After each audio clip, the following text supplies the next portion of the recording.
in wildlife is concerning a rhino. A rhino? Right? Yeah, okay. rhino. I used to live in Kenya when I was about 5 or 6 years old. Okay. And we were in this wildlife park in a grey Morris Minor. This rhino started chasing us. There's me and my sister in the back seat. Right. It was like something out of Jurassic Park. Yeah. We were turning around saying, "Believe it, Dad. Just put your foot down, Dad. We're in a field. Put your foot down." This rhino was chasing us. One from Mark here in Derby. Went on holiday for our first romantic holiday to Tunisia years ago. Decided to take my girl into a petting zoo. I got a bag of food to feed the animals. A giant goat then went for me, putting its front legs over my shoulders and proceeding to headbutt me over a fence into one of the pens, covering me in the food and making my nose bleed. I got out of the pen, then the goat and all his mates attacked me again, sending me running and screaming like a girl out of the zoo, with my girlfriend rolling with laughter on the floor. A tarantula climbed up the bottom of the bed on the sheet. Yeah. And it walked all the way up. It's eyeball to eyeball. Wow. And I thought to myself, what am I going to do when it climbs over my face? But then a miracle happened. It raised its 2 front legs and waved them around. And then it turned around and walked down the side of the sheet. Boris Johnson been attacked by an ostrich. The former PM was enjoying a safari trip with his family when the bird leaned into his car and went oi oi and pecked his hand. In footage shared online, he quickly jerked from the ostrich, don't dirty minds away from the ostrich, and shouted, "Oh, Christ, get hell," before driving off. And so I just set it out there. Have you been attacked by an animal? When I was about 7, says Trevor Jenkins, on holiday in Spain in the 70s, a monkey pulled my long hair. It was long because it was the 70s. I was in floods of tears. And as a family car drove out the car park, an elephant ripped off the car mirror. We got the message. Spanish animals aren't to be trusted. Jeremy, Brittany here from the United States. I was spurred by a rooster in my right foot a few years ago. Spurred? How do you get spurred by a rooster? One here from Dan in Hampshire. Morning, Mike. Is an Aussie that has been dive-bombed by our version of the Magpie, which is much bigger, every spring. Across the UK, on DAB+, on your smart speaker, on your smart TV, and on your side. This is Talk.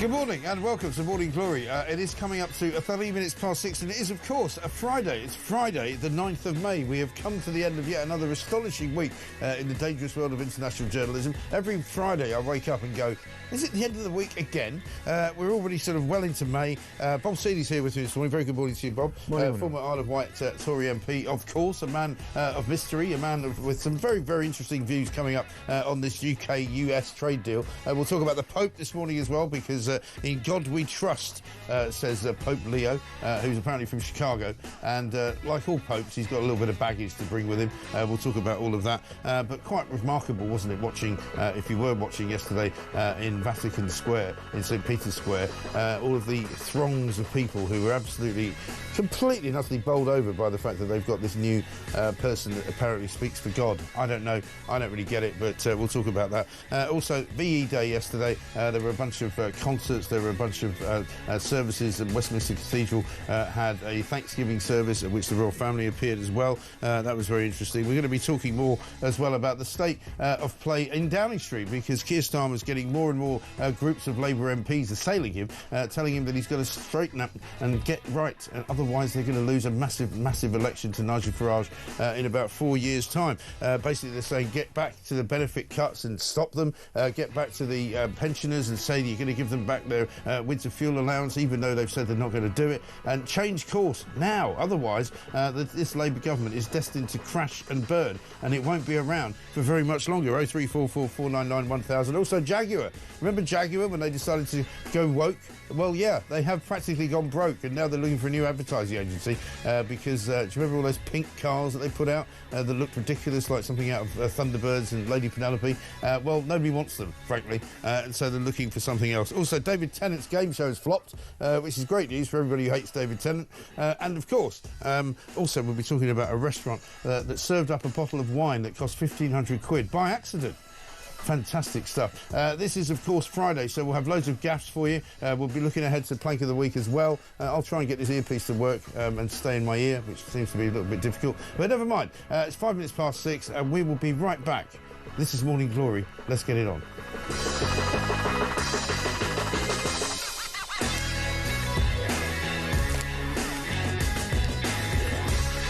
Welcome to Morning Glory. Bob Seeley's here. Bob, very good morning to you. Good morning, Matt. Very good to see you. I mean, lots of different views on this trade deal. There's a mixture of the Pope and trade deals on the front. Prime Minister hands US veto on China deals, the Telegraph says. US trade deal made by Brexit is what it says on the front of the Mail. And Prime Minister hails historic deal with US on the front of the Times.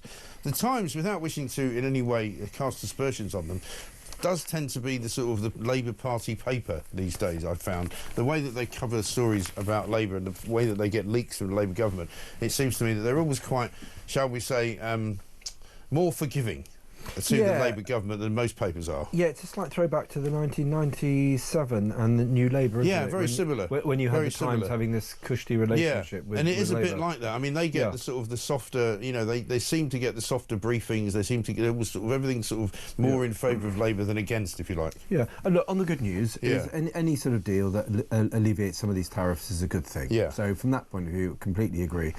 This is not a trade deal. It is an alleviation of some of the tariffs, especially on steel and cars. Yeah. So steel and cars are back down to 10%, and steel and aluminium's on 0. Right. Everything else is still paying those extra tariffs. And also, so this isn't a deal. Much it's to be discussed, relief. isn't it? Like the pharmaceutical stuff is still to be discussed. Yeah. Lots of other things still to be discussed. Yeah, and we're worse off because we're having to take... So there's a manufactured crisis here by Trump. Long-term tactics aside, this is a manufactured crisis for which we've got a partial exemption, and we've given the Americans some stuff in return. Yeah. The idea that this is a great triumph for free trade, I'm not sure. Sadly, that is not the case. There's nothing on services. The beef deal is going to be worth $3 million to beef farmers in the UK. Right. It's a round error. Right. So I'm afraid to say this is not all it's cracked up the way, and the way it's being oversold is some sort of great sort of enriching deal. Yeah. But the reason it's being oversold really is because Keir Starmer needs to grab hold of something which is going to take him out of the well of despair that he currently sits in. Yeah, no, he's pretty desperate. So I'm afraid to say the cynic in me says that's why they're still trying to plan for this Ukraine peacekeeping force, which is never going to happen. Right. But it was about the only popular thing he's done so far in the 8-9 months he's been in power. Yeah. And if he can present this partial... Well, except you say that, I'm not even sure that was that popular, because a lot of people that certainly that I speak to on this show were saying, you know, what's he going to do? He's going to send British troops into a war zone, effectively, without asking anybody if they want us to do that. I'm not saying it was a particularly good idea. I think, but he got some good press on the back of it. Yes. Let's put it like that. Yeah. So he got some good press on the back of that. He'll get some good press on the back of this. Whether either of those are worth the paper they're printed on is another matter entirely. I quite like Quentin Lett's piece in the Mail today, in which he says Starmer had the tone of a gopher, grateful to a mafia don for not having him rubbed out in the parking lot, which I think is about right. Yeah, no, absolutely. And if you remember the pliable way he approached Trump in the first place several weeks ago, that was embarrassing. Yeah, when he but said then you look at what happened letter from the king, and all that cobblers. No, it was really it was painful. It was awful. You look at what happened to Zelensky 2 weeks later. And they did want to beat somebody up. So I suppose he avoided a duffing. He did, but I mean, what cost? You have to worry that if you're going to be that supplicant, you know, are you really standing up for Britain? I mean, he's patently not, because of the Indian trade deal. No. The problem is with Labour, they write these terrible deals, whether it was GPs in 2005, whenever it was, or the Indian trade deal now. Junior doctors last year, they gave them 22. What do you want? 22%? Oh, off you go. There you go. Yeah, just have it. Don't worry about working. I mean, weekends. they don't actually negotiate anything, no, do they?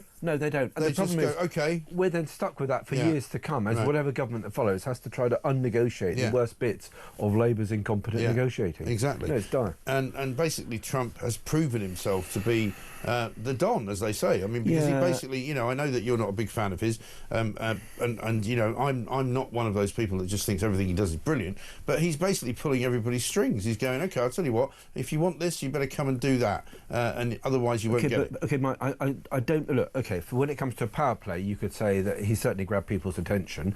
I don't think all these tariffs are very good. They may not be. What I'm saying is he gets what he wants, though.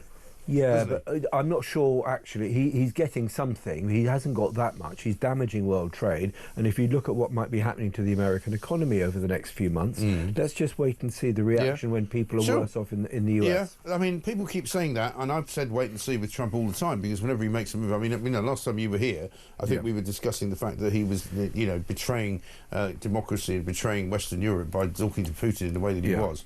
It now turns out he's giving arms to Ukraine. Yeah, so he sort of flips around, doesn't he? No, that's true, Mike. But what has he delivered peace? He said he'd 24 hours he'd talk the war. No, he hasn't. But neither has anybody else. But what he is now doing is supporting Ukraine, and people who have been critical of him have all gone very quiet. Right. So stopped saying, "Oh, why is he sucking up to Vladimir Putin?"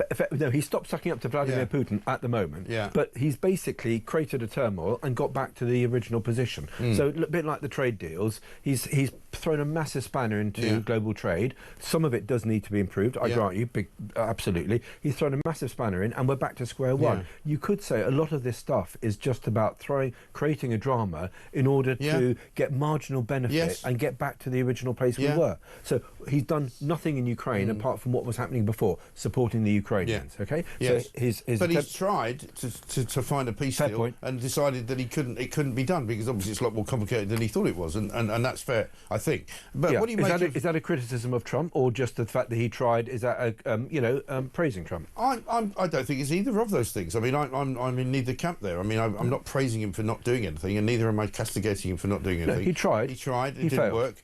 He's now giving arms to Ukraine, for which I would imagine you would support. Yeah, on balance, because look, Ukraine is fighting for its existence against the fascist state that's invaded it. It has the right to self-defence. We have the right to support it and the moral duty to do so, I would say. Yeah, OK. Let's talk about the Brexit scenario in this deal of the US, because quite a lot of people are saying that because we managed to get in there ahead of the European Union, that is a plus. We are in a much better deal than these EU states, I would suspect. So I think that's absolutely true. And as someone who voted for Brexit, I'm glad that we are delivering benefit in terms of negotiated deals. The only problem now is that we have dreadful negotiators. Yes. That is a separate issue. Right, that is a separate issue. Let's have a look at what Kerry Badenoch had to say. Here she is. This is not a free trade agreement. This was not what we were signing. What's happened is a small tariff deal to fix some of the changes which Donald Trump made last month. We are now in a worse position than we were in March. That's not something to write home about. I think we need to be honest about what we're doing here. If he had come out and said that we're trying to fix a problem that was created last month, I think that we would have understood that. But calling it a historic deal is trying to sell people a pub. Just be honest about what you've done rather than pretend that this is a historic deal that's going to change everyone's lives. We are in a worse position than March. So yes, businesses will welcome this. We're glad to see some improvement, but we're still in a worse position. Yeah, I think she's probably right. It's more or less similar to what you've said, right? I think that pretty much, sums it up very well. I'm glad we've got some alleviation. This is not a historic trade deal. No, indeed. Let's see how they actually announced it. Here's Trump and Starmer. Both countries have agreed that the economic security is national security and will be working together as allies to ensure that we have a strong industrial base, appropriate export controls and protections for key technologies and industries like steel. Steel is a big factor. Both countries will become stronger with steel and things necessary for military. We used to build ships and other things literally at a level that nobody's ever seen, and we haven't. We've eased up, and I would say that the UK certainly eased up, but now we're going to be uneasing both, and we work together. Once again, I want to thank Prime Minister Starmer. He's been terrific for his partnership in this matter, the special relationship and external bond. It's really an external and an internal bond between our two countries will soon be stronger than ever before, and we really do. We have a great relationship. I want to just say that the representatives of UK have been so professional. And it's been an honor doing business with all of them, and in particular the Prime Minister. And I'd like to introduce him now to say a few words. Mr. Prime Minister, please take it away. Thank you, Mr. President, Donald. And this is a really fantastic, historic day in which we can announce this deal between our two great countries. I mean, that's sort of some Starmer up, really. He's on the other end of the phone. He's actually there. You know, hello. I'll tell you what was real. We'll get it later on in the hour, but I don't know if you saw yesterday, this man standing behind him, Peter Mandelson, Lord Mandelson, made an incredibly sort of Uriah Heep-like, almost without the rubbing of the hands. He was like, thank you, Mr. Trump, you've been so fantastic, and you've kept your promises. It was actually quite, you know, vomit-making to watch. Yeah, it really was. I mean, you know, we all know Mandelson, we know what he's like. He's not the world's greatest character. But this, even for him, was pretty oleaginous. It was just awful. Those are some very creative words we're using in the morning. Yeah, listen, well, you know. Uriah Heep, oleaginous. I think it sums it up perfectly. People think this is a show that's not intellectual, but actually there are hidden depths to it that nobody's even seen. But, I mean, yeah... Let's go back to Starmer. You know, his position now, he's being assailed on all sides. Even his own party have worked out that, you know, some of the decisions he's made have been wrong. He's in massive trouble. There's talk that he won't last the pace at all. He certainly won't be going to the next election. Do we actually think that? Because the Labour Party don't get rid of their leaders anything like I keep being told that. People who know more about politics than me tell me that all the time. However, I think in this case, he's making such a dog's breakfast of everything. Yeah. You know, he's becoming so unpopular. He's ruining the brand. You know, even Tony Blair came out and said that net zero was a bad idea. Yeah, I mean, to be honest, if you look at the election result, the brand was very much damaged anyway. Yeah. Conservatives' problems aside, the brand was damaged anyway, but he's certainly trashing his own brand and the Labour brand. Totally. The only problem that both political parties have, if Andy Burnham wants to get into Parliament, I mean, you're going to have to be very careful what seat you pick now, because there is no guarantee, even with a safe seat, that Andy Burnham or indeed Penny Mordaunt are actually going to be able to get back into Parliament. Exactly right. Well, I mean, I saw, and we played it out on Plank of the Week this week, which comes out tonight. Somebody did a projection of the last Thursday's local election results, and if you put those into the generator, you get a situation in Parliament where the Tories have only got about 8 seats. Yeah, and you've got like 2,000 Reform MPs or something. Yeah, I mean, exactly. But I mean, it's we know. Okay, but we know that those figures from that by-election won't be repeated. But it certainly shows. Well, you don't actually. Well, okay. You don't know that. I'll tell you what you don't know. We don't know that because we don't know what the results will be. What it does show is a significant improvement. Yeah. That's without doubt. And what it does show is that Labour and Conservative have massive problems. Yeah. We know that. But do I think that is going to be replicated at a general election? No. That doesn't mean that Reform won't do very well and the Conservatives will struggle and that Labour will struggle. And what I can say to you is that, you know, for a couple of years we've watched the rise of Reform, and nobody has believed it, and everybody has said that's not going to happen. It's a flash in the pan. You know, oh, look what happened to the Social Democrats. You know, they said it was the end of the two-party system. Brexit Party said it. You know, the UKIP said it. This is different. I think this is very different. I don't know that, but I don't know that what you're saying isn't the case. Yeah. So it may be that you're right. There's 2 options here. It's either an SDP for those people who remember the 80s. Yeah. It's either an SDP model for our era, or it is something different. It is. I'll tell you why I think it's something different, because I've been listening to people, and we've been talking about this since the Brexit referendum and since people have become disillusioned with the 2 main parties, and that's what it's all about. It's not so much that people have changed their political views, it's that they've become so fed up with party politics which doesn't deliver. You know, people who promise you one thing and get nothing. But let's not forget Boris Johnson, and this is not to bash Boris Johnson particularly, but Boris Johnson promised that he would reduce migration down to 20,000 net migration. We got it in 2019, and it went to like 1 million. So I mean, that's a massive issue. You're absolutely right. Look, there are mitigating circumstances, COVID, trying to get the economy back on track, but clearly there were some incredibly bad judgments made by officials and the system. Yes. So for sure. Look, we had 3 by-elections. We didn't have all-out elections on the island. We had 3 by-elections on the Isle of Wight. Conservatives expected to win 2 of them. Reform romped home in both. Yeah. And the only one that Reform didn't win is because they're in the west of the island, because there was a very strong independent MP, independent councillor, who won because there was effectively a personal vote. Well, we spoke to Nigel Farage last Friday, who said actually the only reason we didn't do better is because some of our votes were split by Tories. So rather than the other way around, it's now the Tories wrecking Reform's ambitions. maybe, but I would just say, look, there is a problem that we have, the Conservatives, small c Conservatives have in this country, okay, is that you have a split vote, and I don't see, you can either say Reform are splitting the Conservative vote or Conservatives are splitting the Reform vote. Either way, you have a split in that vote. And the one way that Starmer and his dire government can negotiate 8 years in power or 9 years in power rather than 4 is if that split favours but I don't think he does, because he's making such a dog's breakfast, as I say, of everything, that he's lost the red wall already. You know, the people who would be... OK, but how do you define a red wall? Was Runcorn red? Okay, Runcorn was red wall, absolutely. Oh, no. Absolutely. No, I'd say, well, OK, but it was also the 16th safest seat. So are you defining red wall as those seats that the Tories won in 2019? I'm saying, no, I'm defining red wall as working solid Labour. No, as solid working class seats. For sure. They could be Tory or Labour. For sure. You know, they could have been people that voted for Brexit and therefore voted Tory, or they could be Labour voting. No, but they're working class people who are fed up with the Labour Party and for whom the Tories do nothing. Yeah, OK, Runcorn, massive red wall seat. It was also, again, people are punishing parties where their MPs do bad things, naughty things.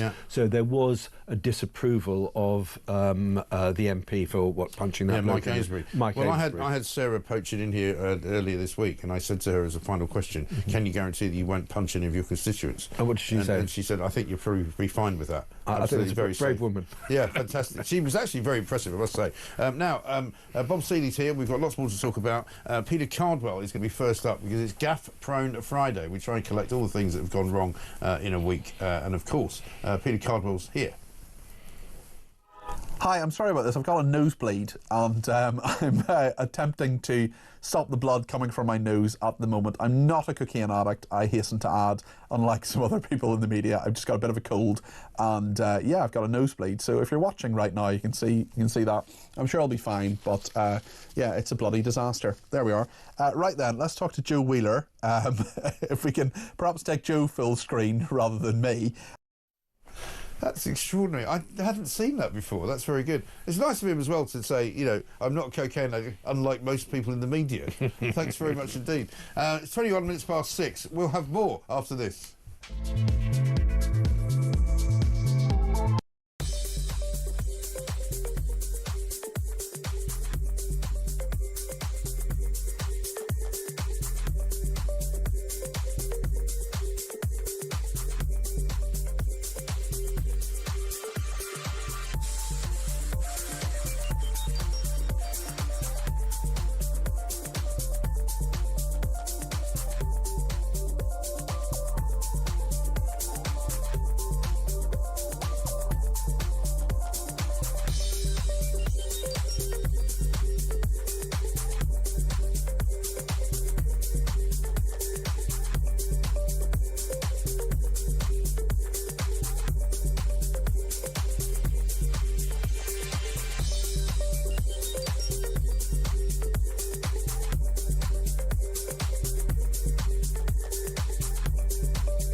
Many of the wars we fought subsequently have been controversial, sometimes actually questionable in terms of their aims. But the men and women who served, they were never, very rarely actually, called into question. Yeah. That idea of a British military uniform and it being the best of the best, that's what we need to work towards, hold on to.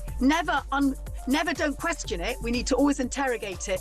But the day we lose pride in that uniform and that service is a very worrying day indeed, I think, Ian.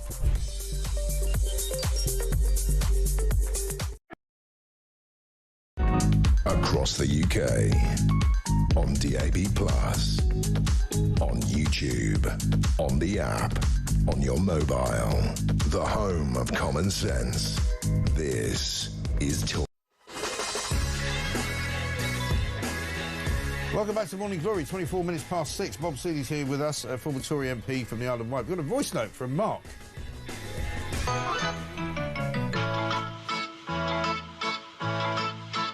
We're told lie after lie as our bills hit the sky. Starmer gets it.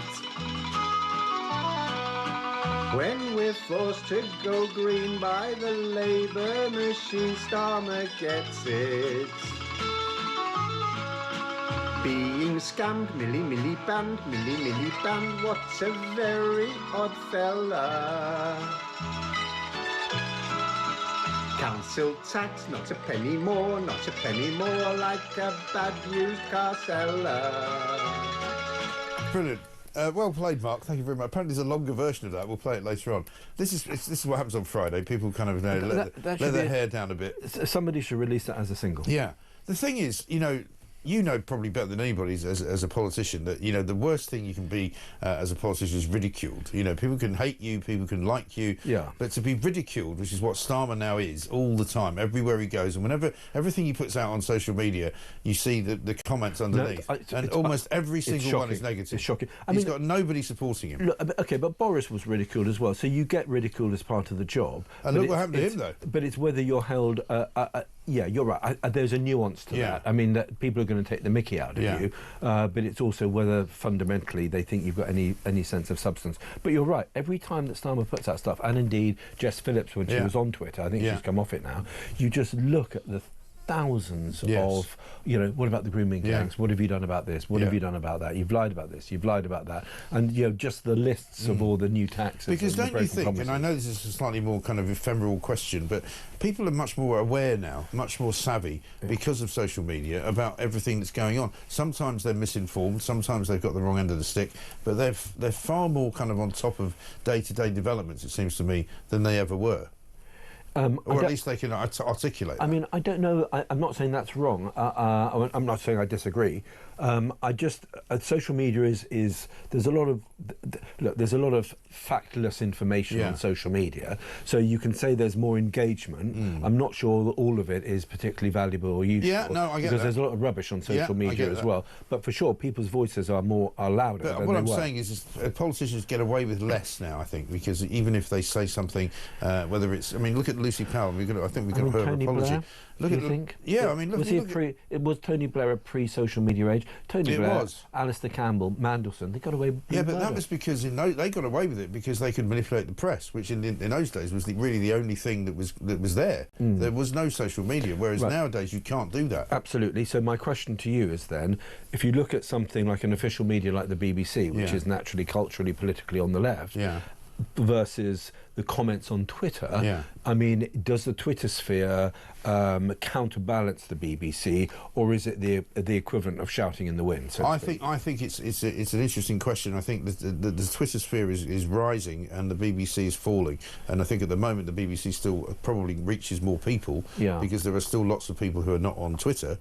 However, it's a kind of the noise I think around politics at the moment is because a lot of people are more engaged. A lot of people don't feel like voting. I mean, there was quite a low turnout, wasn't it, on Thursday?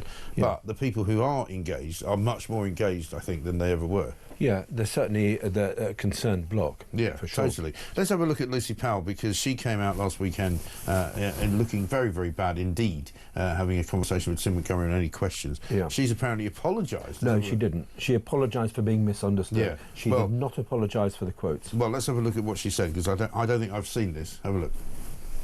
Can I actually thank him for raising with me what I said in an episode of Any Questions last week, so I can be absolutely clear with the House today, especially to the victims and survivors of child sexual abuse and grooming gangs, that I am very sorry for those remarks, as I made clear over the weekend. I and every member of this government want your truth to be heard, wherever that truth leads. Your truly appalling experiences need to be acted on, for those responsible to be accountable and face the full force of the law, and for justice to be served. So that is an apology. So she did. But that happened yesterday. Yep. But when she didn't apologise, you're quite right, over the weekend, she clarified it, which is the new kind of way of getting out of it, isn't it? She clarified it. I want to be clear that this is not what I meant. Blah blah blah. But so she's now apologised. However, she's still not really being genuine about it, is she? No, okay. I credit to her. She did apologise there. She didn't the first time. It was, as you say, a non-apology. Well, it's taken nearly a week. Yeah. I'm now. I mean, I think every week, every month this goes on, this does the Labour Party further damage, because it's very obvious. They're covering this up because primarily they know that they have put pressure on the police and the social services for decades to cover up these grooming gangs. A, because of multiculturalism, they didn't want to rock the multicultural boat, as Ian McShane said. Well, it's the Muslim boat. It's not a multicultural boat, is it? It's the Muslim boat. Well, let's how do you want to describe it? But also, and when the truth comes out, it will bury Labour. Yeah. So they will be finished as a political force if there is a national inquiry and the extent to which Labour have covered it up. Which is why they don't want to have one. Exactly. Other parties may be, there may be Tory councillors or Lib Dem councillors, but it is primarily Labour. Labour areas, isn't it? And that destroys the Labour vote at the moment is based on middle class lefties in urban areas, and a Muslim bloc vote in northern seats, and both will be destroyed by that. So this is the future of the Labour Party, which is why they don't want this. What I'm wondering is can they hold that line though? Do you think? Well, this is the next point. If you look at what Lucy Powell said, we want your truth to be heard. It's very obvious that Labour don't want that truth to be heard. Also, what's all this about your truth? What about the truth? Well, exactly. What's she making Markle suddenly now? Well, I was going to say, okay, so my only question is, because that was quite strong, we want your truth to be heard wherever that truth leads. I'm wondering if the Labour Party are going to shift on this and will try to announce a national inquiry, which they will then limit to avoid the political damage to them. Right. So I think that's the question. Are they going to actually have a no-hold-barred inquiry? I find that very difficult to believe, because it will destroy the Labour Party. I think, because I see Keir Starmer, and I think you do as well, and many people do, as a man who likes to think that things, if he ignores them for long enough, will go away. That seems to be his policy on a lot of things. Or he tries to sort of, take your attention elsewhere. Like, oh look, I've got this great deal with the United States on trade. Oh look, I've got this great trade deal with India. He's always trying to deflect from something bad. If I was in his position, I would say this is going to kill the Labour Party when it eventually comes out. So there's one way of saving us, and that's to say the National Labour Party will ensure that this happens, because even when our regional leaders have behaved badly, we need to expose it. So I would actually do the inquiry. You can cynically or not try to limit it, but I would also get the narrative out there that we will ensure that this never happens again. And actually what they are doing is saying we're going to continue to cover this up because we know there's people in the House of Commons and there's councillors up and down the country who've known about this and who've deliberately turned a blind eye. And worst of all, people say the police didn't do this and social workers didn't do that. I'm sure that's correct, but the police and social workers are absolutely under the control of politicians. And so when they do something bad as a matter of policy, it's not them that's fundamentally responsible for that policy, but the politicians who have insisted on that policy. Which takes us back to another story that we've been looking at this week, and before we move off Lucy Powell, Keir Starmer said nothing about what Lucy Powell said. He had made no statement at all, because we kept saying, when is Starmer going to come out and say she needs to apologise? He's obviously made her apologise, but he hasn't actually said that what she said was wrong. No, and this is just deservedly going to continue to damage Labour until they do the right thing. And I'm just wondering if, because her quotes were quite out there for that statement there, if they're going to shift over this summer because they're going to think there's no way around this, we've just got to bite the bullet, in which case a lot of political damage has been done. No question at all. We'll come back to Labour in a minute, because more than 40 Labour MPs have warned the Prime Minister that planned disability cuts are impossible to support, which is another faction that's coming for him. But we found the Peter Mandelson clip, the Ologenius one, so I want you to watch it, because it is quite remarkable. Have a look. Mr. President, thank you very much indeed in hosting us this morning.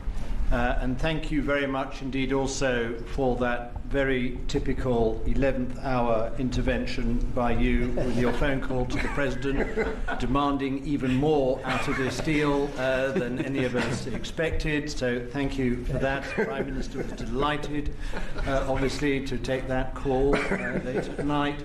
But you took it to another level, and I think the point I would make is twofold. One is that if we're going to rebalance and rebuild international trade in a way that serves all our interests, then we're better doing that together than separately and apart, and that's what we're on a mission to do. But secondly, you've done what you said you would do. You said to the Prime Minister when he came and we visited in the Oval that you would do a good trade deal with the United Kingdom, that you would do it at pace, and that we would be first. And you have delivered that. You know, you've been true to your word. So thank you very much indeed for that. For us, it's not the end. It's the sort of it's the end just of the beginning. You're right. Like you could feel the oil sort of dripping on the floor. There's somebody running around at the bottom, you know, wiping it all up as he's kind of giving his view. It's awful, isn't it? It's just awful. That's Britain for you, modern Britain in America. Look, Mandelson should not be our ambassador, and this is not a trade deal. No.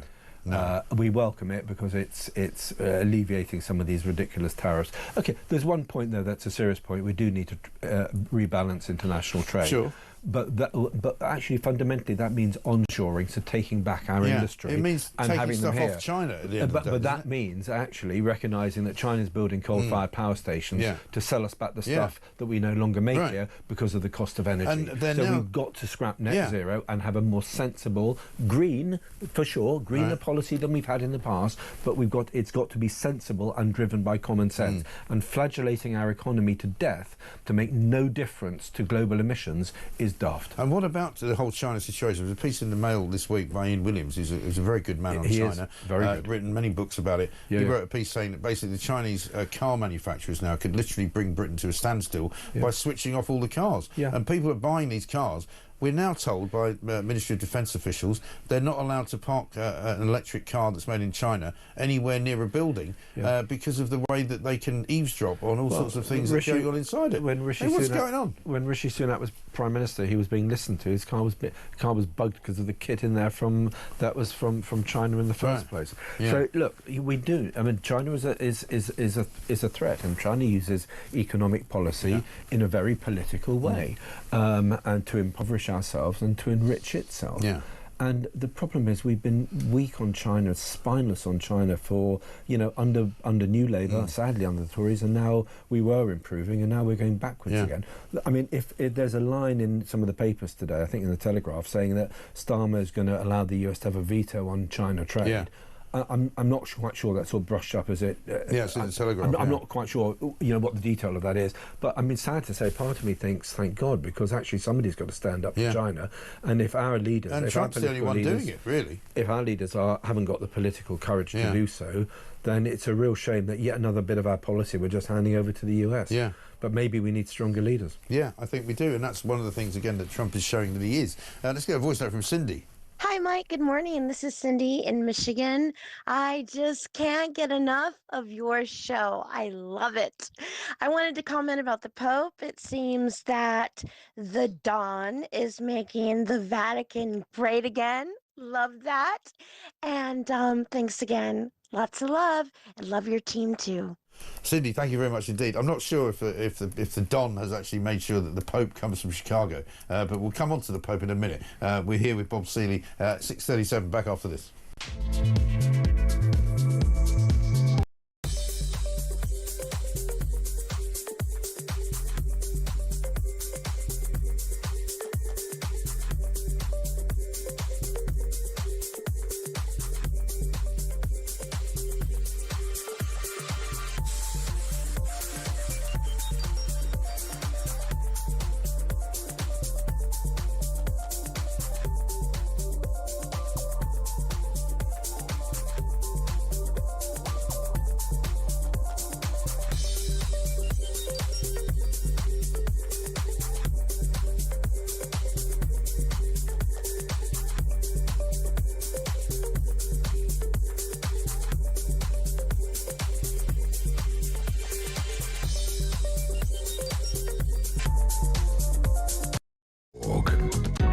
Across the UK, on DAB+, on your your smart speaker, on your smart TV, and on your side. This is Talk. Awesome. Yeah. Welcome back to Morning Glory, 6:39. I'm Mike Graham, and Bob Seeley is here with us looking through the papers this morning. Bob, I suppose we should talk about the Pope. We just had a note from Cindy there saying, you know, has it Make America Great Again made the Vatican great again? I'm not sure that the Pope has been influenced by the Donald Trump administration. Are you? Macca for make Catholics great again, or make the Pope Mappa? I don't know what it is. I mean, you know, there's an awful... I mean, clearly the Catholic faith is massive, and there's billions and billions of people around the world who will look to the Pope now. Pope Leo the 14th, he's called, from Chicago. There was a Scouse contender as well, by the way, which Jeremy Kyle got very excited about during the week because he was hoping that there'd be a Scouse Pope, which would be brilliant. But listen, let me just bring you this before we go any further, because David Lammy tweeted this back in 2019. Be in no doubt, a trade deal with Donald Trump will mean US corporations get to privatise and dismantle our NHS one bed at a time.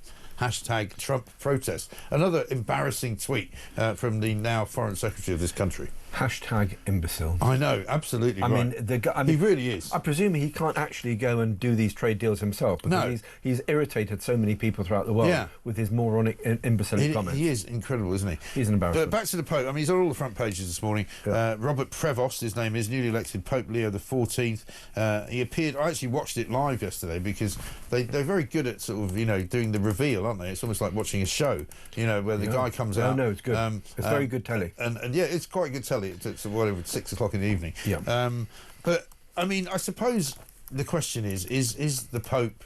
is the Pope Catholic? I knew you'd say that. I left you that one. But is the Pope important anymore? Yes, of course. Really? There's 1.4 billion Catholics. A lot of them active believers. A lot of them slightly lapsed, like your good self, Mike. But you are going to be interested in what he says because, for sure, not only are they involved in politics, but they're much more importantly involved in the ethics and morality of human existence. They are. So for sure. By the way, did you know that one of the religious commentators, one of the priests who was on TV a lot commentating on this, his brother was paid the role of Paulie in The Sopranos. Oh, really? Did you know that? I didn't know that. Yeah. I remember Paulie from The Sopranos. It was a great show. With the silver hair, that very paranoid guy. His brother is actually a priest. Wow. And when Paulie died, he confessed to his brother on his deathbed. That's amazing. That is incredible. There's pictures of women weeping, there's pictures of American flags, there's pictures of nuns. You never see nuns happier than when there's a new Pope. They're very, very happy. Yeah. Damien Thompson's got a piece in the Mail saying tennis-playing cardinal who fired volleys at Trump on social media. So a bit like the last Pope, he's thought to be, he's quite big on immigration and protecting people who are immigrating from one country to another.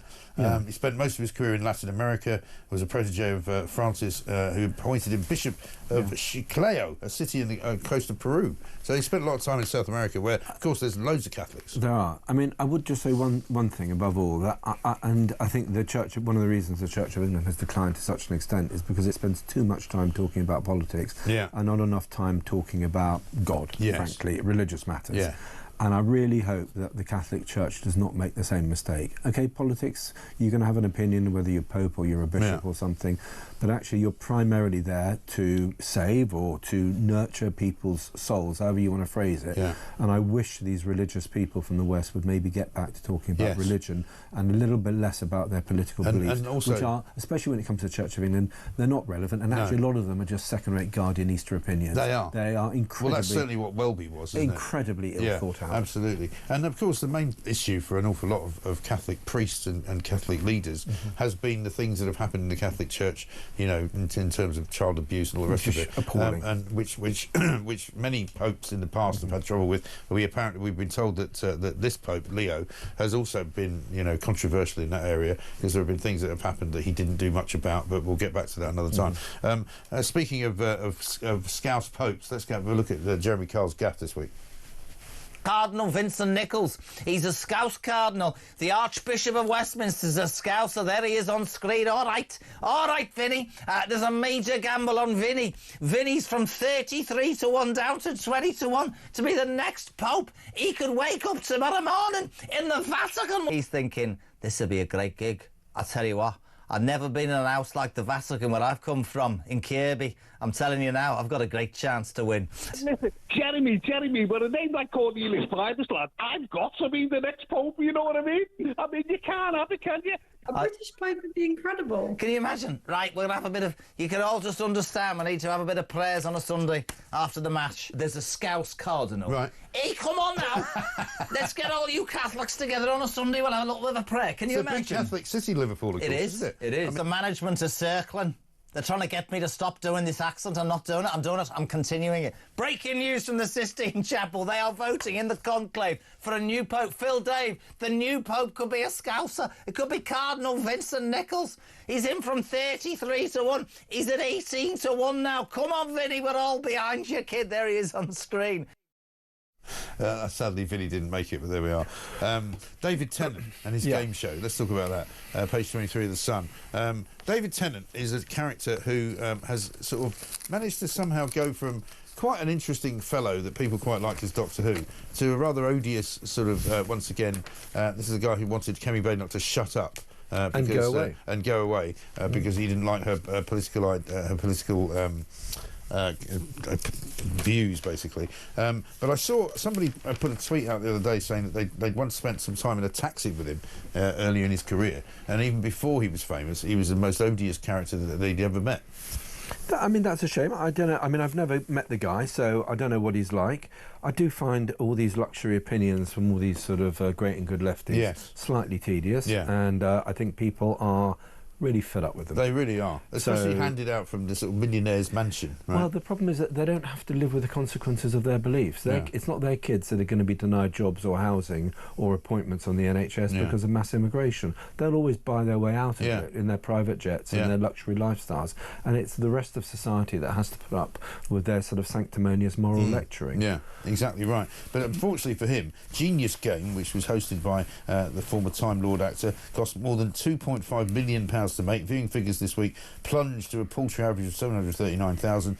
Thrashed by the BBC One Race Across the World on Wednesday and beaten up by Channel 4's Sun documentary on Madeleine McCann.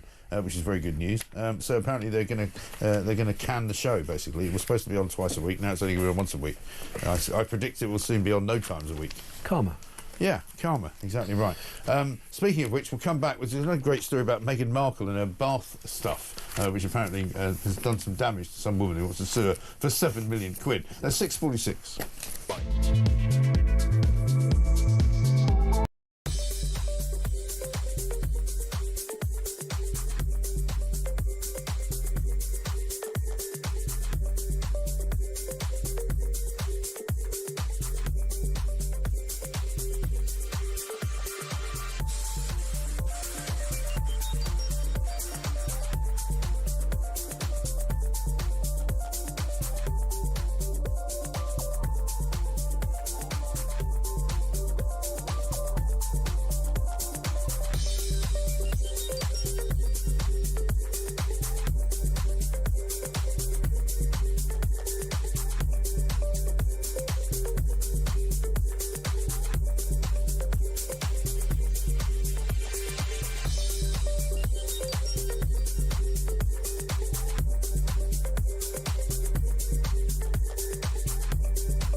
The residents of Gaza are never going to have a chance for a future until this Hamas cloud is removed from them.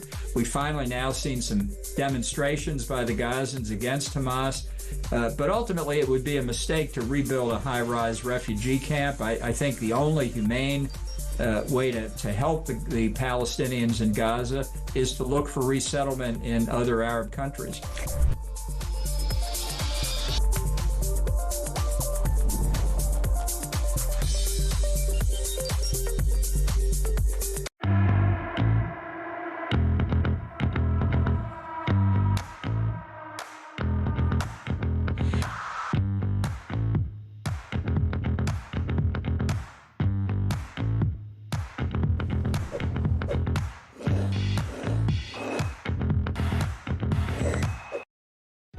Across the UK, on DAB+, on your smart speaker, on your smart TV, and on your side. This is talk. Welcome back to Morning Glory. It's 6:48. I'm Mike Graham. Bob Seeley is here. Peter in Suffolk says, "Morning, Mike. I suddenly feel very old. The Pope is 3 years younger than me. Help." Yeah, I know. And Chris says, "The Church needs to adopt a much stronger role to promote and fight for Christians across the globe who are being killed and persecuted more than ever." I think that's an interesting point, actually. Morning, Mike, says Sylvia from Monmouth. "I'm not a Catholic, but I enjoyed watching the new Pope last night. It was a cross between Pope Idol and Father Ted. Congratulations." Yeah, I think that is a good point, because there is definitely a sort of, you know, the people that worry about, you know, whether there's an Islamophobia definition coming in, whether there's, you know, a sort of a march of Islam going on across Western Europe and across the world. You know, Christianity maybe does need to stand up and say what it is. I think it does, but also Christians need to be, you know, we talk about protecting every religion seemingly in this country, apart from the one that this country was built on. Yeah. And whether that's Christians in this country or Christians around the world. But the Christians around the world are being slaughtered in Nigeria, the Middle East, and there seems to be a great unwillingness in the Western world to say this is wrong. And if we're willing to support the religious freedoms of other people, we need to be willing to support the religious freedoms of Christians. Yeah, I think so. Absolutely right. Let's talk about Jaguar. Because they're in the news today. Because one of the things that supposedly will happen, and Keir Starmer was big on this, he's safeguarding the jobs of people at Jaguar Land Rover, supposedly, and he's basically saying that you know, the new trade deal will mean that we can sell more cars into America. But of course, Jaguar have got a massive problem, haven't they? Because they were kind of kiboshed their own brand, didn't they? Yeah, they did. I mean, look, the deal, the US trade deal, the US tariffs were going to cost Jaguar maybe between 25 and 40% of its sales, which would have been disastrous for the company. So that's now been significantly reduced, which is good news. Right. But yeah, you're right. I mean, I remember that ad campaign. What, I mean, there it is. There. Look at that ridiculous-looking car. I mean, don't get me wrong, I love Thunderbirds, but I'm not sure I want to buy Lady Penelope's car. No, you really don't want Parker driving either. And it does, I mean, of course, they tried to come out later and say, oh, this was all about getting our brand name out there so that people would recognise it. But the thing that they did, the worst thing that I think they did, was to get rid of the actual badge of the Jaguar. Yeah, you know, because you want the Jaguar sort of snarling at you. You know, they took it off the bonnet. But it's understanding the people who purchase their cars. Yeah. What they don't want to admit is that the people who purchase their cars are basically Nigel Farage. Yeah. And not a bunch of, you know, trans activists from Farringdon. Exactly. And the amount of trans activists from Farringdon buying Jaguars is probably quite small. Farage not Farringdon would be a better... Farage not Farringdon. Would be a better thing, yeah. But their failed campaign follows similar woke rebrands, it says here in the mail, from corporations such as Nike and Coca-Cola.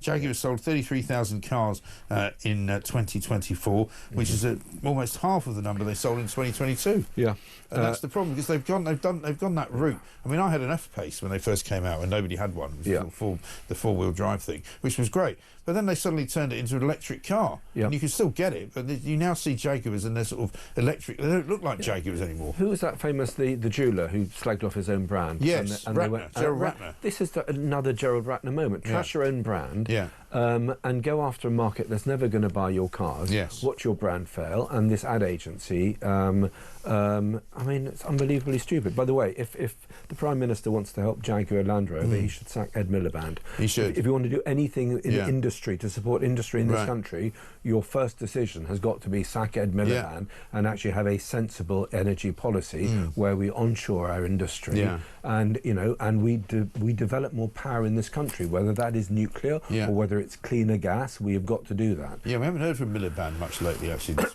because guess why? Because the Scandinavians have decided not to build that offshore wind farm off the North Sea. It's too expensive. It's too expensive. He's had nothing to say about that. Yeah. Meanwhile, there underneath that failed wind farm, there is a vast oil and gas reserves. Which the Norwegians are using for their sovereign funds, most of which is on our side of the North Sea, and we're doing absolutely nothing with. Well, even the Norwegians have said that his policies are crazy, because what he wants to do is actually buy oil and gas from Norway, which is sort of drilled in the same part of the sea, as you say, that we own. But because it comes from abroad, it's technically clean. Yeah, I know. That's nonsense, isn't it? It is pathetic. Let's look at a couple of wine stories this morning. There's a story in The Sun about a 3-year-old who was given a glass of wine with his dinner on a flight to Hong Kong. Tasted it, thought it was water, and said it tasted a bit sour. And so now this mother's kicking off, going, you know, how do you end up giving wine? I mean, I found it quite the opposite, actually, now. I remember the good old days of the 80s when you could get royally, absolutely blotto over the course of a flight transatlantic. Nowadays, they're kind of like, are you sure you want another one, sir? You know, and I'll be like, yeah, I do, actually. That's fine. Just ship it in. You know? give me the kids. But it's quite hard to get, to get drunk now on a flight. Well, obviously not if you're a 3-year-old. Obviously not if you're a 3-year-old, no. But I mean, it is ridiculous. It shows you how all of these safeguards don't know anything. Yeah, exactly. I'm presuming it was just an error by a, I don't know, maybe somebody wasn't paying attention. Yeah, yeah. We've got another story, but I've just been told we've got some of King Charles' VE Day speech, so we're going to have a listen to this. Have a look. Just as those exceptional men and women fulfilled their duty to each other, to humankind and to God, bound by an unshakable commitment to nation and service, in turn, it falls to us to protect and continue their precious legacy. It's been quite a week, hasn't it, on the VE Day front? I mean, Monday was fantastic. It was really, I felt really proud to be British, which you don't feel that much these days. It was really good. Yeah, I mean, I think sometimes it's better to do these things on one day and do them big. And my worry is that by having it over 4 days, it's just sort of by yesterday it was maybe sort of running out of steam. Yeah, and then people are and then you get people saying, "Oh, we're living in the past" and all that. So we should do it I think we should do shorter and bigger. Yeah. Rather than... So should have done it all on Monday, in other words. Yeah, or Sunday and Monday. Yeah. Because Sunday's a good day for remembrance, and then you have the parties on the Monday. Yeah, good thinking.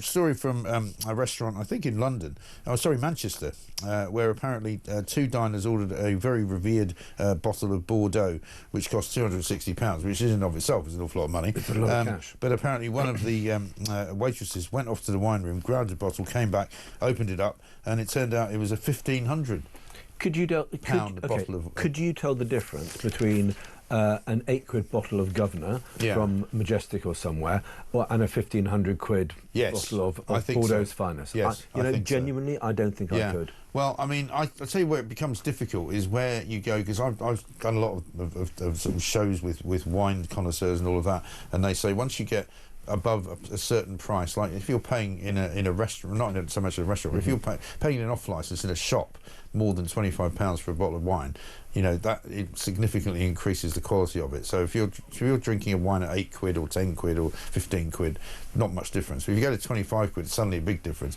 And I've taken lately to buying old bottles of wine from like the 70s and the 80s, which very sophisticated. Yeah, just because it's kind of a hobby, you know. Okay. And you open it, and the great thing is you don't know whether it's been ruined or not. But when they're good, they're amazing. Okay, and okay, so where is your favourite area in France? Are you buying Bordeaux? Are you buying I'm buying all sorts. I bought or? one from Lebanon the other day, from the Becker Valley, which is also, really great wine. So, I mean, I bought... Do you buy Georgian? A couple of Barolos. I haven't had Georgian. I've had Moldovan wine. I will bring you back. The best bottle of wine I've had in a long time was in a restaurant in Kiev about 6 months ago, and it was a bottle of Georgian. It was fabulous. Yeah. Fabulous. Right. Well, there's one particular importer who only imports wine from Moldova. Yeah. Moldova is getting very good now, and it's very good. Yeah. But I think one of the best wines I had was a 1985 Beaune from France, which was fabulous, and I've had a couple of Barolos which have been really, really good. So I think yes, if you're going to pay £1,500 for a bottle of wine, it's probably a bit ridiculous. It means you've got more money than sense. Sadly, on me, it would be wasted. More money than sense. But what we like about this story is that the restaurant owner actually forgave her rather than sacking her and said, "Look, it's actually done more for our publicity, and the fact that everybody makes mistakes." As Wes Streeting said about Lucy Powell, we all make mistakes. We all make mistakes, and it's probably going to make him more money. Lucy Powell on a daily basis. Yeah, absolutely right. Where was the restaurant? It's in Manchester. It's in Manchester. Yeah. Good for them. Good for them. Voice note from Daryl on the Pope. Morning, Mike. Daryl from Blackburn. On the Pope reveal last night, when they pulled the curtains back and the Cardinal came out, I was waiting for the immortal words, "Tonight, Matthew, I'm going to be..." Brilliant. Pope reveal. That is good. The Pope reveal. That's what it's going to be called. Anyway, we're nearly out of time. So, what are you doing for the rest of the weekend? What's going on? I am off to the island this afternoon, and I'm leading a walk in the walking festival. Oh yeah. On Sunday, I'm doing something called the Warrior Walk. It's okay. It's very popular. It always gets fully booked quite quickly. Yeah. and I walk around Motterston and Brook Downs talking about Britain's most famous warhorse, which was born and bred in the village that I live in, on the island. And see, these are the things that make Britain great, I think. You know, little things that happen in villages around the country that nobody ever finds out about. Motton Car Park, 2 o'clock Sunday for the Warrior Walk. Okay. If you want to come along anyway, I have a maximum of 35, so if 100 show up, I'll do my best. That'll be great. Bob Seeley, great to see you. Thank you very much indeed. Thank you to all of you for some fantastic voice notes. It is Friday, so we'll have a few more gaffes for you. We'll be talking more about all of the things that we've been mentioning this morning. This trade deal, you know, whether it's good, whether it's bad. Keir Starmer is still in a very bad place. He's not out of the woods yet. We'll find out soon, I think, whether or not the Labour Party are going to actually dislodge him. This is Morning Glory. We'll be back with more after the news.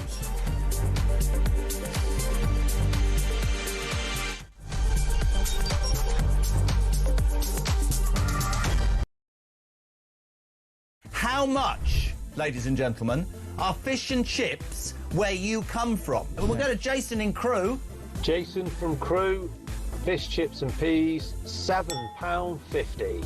It's the best chippy in England. Janice in Leeds, go. Regarding fish and chips in Leeds, it's between £9.50 and £12.75. Whitby, how much is fish and chips?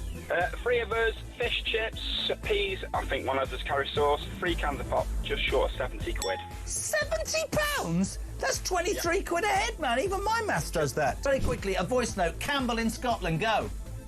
Up here in Banff in the northeast of Scotland, we can get a fillet and a half of haddock with a regular chips for £8 and 10 pence, and it's by far and away one of the best chippies I've ever had. Kenneth in Surrey, fish and chips, go. Fish and chips in Ascot, about half a mile from where you used to live, will cost you £12 and 60 pence. Great show. Keep up the good work. That's why I moved, because you were living there. When was the last time you had fish and chips? Couple of weeks How ago. much? Where'd you get it from? I think it was about 40 quid. It was in the Ivy. Honestly, you really are. For any of you who think he's a man of the people, I nearly said you're a... Keeping it real.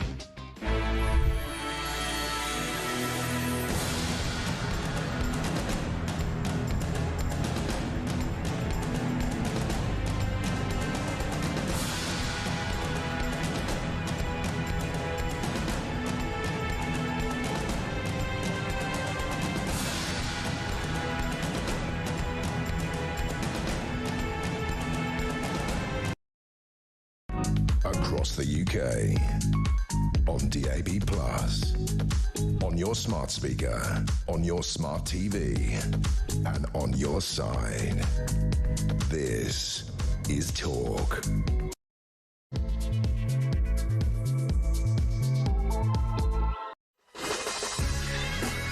Welcome back to Morning Glory. It's 3 minutes past 7, very nearly. The sun is up, but you can't really see much of it, I'm afraid, down here in London. I'm not sure what it's like where you are, but it's not exactly a spring day. Although I have to say, I was out in the centre of London yesterday, and I found myself in the middle of Mayfair, I suppose you might call it, St James's Place it was near, and it was St James's Square, a beautiful part of the world, where there were people sort of sitting on the grass, having their lunch, talking to each other, you know, couples sort of, you know, finagling around with each other, you know, smooching about. It was lovely. You know, it really looked like a sort of idyllic part of the world. And I suddenly thought to myself, actually, maybe parts of London aren't that bad after all. We'll bring you more on that, of course, coming up.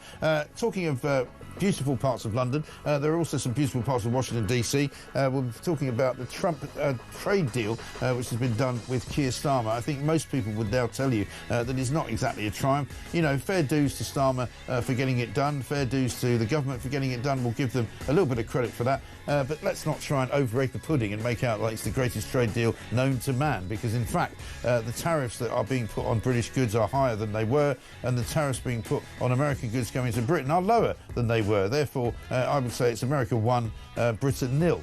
Following up very closely on the heels of India 5, Britain 0 in the Indian trade deal, which happened just the other day. We'll be talking about how Starmer is still very much under fire from his own troops as well. A lot of people now ganging up inside of the Labour government saying he needs to change course. He needs to get rid of the disability plans to take away benefits from people. He needs to give back the winter fuel allowance to pensioners, and he needs to basically U-turn. Otherwise, he's going to be swamped by reform and he's going to lose the next election to Nigel Farage. Let's get a voice note from Steve. We've just done the greatest deal in the history of all deals between the UK and the US. And we've got Mr. Prime Minister on the line. Take it away, Mr. Prime Minister. Yes, it's a great deal for the US and the UK. Almost to the minute, 80 years since the end of the war, when these two great nations, yes. Is he still going on? I've just got to make a quick phone call to the Sistine Chapel. I'll be right back. You'd have to say it's a sort of complete contrast of leaders, isn't it? Donald Trump sitting there in the Oval Office, absolutely the commander of all he surveys, and old Starmer on the phone. It's not even a very good line. I mean, for God's sake, it sounds like he's standing in a cupboard or something.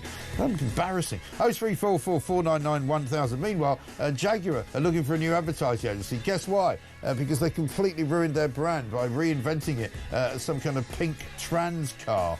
It's not exactly a Pontiac Trans Am either, I have to tell you. 0344 499 1000 is the number. We'll have some news for you about the Bank of England cutting interest rates as well. And of course, there's a new Pope in town. 6 minutes past 7. Morning Glory. Let's get it on.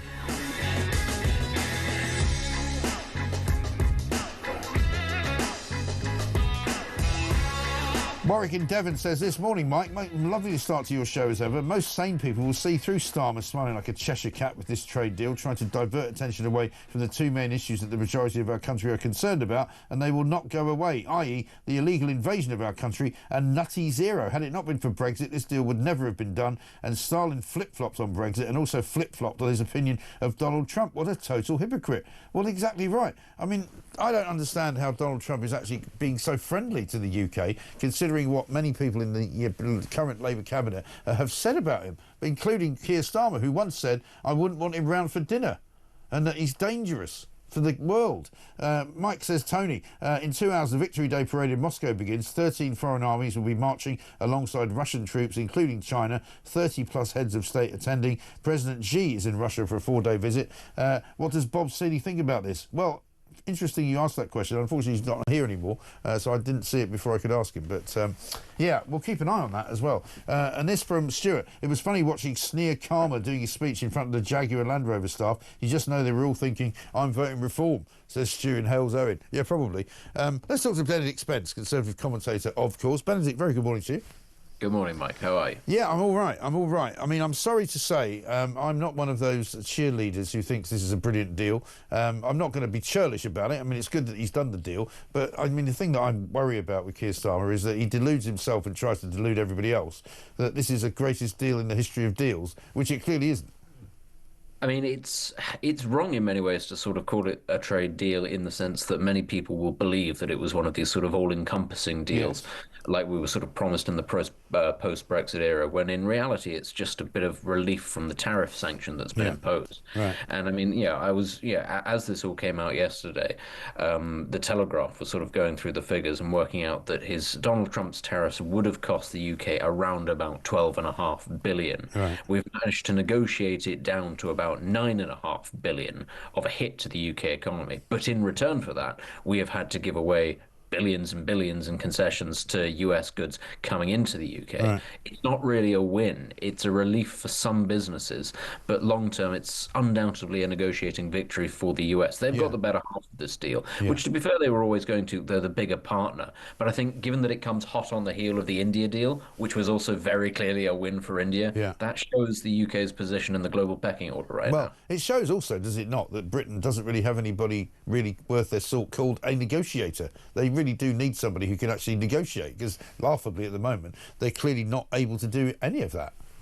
Well, I mean, didn't we have to hire, that's the technical term, negotiators from New Zealand or wherever it was when we were trying to negotiate Brexit? This is clearly something that we've, not only were we not good at a couple of years ago, but we're still not learnt from that experience, that it might be a good idea to have these people. The only good negotiators, it turns out, that Britain produces, we export to other countries. For example, they work on behalf of the Mauritian government when they're trying to take our own territory. Yeah, what's happened to that Chagos Islands deal, by the way? Because people keep asking me, and I keep meaning to ask other people, but I've never had anybody on from the government to ask them. But it seems to have all gone very quiet down in Mauritius way.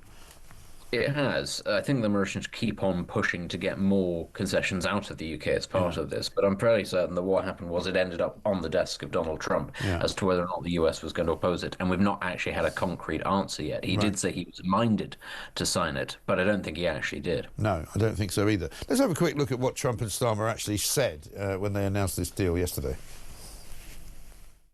Both countries have agreed that the economic security is national security and will be working together as allies to ensure that we have a strong industrial base, appropriate export controls and protections for key technologies and industries like steel.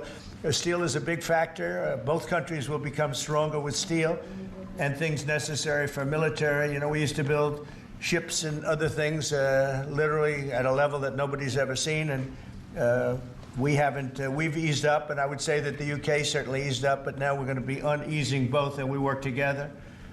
Once again, I want to thank Prime Minister Starmer. He's been terrific for his partnership in this matter. The special relationship and external bond, it's really an external and an internal bond between our two countries will soon be stronger than ever before, and we really do. We have a great relationship. I want to just say that the representatives of UK have been so professional.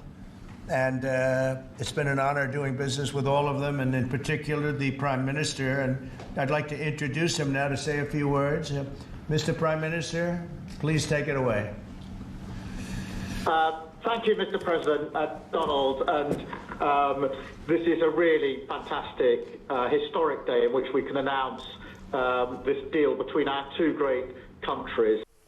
I mean, I'm not joking. That's what it sounds like. It sounds like a ventriloquist dummy. I don't want to be too harsh on the man, but you know, you see one guy there in the Oval Office, was surrounded by his apparatchiks and his aides, and Starmer's on a phone, which isn't a particularly good phone, and he sounds even more, you know, ventriloquist dummy than he normally does.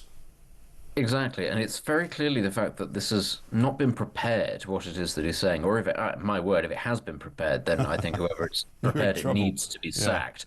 But it's the fact that, you know, very sort of unpoised, very sort of unpolished. Donald Trump can get away with, you know, sort of shooting from the hip. He's actually very talented at this. But Keir Starmer just isn't. I think he does need all of his remarks to be scripted for him. Not to sound like Churchill, just to make it sound as if he knows what he's talking about. Right. But you're right.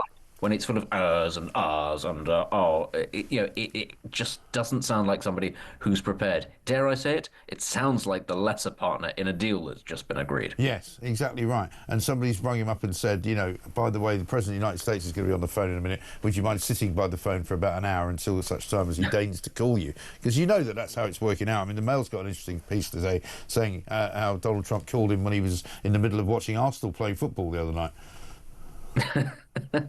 It's probably light relief for Keir Starmer, given how that was going. Well, given how that was going, yes, I suppose so. But it is. I mean, it's just we go from, you know, bad to worse. You know, so much happens in every given week now with Starmer. You know, we started the week off with Lucy Powell slagging off people who wanted to be critical about rape gangs. You know, she's now finally apologised after, you know, about 6 days.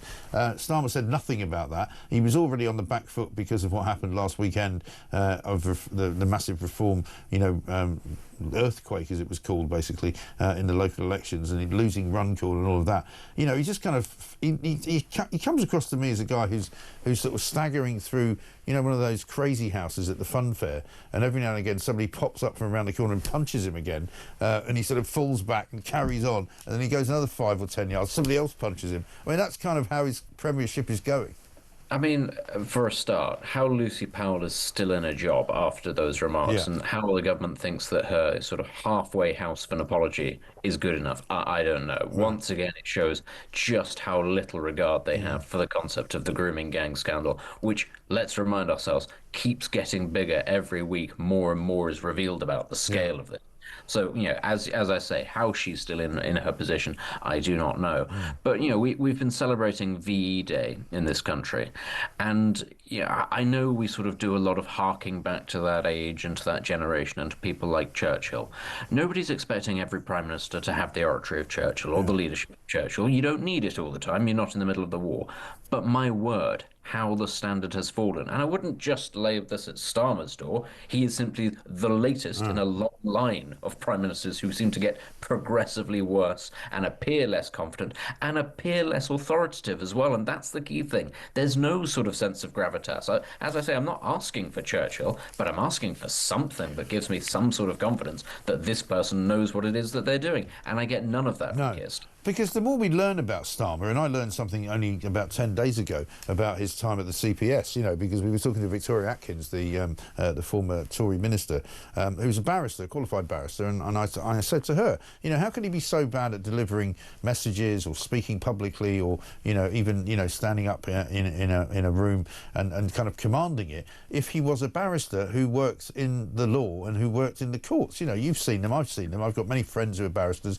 They're generally pretty capable characters in terms of public speaking. They're generally pretty charismatic characters. They need to persuade juries, they need to persuade judges. It turns out that she said to me that when he was in charge of the CPS, he was basically handing out sort of duties, if you like. So he would hire people like Victoria Atkins to represent the CPS as a prosecutor. He didn't actually do any prosecuting. So he's actually no more than a superannuated civil servant who sat behind a desk most of his life.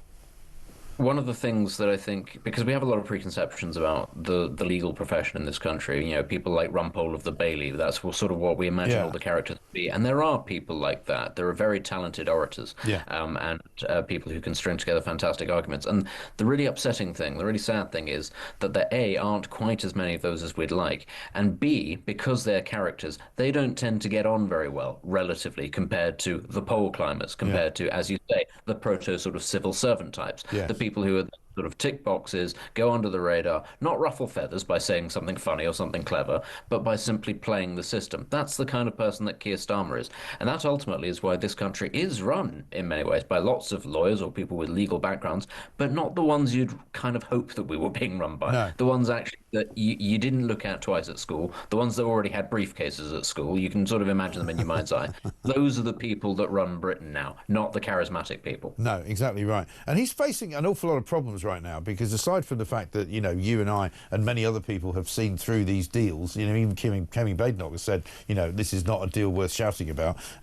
There's rebel MPs, more than 40 of them, warning the Prime Minister that these planned disability cuts are impossible to support, and they've called for a pause and a change of direction. We've also got news coming out today in the Telegraph that the cost of migrant accommodation now, which is £4 million a day, will completely wipe out any benefit coming from a cut to the winter fuel allowance. And he's getting a lot of pressure now from inside of his own party to change course. Do you think he will? I mean, we had Louise Haigh the other day saying what he needs is to raise taxes to spend on these sorts of things. And I just thought, well, that just shows you quite how on the ball she is. Not the greatest idea, no. Yeah, that she thinks the country would welcome new tax rises. I mean, the thing is, as you point out there, the bill for housing migrants is in the billions now over the course of a year or so. It's unsustainable. But the other thing is that the bill for people who came here as part of the Boris wave of migration is going to end up being a net drain on the economy in the best case scenario of about 85 billion, possibly as much as 100 billion. And those are the people that came here legally. It doesn't matter what Labour say about not wanting to play reform's game. Migration, immigration, both legal and illegal, is costing the country an unaffordable amount of money, and it's only going to get bigger. They can't avoid this situation. They're going to have to address it head on if they want to avoid bankrupting the country even more. And thanks to that Indian trade deal that you did the other day, it's actually going to get worse from India. Oh, yes, absolutely. And I mean, again, that's why I say within my lifetime, India was not considered a major sort of geopolitical rival to the UK. It has managed to overtake us now, so much so that it can enforce these sorts of terms. And, bear in mind that even the Tories who did try to strike a trade deal with India looked at some of the demands that the Indians were making and going, absolutely not. There's no way that we can get this past the public. But this, I think, also shows how weak Labour are. They're desperate to get trade deals done to be seen to be competent. So they're prepared to sign up for things that are bad for the UK. And if they'll do that with the US and with India, you better believe they'll do that with the EU as well. Yeah, and they'll probably do it with China too at the end of the day. Good to talk to you, Benedict. Thanks very much indeed. Benedict Spence there giving his view as a Conservative commentator. Morning, Mike. Says Peter, Starmer's so-called deals, India, US and Europe, etc., are just smoke and mirrors. Who does he think he's fooling? He and his bunch of useless amateurs are very quickly wrecking this country. And Betty says this, UK does not make or export US-specific steel. We make no aluminium and the products are now exempt. The only benefit really is to cars and the military. Yeah, that may well be true. We've got plenty more to do. Coming up, we're going to speak to Andrew Griffith MP, Shadow Business Secretary. We'll get his view on this American trade deal. And also, we might find out what he thinks about why Keir Starmer and the Labour government are going after pubs. This is Talk.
The residents of Gaza are never going to have a chance for a future until this Hamas cloud is removed from them.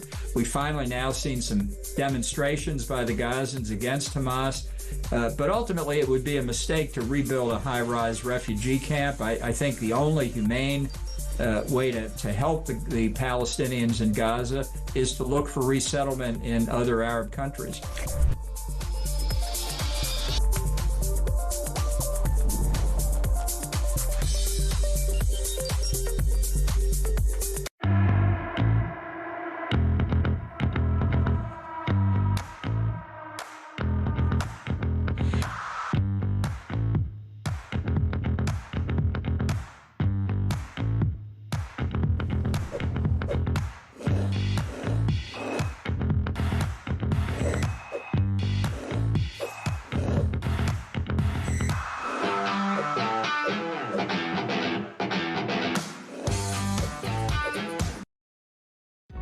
Across the UK, on DAB+, on your smart speaker, on your smart TV, and on your side. This is Talk. Welcome back to Morning Glory, 7:22. I'm Mike Graham with you all the way through until 10 o'clock. Of course, Alex Phillips is here in for Julie Hartley-Brewer on a Friday. Peter says this, morning, Mike, Starmer's so-called deals. Oh, no, we've done that one.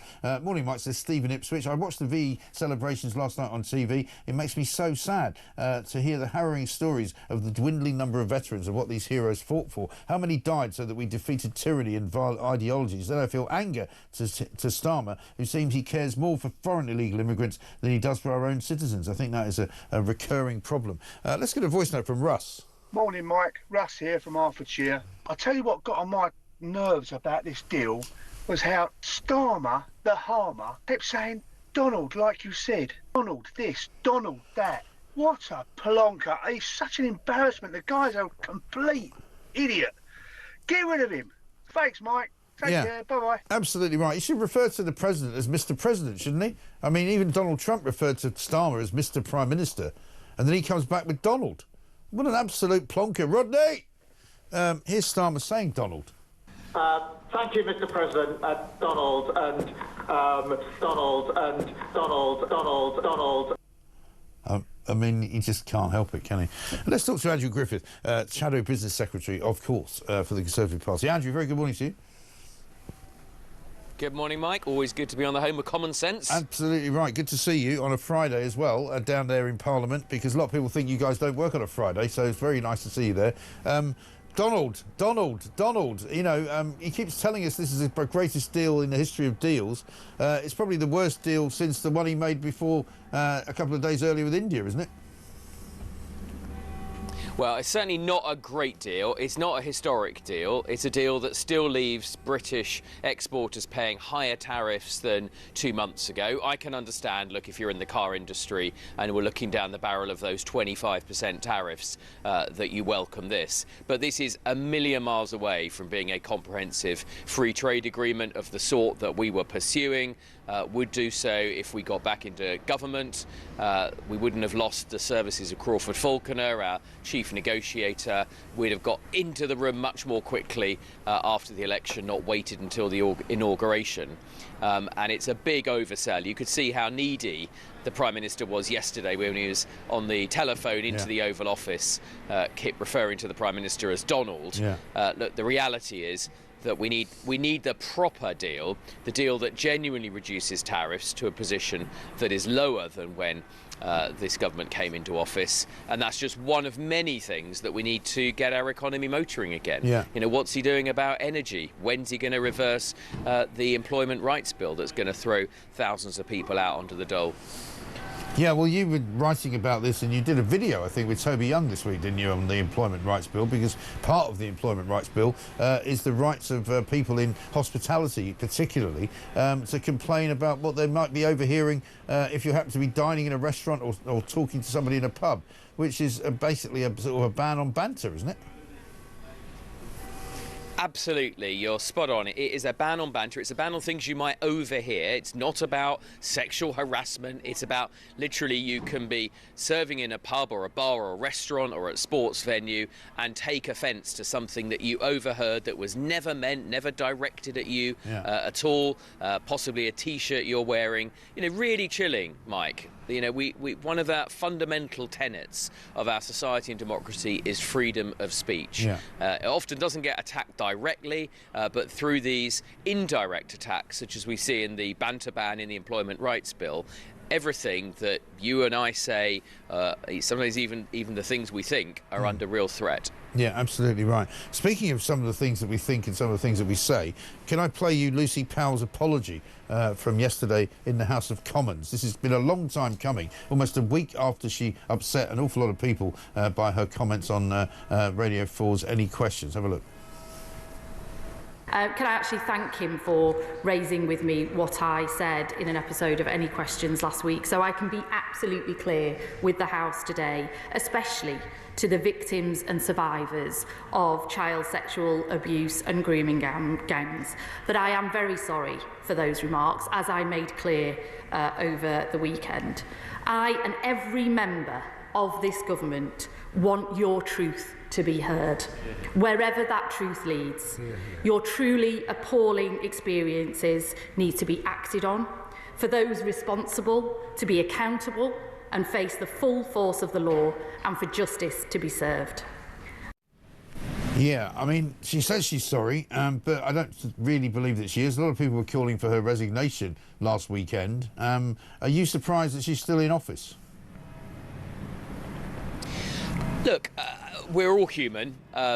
Fine to apologise, but the key thing is it's actions, not words, Mike. So if she's really sorry, right, if she never meant to say it, and many people think that that is what she said is precisely the view of the Labour government, but if she really didn't mean to say it, and she's genuinely contrite and sorry, then will she get behind calling for and supporting, because she is, after all, the leader of the Commons, will she, sits around the cabinet table with her friend Keir, will she now ensure that we get the national inquiry into grooming gangs that we have never had, a national inquiry that will reveal the cover-up that may or may not implicate various local leaders and politicians and the people at the top of the system in these areas, and will she make sure that we get that inquiry quickly and that it reports back? Yes, I think the answer to that is probably I think we no. probably know the answer. No. We probably notice the answer to some of those things, don't we? But no on all counts. The other thing for Starmer, the problem is going to rank up over the course of the next week or two, I would imagine.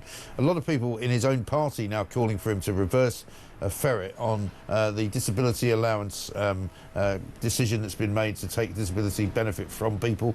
Also, it costs now more money for migrants to live in this country, £4 million a day, than any kind of money they're going to get back from the winter fuel allowance. They were offered the opportunity to reverse that. They still haven't. You know, Starmer's in a lot of trouble here, isn't he? look, no one, I'm the shadow business secretary, right, Mike? Nobody says to me the problem with the UK is that we don't spend enough public money, we don't increase the borrowing, and we don't tax our people too little, right? So what this government has to confront is that by their decisions, the choices they've made, they're spending too much of taxpayers' money on things that they shouldn't be spending money on, and as a result, they're taxing everyone till the pips squeak, including businesses, including things like the family business death tax, that's really hurting the economy. We're not growing. If you don't grow, you don't have a proposition for our children and our children's children. Yeah, I mean, how much time do you think Starmer's going to want to have in order to turn this economy around? Because frankly, it's going down the gurgler faster than you can say Rachel Reeves. It is. Look, I'm incredibly worried about the state of the economy. People are literally fleeing our country because they see better opportunities and the opportunity to keep more of what they earn elsewhere. They're destroying the incentives to build a business, to take risk by things like the family business death tax. You know, who's going to set up a business and try and pass that on to the next generation if all that happens is the state confiscates a huge part of that when you die? So I'm really worried about the economy. It's not a question about how much, you know, Starmer wants. It's that we need action right now. One of the things they could do tomorrow is ditch the disastrous unemployment rights bill. It's going to put people out of work. It's going to make employers' job that much harder. It's a $5 billion headwind cost on business at a time that they're already reeling from so many things, including the tariffs, which this deal yesterday doesn't remove for most businesses in this country. No, exactly right. Good to see you, Andrew. Thank you very much indeed. Andrew Griffith MP, Shadow Business Secretary, talking about the woeful nature of this Labour government. Yes, you might say that the Tories weren't much better, but they actually were quite a lot better. The fact is that they seemed like the worst government in history until we got this one. And this one, I have to tell you, is really awful. Dave in South Gloucestershire says, listening to Starmer taking it away yesterday in his thank you, Mr. President, Donald, I get the impression that he's trying to make us believe that he's one of the big players because, look at me, I get to call him Donald. Donald. How great am I? I'm one of the big boys now. Respect me. Donald. Let's get a voice note from Phil.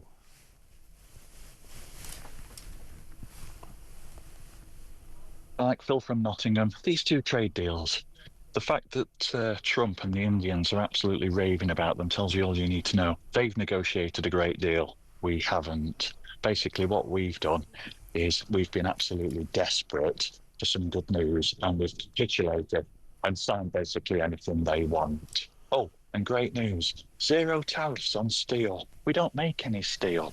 The Americans make loads. Why would they want our steel? It's time everybody grew up. Well, especially if we start making green steel, which is not much use to man or beast. You can't make tanks out of it, you can't make planes out of it, you can't make ships out of it. But you can probably make, I don't know, a Jaguar out of it that's pink. You can sell it to some wokery types. Let's go to Gaffe. JK, Jeremy Kyle, crossing to the Pope. Here we go. We're going to hear from the new Pope. La pace sia con tutti voi. Do we know what that means? Am I supposed to translate Latin now? Am I being paid to translate Latin? Fratelli, sorelle carissimi. Help me out. Brendan? Questo è il primo saluto del Cristo risorto. Il buon pastore. What do you mean stick with it, right? I wish they could hear what you're saying in my ear. I've got to stick with the bit. I don't understand what he's saying, man. Anch'io vorrei che questo saluto di pace entrasse nel vostro cuore. Jodie's suddenly become Latin. She said he said, I'm the new Pope. I think he was saying "Peace be upon you," something like that. But of course, obviously our subtitle department was off that day, so they weren't able to translate it straight away.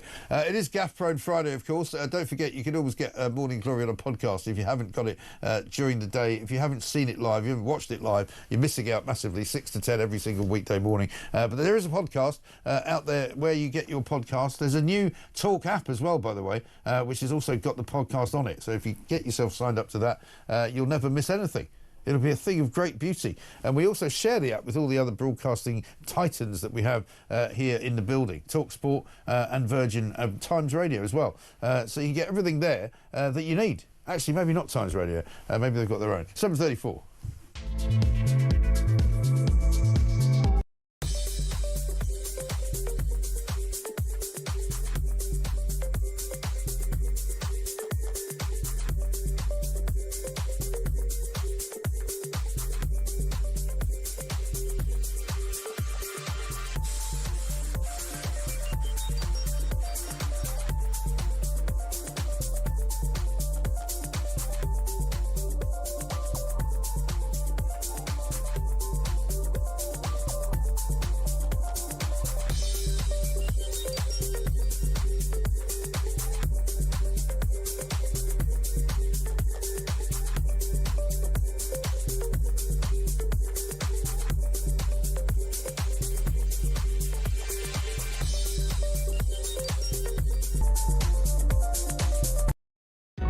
Across the UK, on DAB+, on your smart speaker, on your smart TV, and on your side. This is Talk.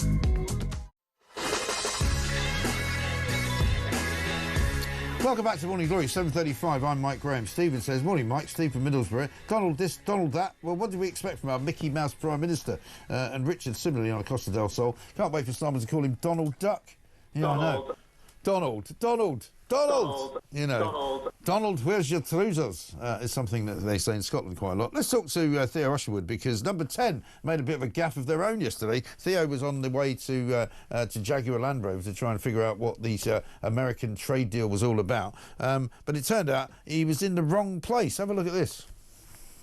We were meant to arrive at 2:45 at the right address, but of course we went completely haywire, and now we hope to be there. Well, we're told it's about half an hour away, so maybe they'll hold it all up for us. Who knows? OK, who's picking up the tab? You mentioned the Mirror, the Express. Yes, there. I don't see why News UK should pay for it. Is it you? Can I get it through expenses? Well, I hope so. It's going to be quite expensive. Theo, very good morning to you. Presumably you're putting that bill into Times Radio, aren't you? Yeah, it's £53. Actually, the Express picked up the tab. They haven't got any money. You're really bankrupting them. That's them down the gurgler. Yeah. So anyway, that's. But look, the important point with all of this, Mike, isn't that Labour, isn't the fact that a bunch of political journalists, I'm sure your listeners don't care about my plight on a Thursday afternoon trying to get to the press conference, right? But the important point, the really important point, is the fact that number 10 were in chaos. They didn't see this coming. Right. They basically had from, 10 o'clock the previous evening when Donald Trump rang up Keir Starmer and said, right, let's get a deal done, right, while he's watching the football, the second half of the Arsenal getting battered. And was he watching it live? Was he in Paris? He wasn't watching it live. He was watching on the TV, right, in number 10. Donald Trump rings up because he needs a trade deal. He needs to get something over the line. Right. And so there's no, any assertion that somehow number 10 had this all lined up and that this was all of their skillful doing, I think speaks to, doesn't fly, because ultimately they got the nod at very late on Wednesday evening. They then had to organise a press conference, and because they can't find the address, they sent us to the Coventry site of Jaguar Land Rover, put that in the address. They only left us with one train to get to the Midlands by the time they actually set out what's known as the OPNO, which is where to go. We turn up and go, right, let's get to this press conference then, and the lady of security looks at us and goes, who are you? Yeah, right. And so you ring doesn't it also show you that, you know, once they leave the Westminster bubble and get outside the M25, they don't actually know what they're doing or where they're going?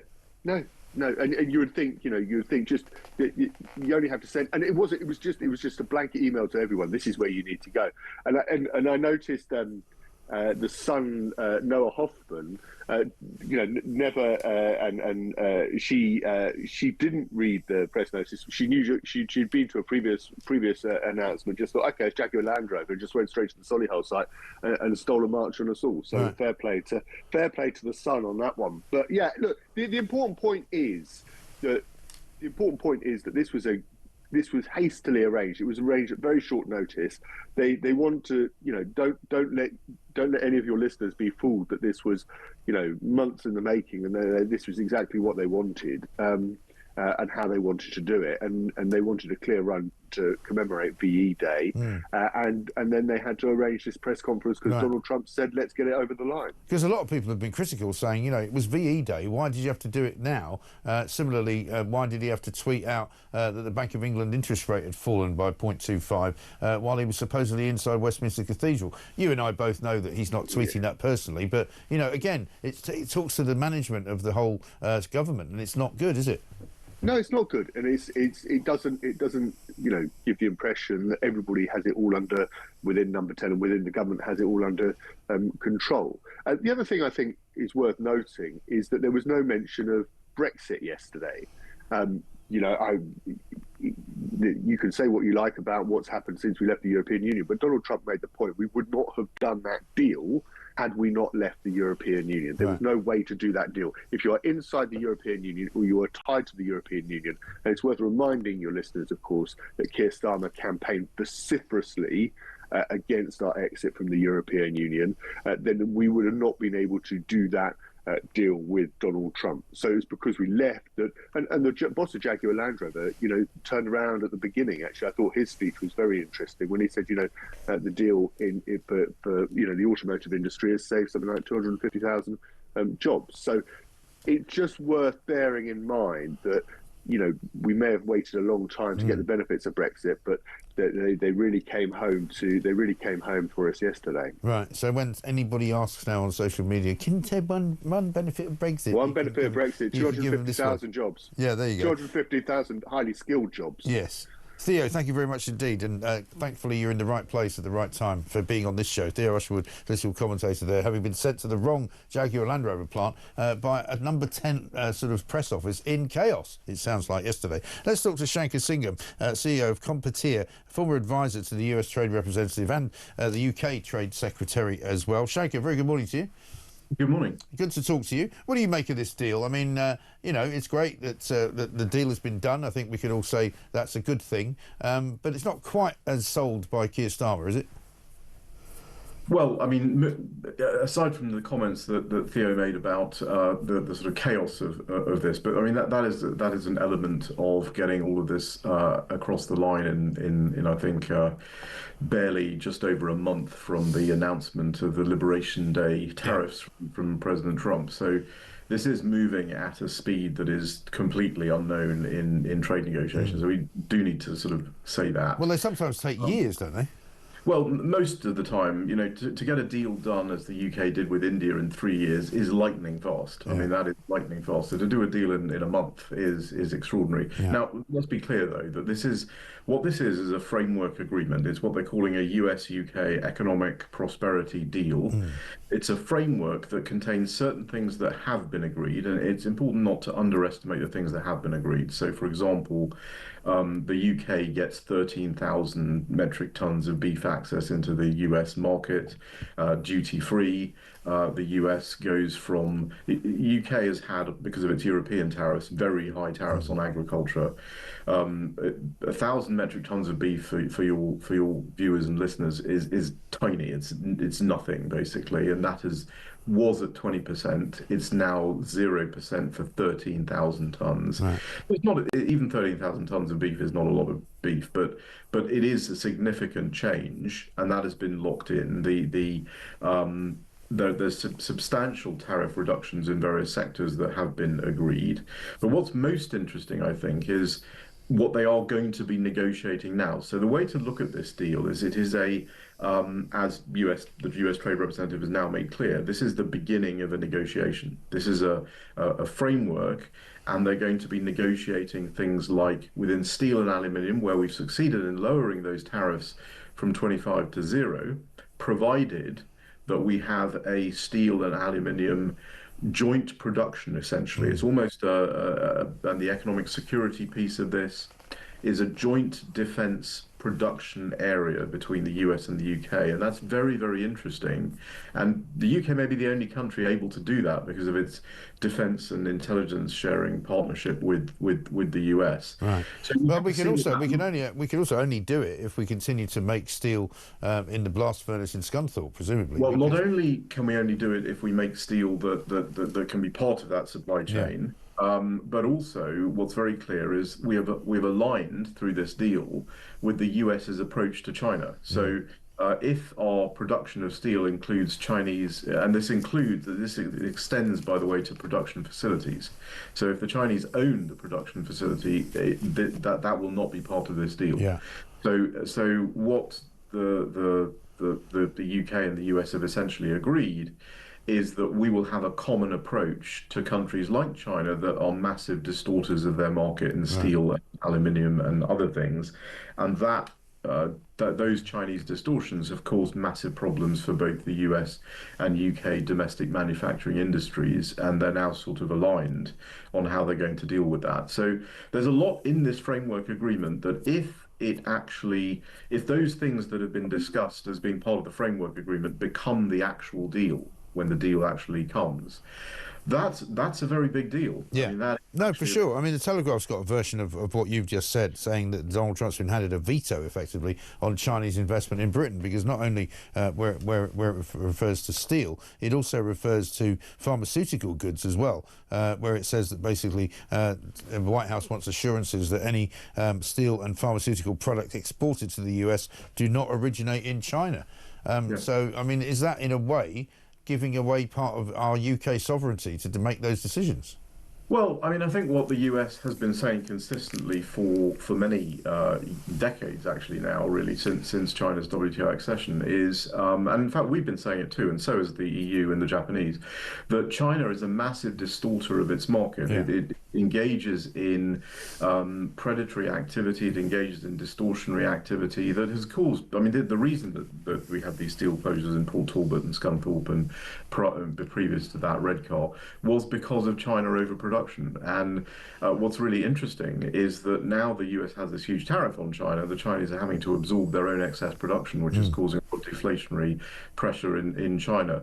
Now, if China and the US agree a deal, as Secretary of the Treasury Scott Bessent is over in Switzerland on Saturday starting the process with the Chinese, if that leads to a deal which reduces distortions, then I think we can see this framework operating slightly differently. But I think the US is going to be very firm with countries on ensuring that their approach to China and China distortions is mirrored by the US approach. So it isn't because it's China and we don't like China. It's because China is a massive distorter of its market, and someone has to do something about that. And in terms of China's reaction to this, we've seen them before threatening all manner of tariffs on American goods going into China. I think President Xi's in Moscow today celebrating with Vladimir Putin Russia's particular military escapades. What are China likely to do to react to this?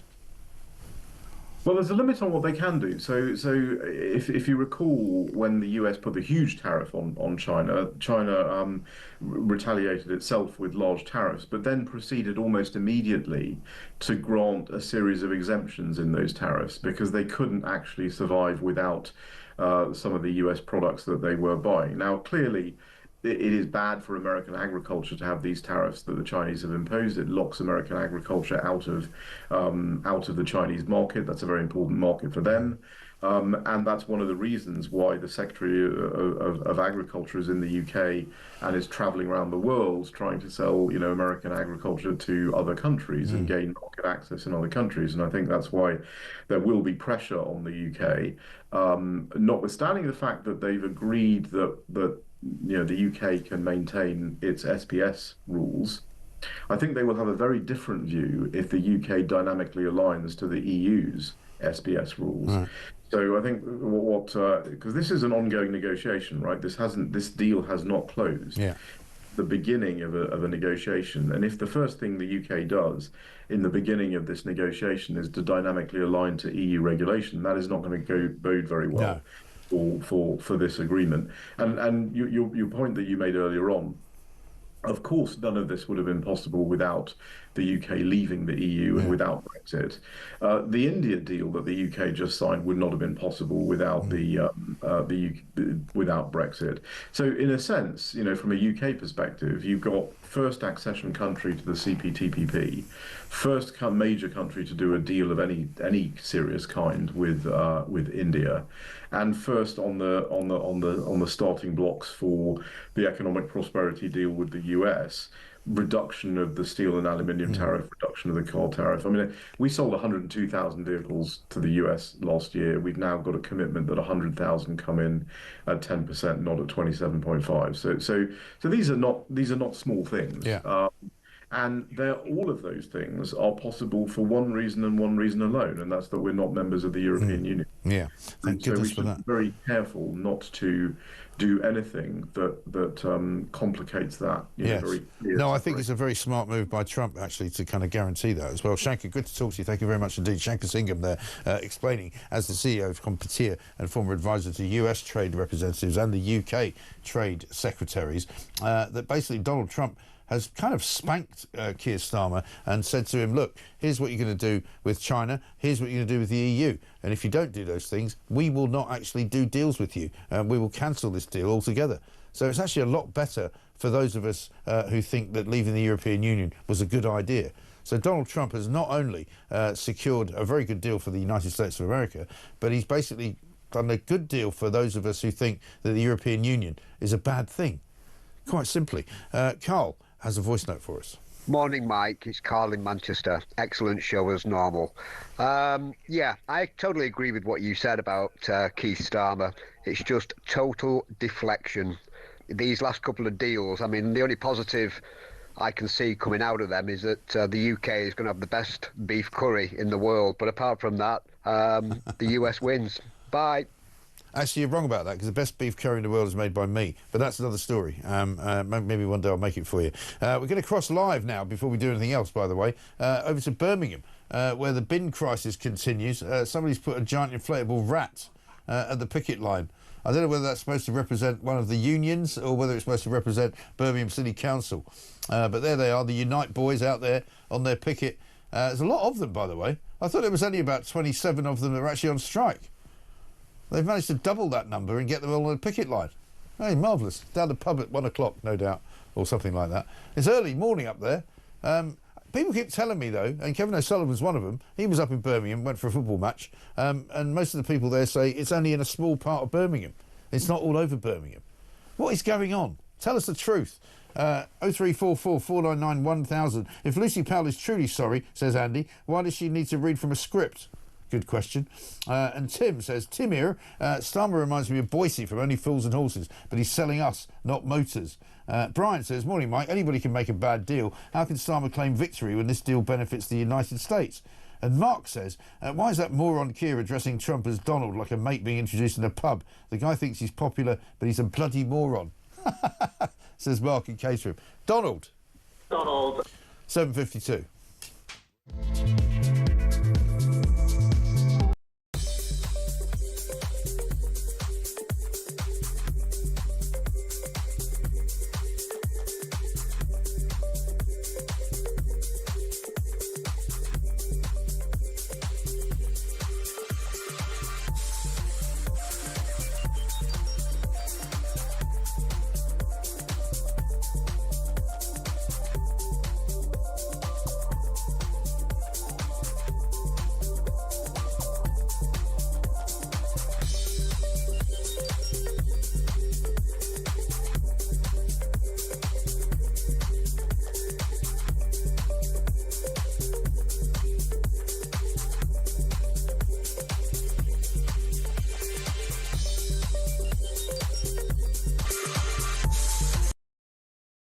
One is that we've got our own problems that need dealing with.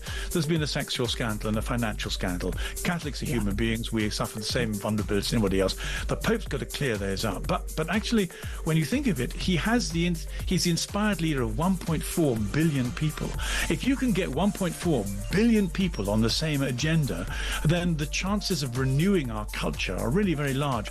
If he has the capacity to win the hearts and minds of Catholics and renew the church, the sky's the limit. Well, it's heaven, really, we're talking about.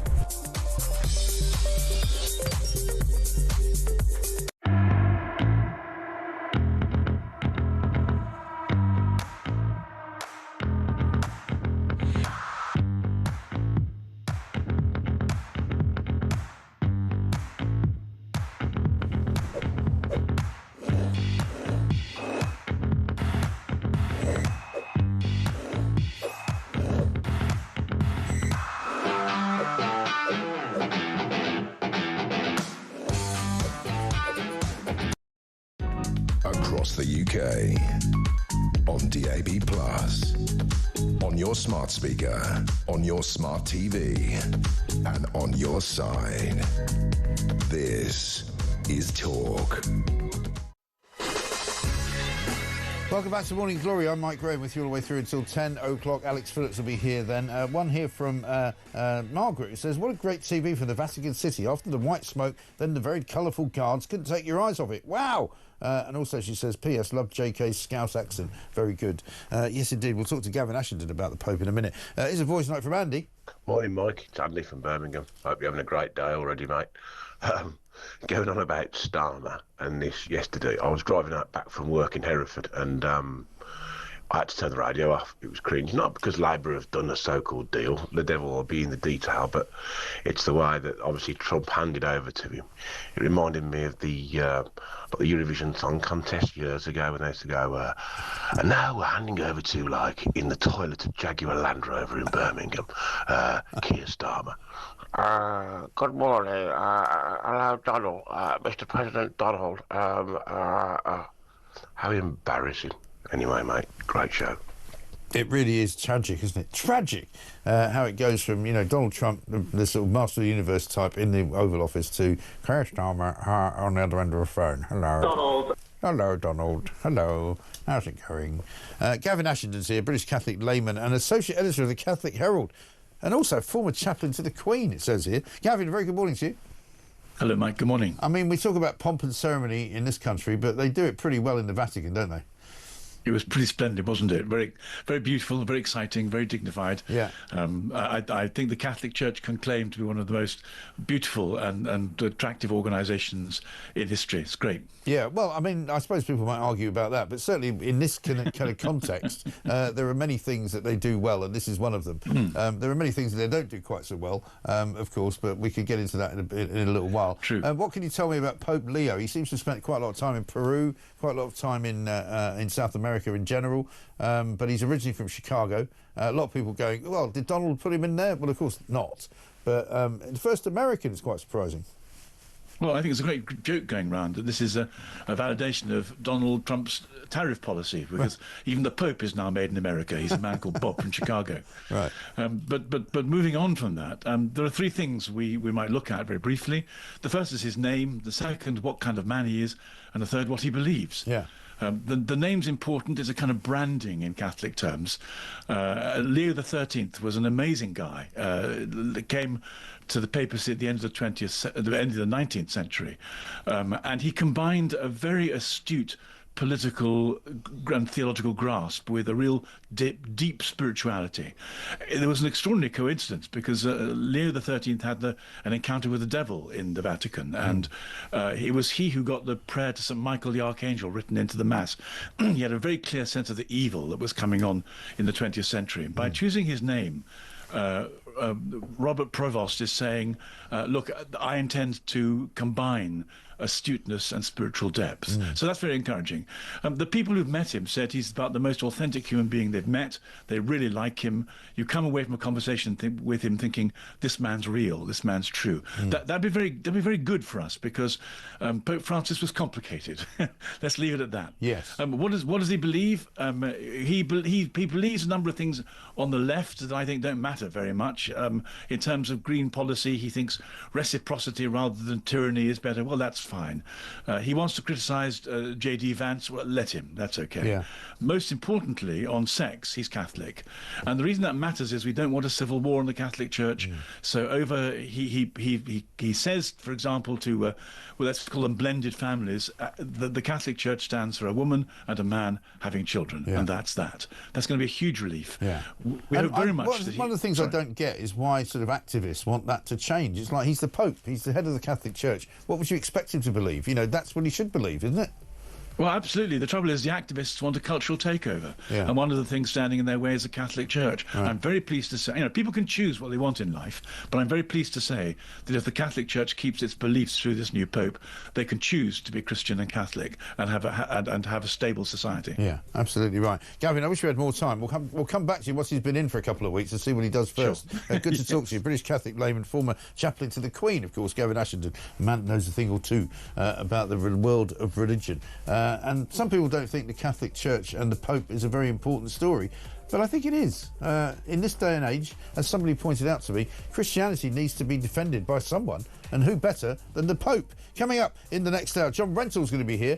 He may have a view on the Pope, but he may certainly have a view on what's going on with Keir Starmer. This is Talk.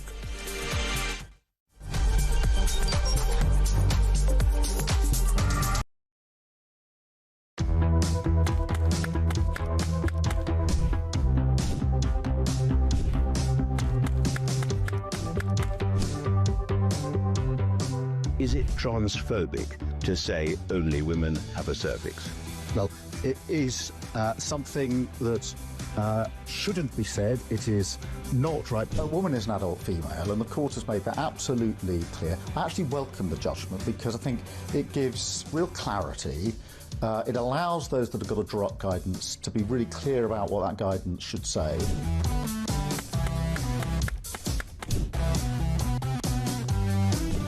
If you want to fight for Remain, vote Labour.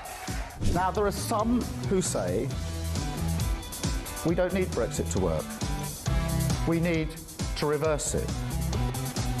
I couldn't disagree more.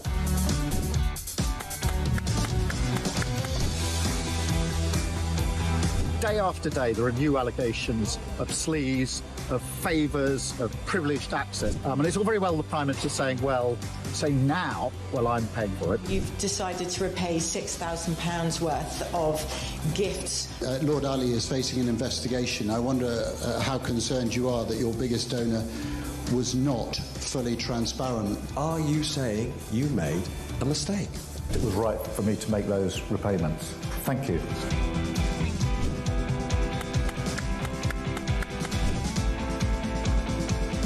Of course, I wouldn't want Donald Trump round for dinner, but don't underestimate the danger to the world if Trump is re-elected this time around. I'm anti-Trump. I would like to send my warmest congratulations to President Trump on his inauguration as the 47th President of the United States.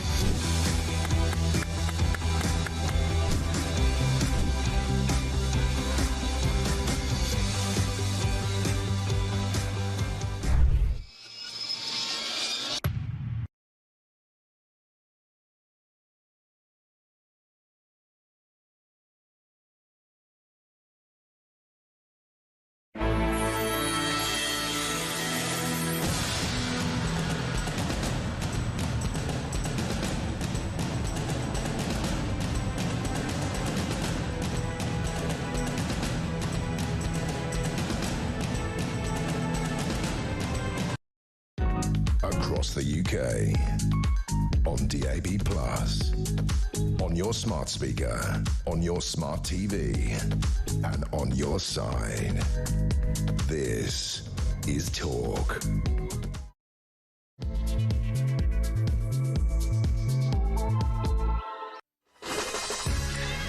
Back to Morning Glory, coming up to 3 minutes past 8. I've been saying it's looking a bit dim out there outside, and it says here from Brian, he goes, "Morning, Mike, maybe you can't see the sun today because Miliband might have started blocking it without telling anyone." Well, it's possible. They are going to start blocking it, aren't they? Because obviously we get too much sun in this country, and it's bad for us. You don't want to get out there and get sunburnt. That would be awful. Coming up in this hour, John Rentoul's going to be joining us. We're going to be finding out precisely what he thinks of this trade deal. I imagine, as a very sensible young man, he's going to say what I say, which is, yeah, all well and good. We've got the deal. It's all good that we've started on a process. It's going to take quite a long time. And what I think is interesting is that Keir Starmer, one, has benefited from Brexit, which he didn't want to happen, but also he's kind of given away the store to Donald Trump, who's now going to have influence over what Keir Starmer does in terms of business with China and with the European Union. So we'll find out what John makes of that. Also, quite a lot of anticipation, shall we say, of nastiness inside the Labour Party. Front page of The Guardian today has got a whole bunch of people, 40 Labour MPs, who are basically warning Keir Starmer that he needs to change tack, he needs to change his strategy, and he needs to undo some of the things that he's done. To wit, the planned disability cuts which are coming to people on disability benefits. They say, this group, that basically they are impossible to support, and they will create all kinds of problems going forward for the Labour Party. Concern is widespread, says The Guardian, among Labour MPs about the proposed changes in disability benefits, including the tightening of eligibility for PIPs, that's personal independent payments, saving $5 billion annually. Also, the other bad news for Starmer this morning is that the amount of money being saved by taking away the winter fuel allowance from the pensioners has actually been dwarfed completely by now the amount of money being spent on illegal migrants, £4 million a day. Let's get a voice note from Damon. Morning, Mike. Damon from Wigan. Well, Friday morning, once again, your show, once again, one of the greatest shows on the planet. So as you can already see, the Pope is already making miracles happen. Hallelujah. Let's praise the Lord. Praise the Lord. Exactly right. I'm watching, actually, as Vladimir Putin is hosting his Victory Day parade in Moscow. President Xi, I believe, is there from China. All manner of world leaders have gone to Moscow, but of course not anybody, as far as I'm aware, from this side of the European scenario.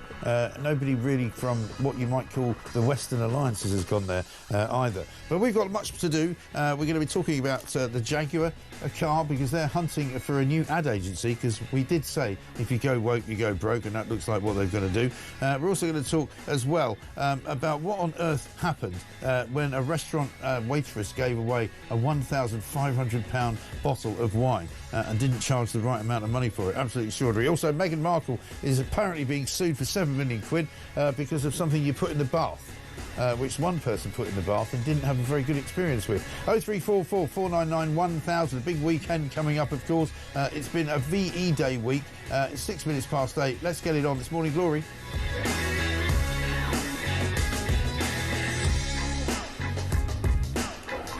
This one from Lee in Hampshire. You know how Jaguar can increase their sales? Stick a big powerful engine in the car, put the big cap back on the badge, and put some sexy people driving one in the advert. Yeah, that'll do. Call me old-fashioned. Well said, Lee. It is Gaffe Prone Friday, so just before we talk to John Rentoul, here's Julie Hartley-Brewer. Because, of course, they were very happy to look after, you know, the likes of, you know, God, my brain's gone. How can I forget the 9/11? I've got an absolute blank on my brain. Al-Qaeda leader, weren't they? Absolutely. And we know that the chief...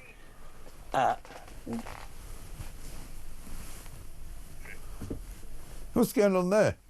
So he lost his entire voice as well. Absolutely extraordinary stuff. Bizarre. Anyway, we'll having more of those. We've got some great gaffes this week, actually, because it's been one of those weeks. It's been quite an interesting week all round. John Rentoul's here, chief political commentator at The Independent. John, very good morning to you. Good morning, Mike. It's good to hear you being so positive about Keir Starmer and his negotiating triumph. Listen, you know me, John. I'm a very fair-minded man. You know, I will give him credit where credit is due. And obviously, I mean, it's not quite as sold. I mean, it's not quite the brilliant deal that he keeps saying that it is. But what I find interesting, and this is where I would like to see your view, it seems to me that Donald Trump has kind of slightly shackled Keir Starmer in what he can now do from this moment on, because it seems that if he aligns himself too closely to the EU, that will kibosh some of the stuff that he's got from America. And he's also been told you can't get too cosy with China either. Well, that's right. Well, we have to see the small print on that. Yeah. It has been suggested that we have agreed to align ourselves with the US against China, and that we would impose the same tariffs that the US is imposing on China. If so, that's quite a big concession. But I think so.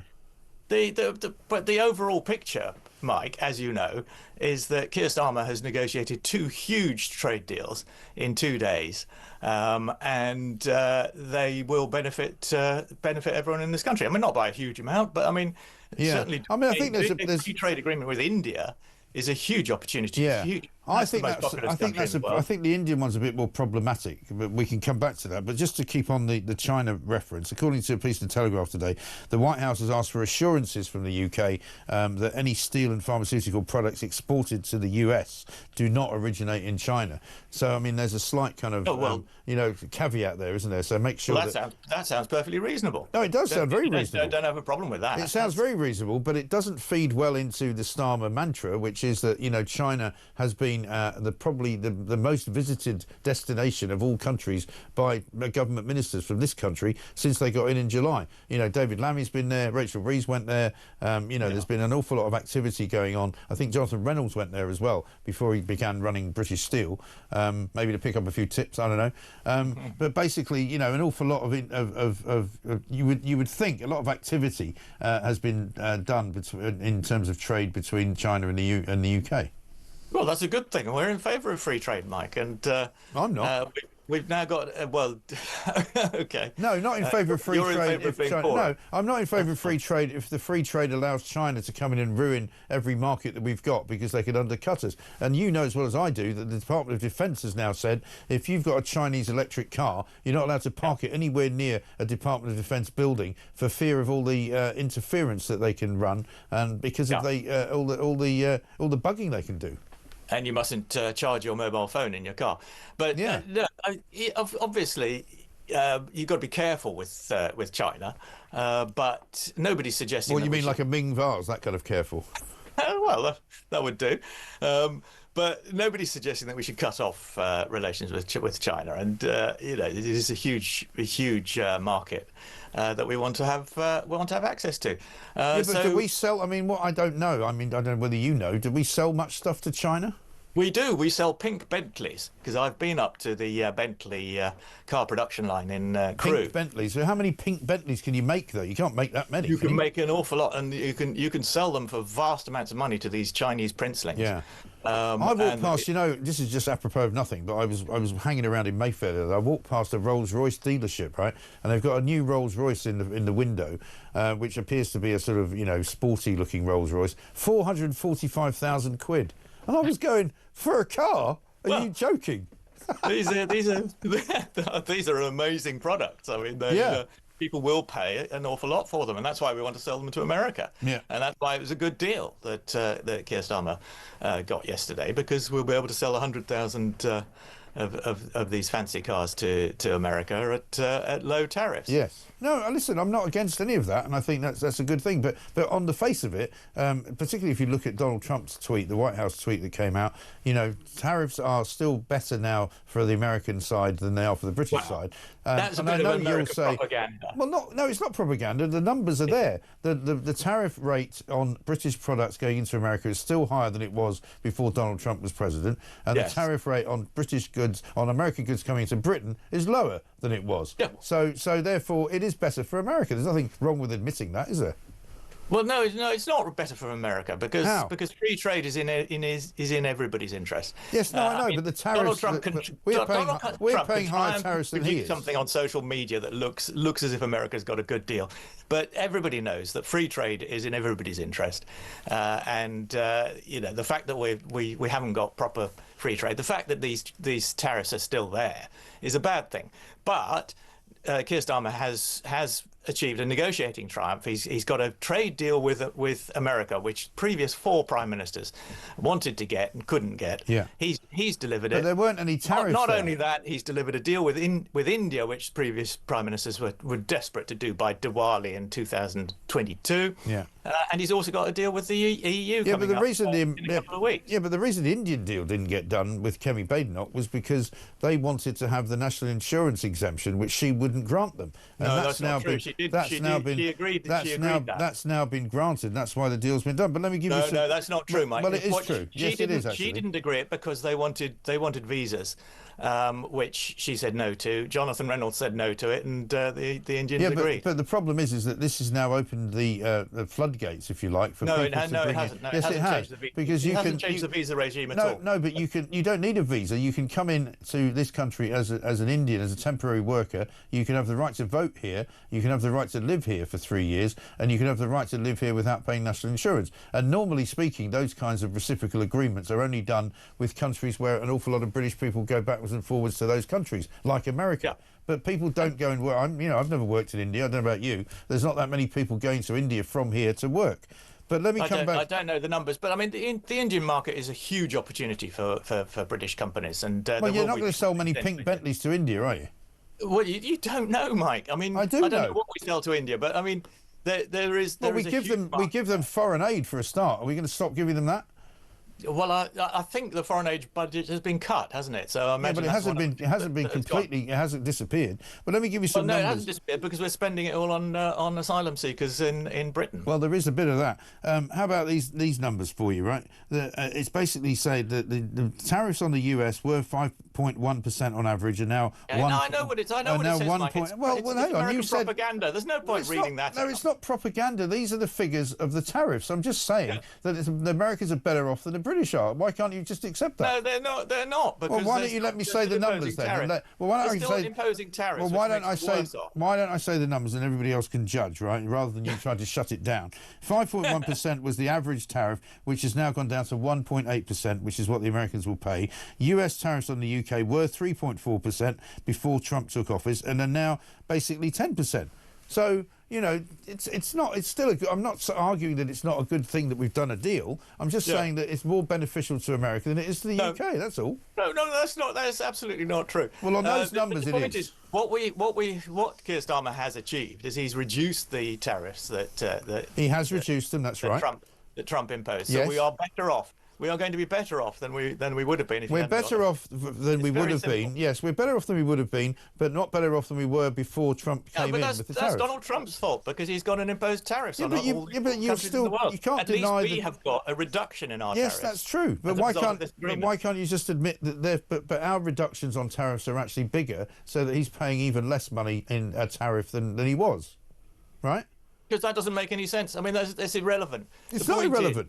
We are worse off now because Donald Trump has imposed tariffs on all countries in the world. But we have managed to secure some discounts on our tariffs. But the discount is bigger. We're better off than we were. Yes, I agree with you. The day before yesterday. But I'm agreeing with you. But the point is that you must also agree with me that the tariff on American goods coming into Britain has been lowered, far lower than the tariff that we're paying to go into America. That's all. That's all I want you to admit. Well, but it doesn't make it. That's irrelevant. I just want you to admit that it's true. That was the position before this deal, Mike. No, it wasn't. No, because yes, it was. Because the tariffs before. No, the tariffs before this deal for American goods coming to Britain were higher. They were 5.1%. They're now 1.8%. So that's a fact. Thing. Yeah. Well, it may be a good thing. I just want you to agree that the American deal is better than the British deal. That's all. No, you're not going to admit that. No, all right. No, will you admit? All right. Will you admit that it's a better deal now that we're out of the European Union? Because without that, we wouldn't have got the deal. Yeah, I think that is probably true, and we wouldn't have. Well, that is true. Been able to do that deal with. It's not probably true. The Indian deal and the American deal both done because we left the European Union. Yeah. So all the Brexiteers should be praising it instead of finding fault. I mean, Kemi Badenoch's attempt to pretend that this is that the Indian deal and the US deal are sort of bad deals is pathetic, and I think she should change line and agree with Jacob Rees-Mogg, who's welcomed them both. Yeah, well, Jacob Rees-Mogg's a very interesting character, and he's very much a man who's in charge, who loves free trade. So now that he's actually he's praising a deal which is not about free trade, it's quite interesting. But that's another story. Let's talk about reform, though, because I don't think I've spoken to you since last Friday when the results of the elections came in. Quite a staggering result for reform, I think bigger than even they were expecting. And it's going to have a few reverberations, isn't it? And we've already seen Keir Starmer this week coming out with all manner of sort of what you might have called right-wing policies about migrants, you know, saying that you're all going to have to speak English now when you come here, which if the Tories had said that a couple of years ago, they'd been denounced as Nazis and fascists. You know, No, that's not true. Yeah, they would. Of course they would. All governments have said that, and they always. Yeah, but the Labour government have never said it. The Labour government have never said it. Yes, they did. They've also said. No, they did. They've also said. They've also said they now want to bring an end to the crazy judges on the immigration panels who have been giving the right to stay in this country to people who should be deported for being criminals. You know, this is all as a direct result. This was not anything that they had planned. Surely, all as a direct result of reform winning. And people in the Labour government and Labour Party warning, don't jump to the right just because of Nigel Farage, but they have. Well, no, I mean, I wouldn't describe it as left and right. I mean, the British people want immigration to be controlled. They want fair and firm rules, and reform have benefited from the fact that the last Tory government betrayed them terribly on that issue. Totally right. Yeah, absolutely. But the point is surely now that this is a Labour government that even 2 years ago, John, and you know this is true, even 2 years ago, very much held the belief that, you know, people coming to this country had absolute rights to be here, absolute right to claim asylum, absolute right to seek a better life. That is not now the Labour view. No, that's true. And what's changed is that Boris Johnson let in net immigration of nearly 1 million. Yeah.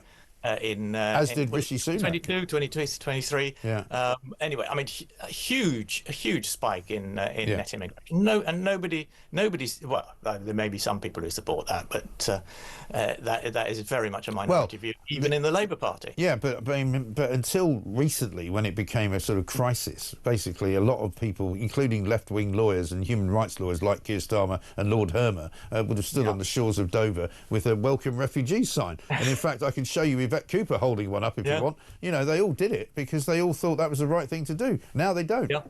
No, that's right. And, they are... the Labour government regards reform as the main opposition. Yes.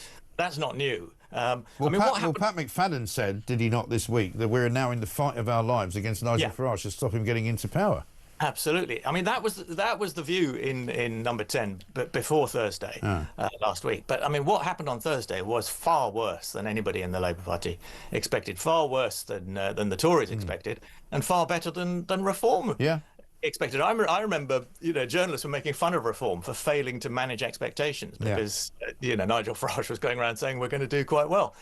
In the end, they did. But that's the problem, isn't it? There's so many journalists have got so much wrong over the years politically. That's where we are where we are. I'm unfortunately one of those who can claim to have been right all along. Well, you're always right. You know, thank you, John. We'll clip that and use it at some point in the future. But I mean, more bad news really for Kerry Badenoch, isn't it, as well? Because it looks as though I don't know if you saw this projection for, and I know that there are many reasons why you wouldn't necessarily project it absolutely like this, but a projection of last Thursday's vote in a general election gives the Tory party something like 7 seats.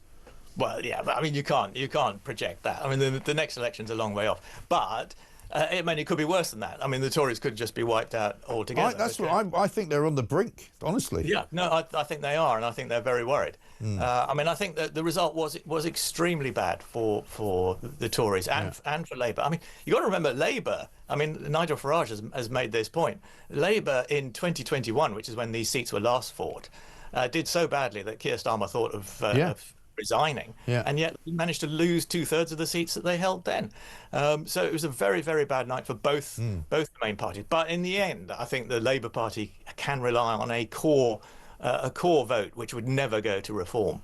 So it can always rely on having a certain number of seats in Parliament, whereas the Tories don't have that guarantee because their votes could just disappear like like the mist in the morning. Yeah, absolutely. It's going to be fascinating. Excellent stuff. Good to see you, John. Thank you very much indeed. John Rentoul, Chief Political Commentator at The Independent. We're going to go and have a look at the Victory Parade over in Russia. Victory Day military procession in Russia. This is Vladimir Putin, of course, celebrating his, well, I don't know how many years has he been in charge. He's been president, he's been prime minister for about as long as everybody can remember, really. He used to switch jobs, didn't he, with that other guy. President Xi from China is also in attendance, along with loads and loads of dozens of world leaders, but probably none from anywhere in Western Europe, and probably none from anywhere in the Western sort of alliances. There he is there, Vladimir Putin, speaking to an adoring crowd. Yeah, they have to be adoring, otherwise he shoots them. Yeah, that's generally how it works in Moscow. Let's get a voice note from Paula. Hi Mike, it's Paula from Liverpool here. Great show as always, but oh my God, that whole telephone conversation between Starmer and Trump yesterday, it made my toes curl. It was basically Starmer rolling over on his back, Donald tickling his tummy. The whole thing was just vomit-inducing. There's a reason why that deal hasn't been signed up until now, because it's absolutely crap. Grow up. Smell the coffee, everyone. Very true, Paula. Quite right too. And it is cringe. In fact, it's so cringe, we're just going to keep playing it. So have another listen. I'd like to introduce him now to say a few words. Mr. Prime Minister, please take it away. Thank you, Mr. President, Donald. And this is a really fantastic, historic day in which we can announce this deal between our two great countries.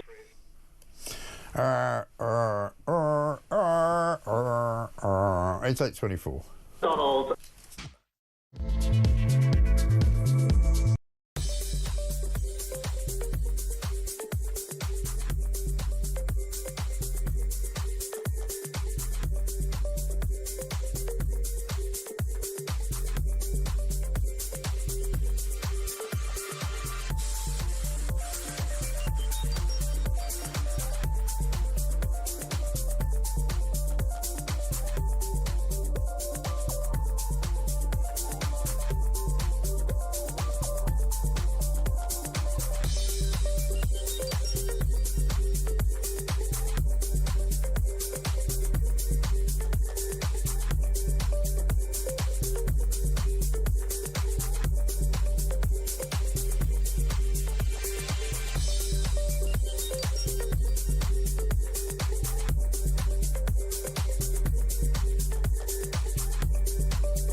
The fact that this is probably Labour's #1 most toxic policy since they came into government last July. Let's be honest, there's quite a lot of them which are pretty unpopular, but this has really struck a chord with voters. We saw it on the streets of Runcorn and in actual fact all over the country last Thursday, when at the first opportunity voters gave Labour the biggest kicking they could. The problem I think Keir Starmer finds himself now is that actually he's boxed himself in so much, he's expended so much political capital on this policy.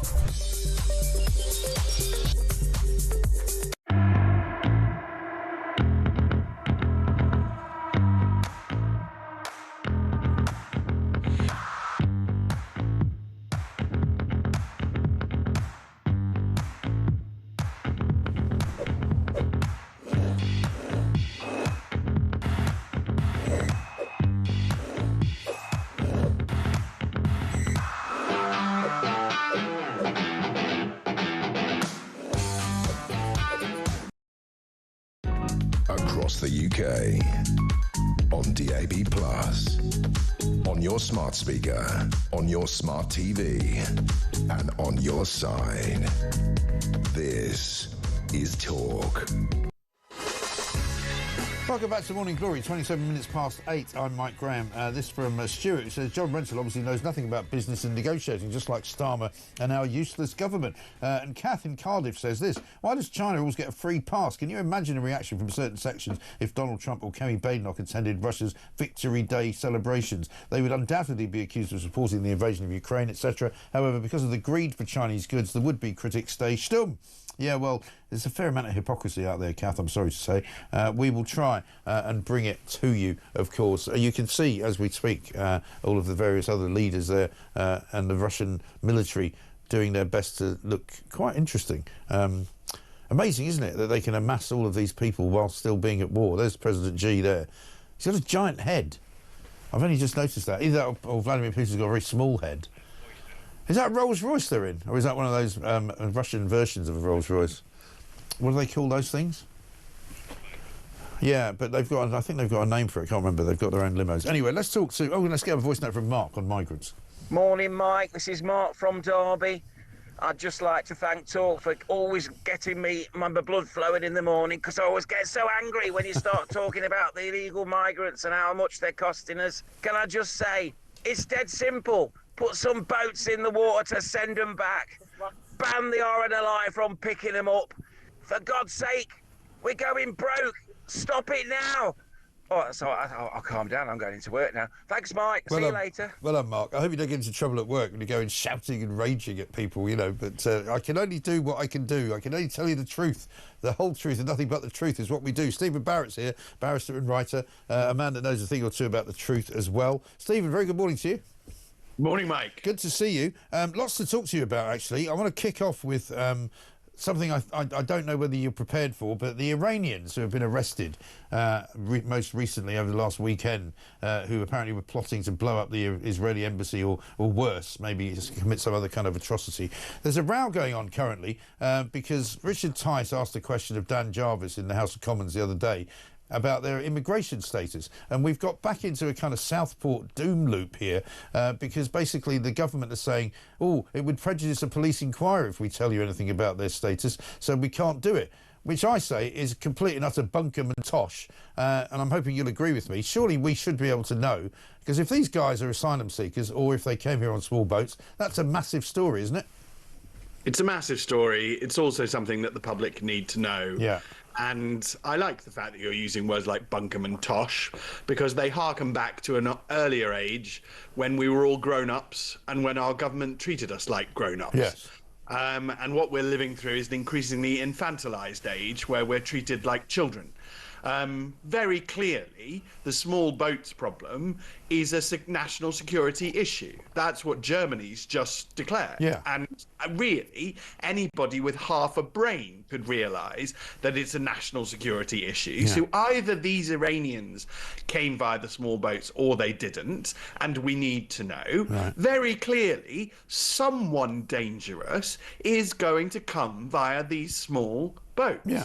No, statistically, it's almost impossible for them not to. Right. And if every time we sort of find out that somebody's a little bit dangerous, the government gets hyper hysterical and does everything it can to deny that they came via the small boats, or if they did, they simply hide that fact from the public, then the government starts to become an enemy of the people. Exactly. And I think at the end of the day, I mean, you all know that as with the case in Southport, the facts have to come out eventually, you know, but them hiding behind, this is why I'm interested in your view on it, hiding behind what they call the law is wrong, because there is no law. And I've done this business for long enough, and I've known enough about contempt of court as a newspaper journalist and all of that, the courts that I've covered, the cases that I've covered. We all know that you can do background searches on people and you don't publish it until after the court case is finished. We know all of that. And I also know that you cannot prejudice a police inquiry. So this nonsense that they come up with, that, you know, we can't give you any information just in case these people don't see justice done,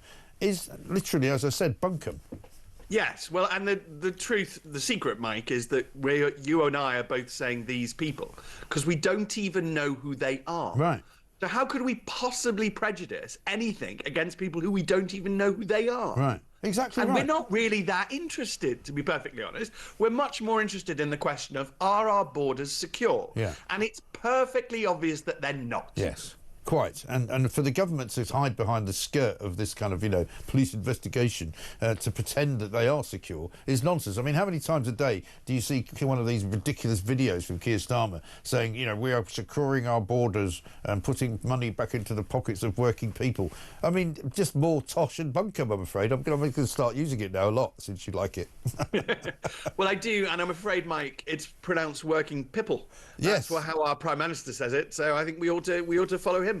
But this is part of the infantilization of us all, part of this idea. It's ironic, actually, that I, from my point of view, I can see the Moscow military parade. Yes. Because our government's acting like a dictatorship that feels like it can just tell us anything it wants and treat us like little infant children, and we'll all have to march in line. Yes. But I'm afraid Sir Keir Starmer is in charge of a British democracy of grown-up adults, and we don't get to be treated this way. And if we are, we will laugh at him, we will make jokes, and we will rebel, because that's what we do. It's what we've always done. We're actually quite a difficult people to govern. Yes. For all our loveliness, for all our tea and our cake, yes, we're actually we're not a very supine people. No. We're not going to put up with being treated like this. And all of us, absolutely all of us, from everyone's nan, can tell that our border is not secure and that is a security risk.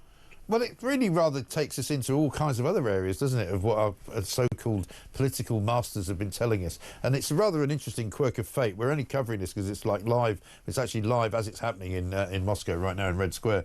But you're right. I mean, there is a sort of irony about the fact that we're watching these subjects of a dictatorship marching about to impress the dictator, because that's what Starmer would love us to do. But I like the fact that we're difficult people. I always say to people, I didn't get into journalism to be invited to Downing Street for a tea party or to be invited to Buckingham Palace. I got into journalism because I'm difficult. I like asking difficult questions, annoying people, and asking them questions they don't want to answer and chasing them down the road because they're trying to get away. That's why I got into journalism.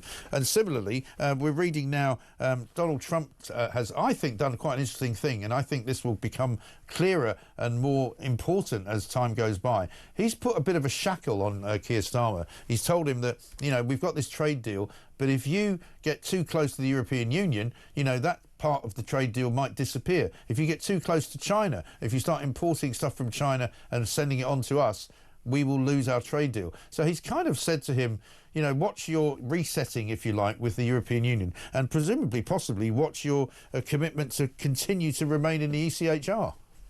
Good.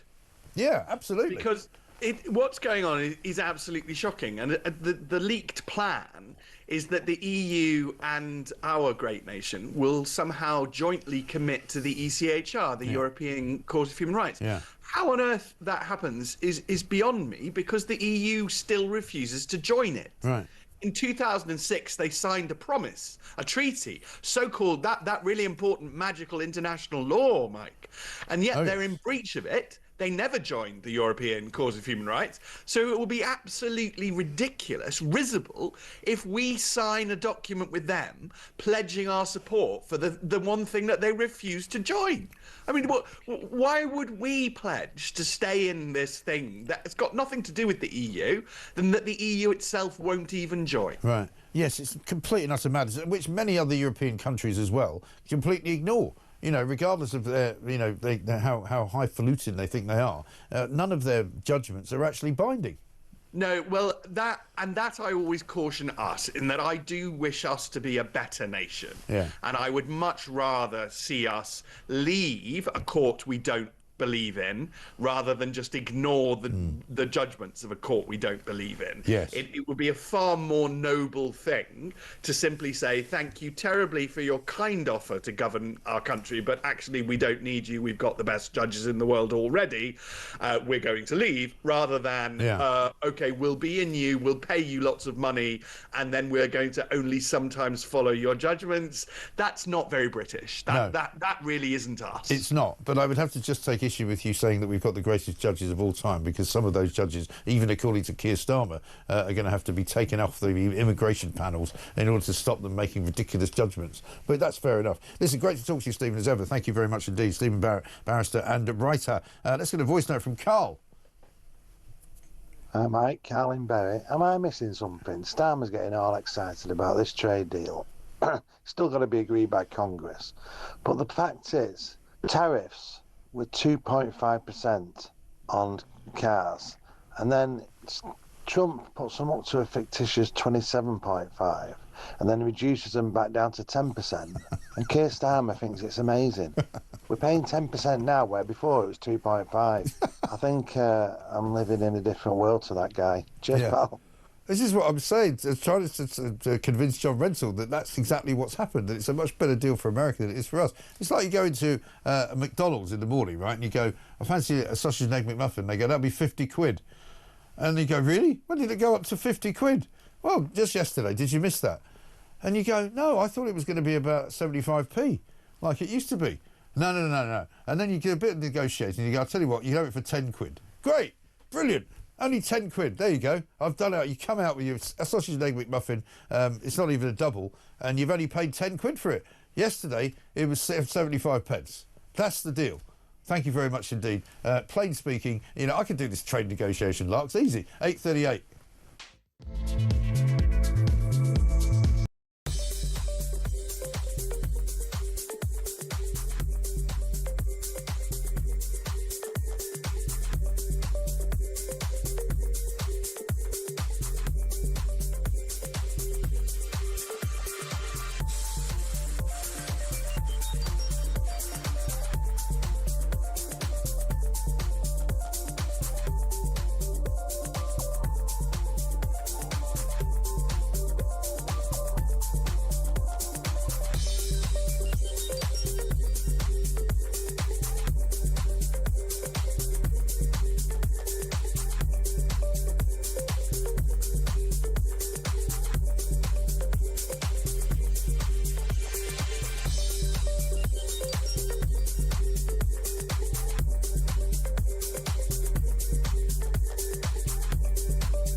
Across the UK, on DAB+, on your smart speaker, on your smart TV, and on your side.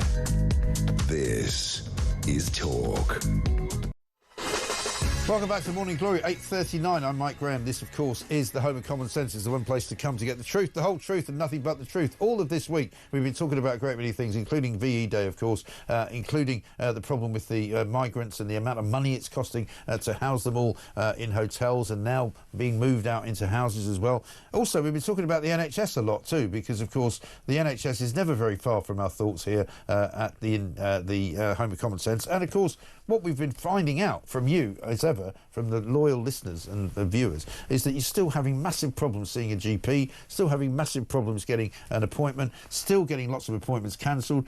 The answer, according to Wes Streeting, is many-fold. Last week, I think it was, we were talking about expanding the size of GP surgeries. Also, they've been talking about getting on an app so that you can access medical care a lot better. The cost of that, however, has been revealed to be something like £21 billion over the next 5 years, which is rather a lot of money, isn't it? Let's talk to our favourite GP, Dr. Dean Eggett, GP in Doncaster, CEO of Doncaster Local Medical Committee. Dean, a very good morning to you. Welcome. Good morning, Mike. Good to see you working on a Friday. It was a short week for you, though. You probably weren't working on Monday, right? Sadly, I'm overworked this week, so I'm looking a bit tired and haggard today. I do apologise. Oh, crikey. Well, listen, you better take it easy over the weekend. How are you finding this new Labour administration? Because we saw, I think it might have been earlier this week, actually, that Wes Streeting was talking about expanding GP surgeries, like physically expanding them so that they were bigger. Would that be of any use to you? Sadly, no, not really. I mean, he's saying all the right things. He understands that we need more rooms. He understands that we need more doctors, more bums on seats. Yeah. And that's the sound bites that are coming out. But when you look at it in more detail, it doesn't seem to be anything that's actually going to make any material difference. Yeah. So if you look at the money that's just been invested in GP premises, that's 100 million that's spread across 1,000 practices. Yeah. So each practice might get £100,000. Now in central London, what on earth are you going to do with a building with £100,000?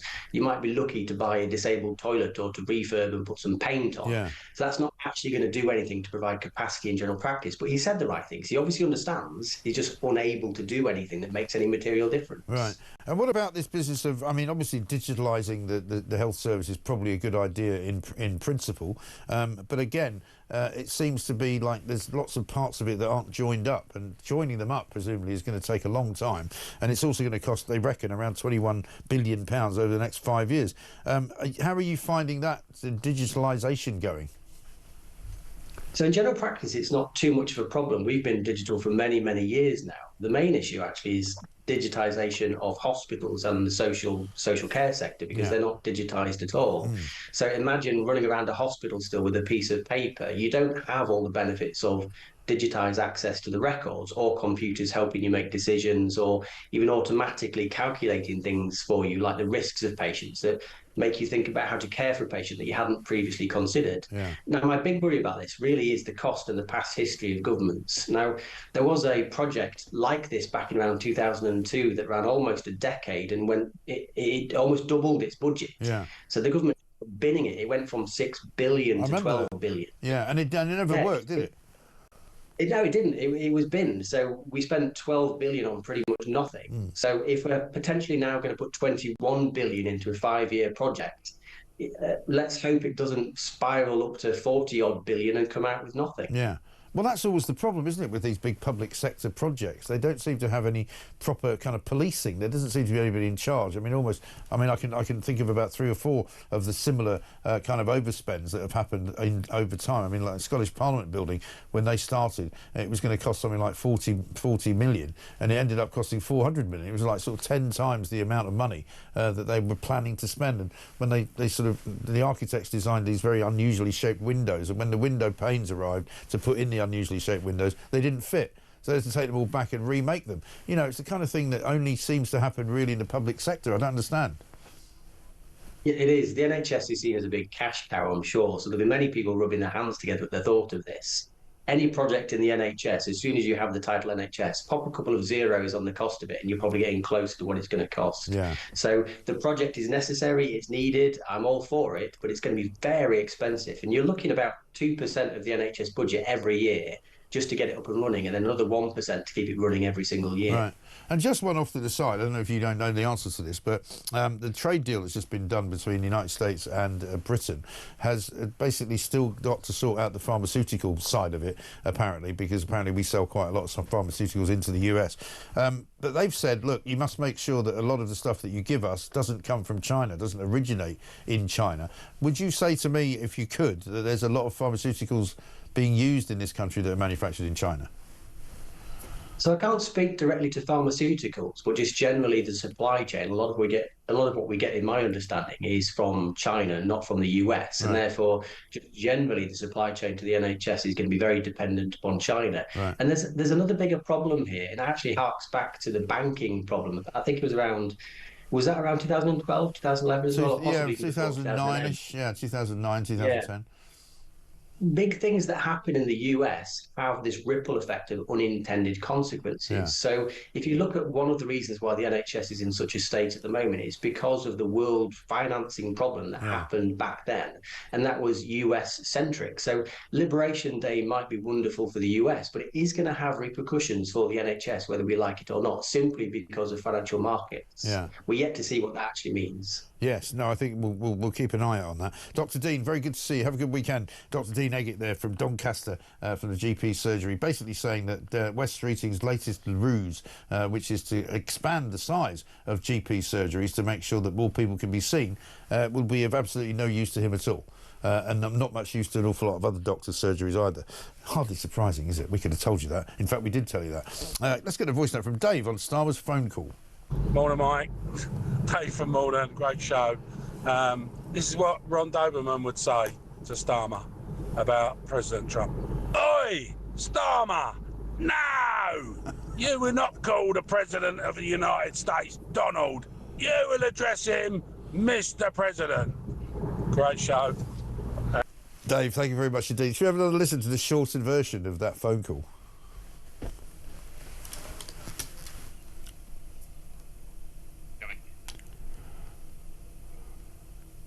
I'd like to introduce him now to say a few words. Mr. Prime Minister, please take it away.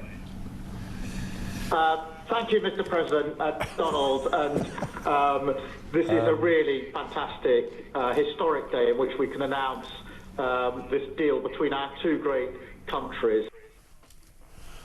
Yes. Donald, coming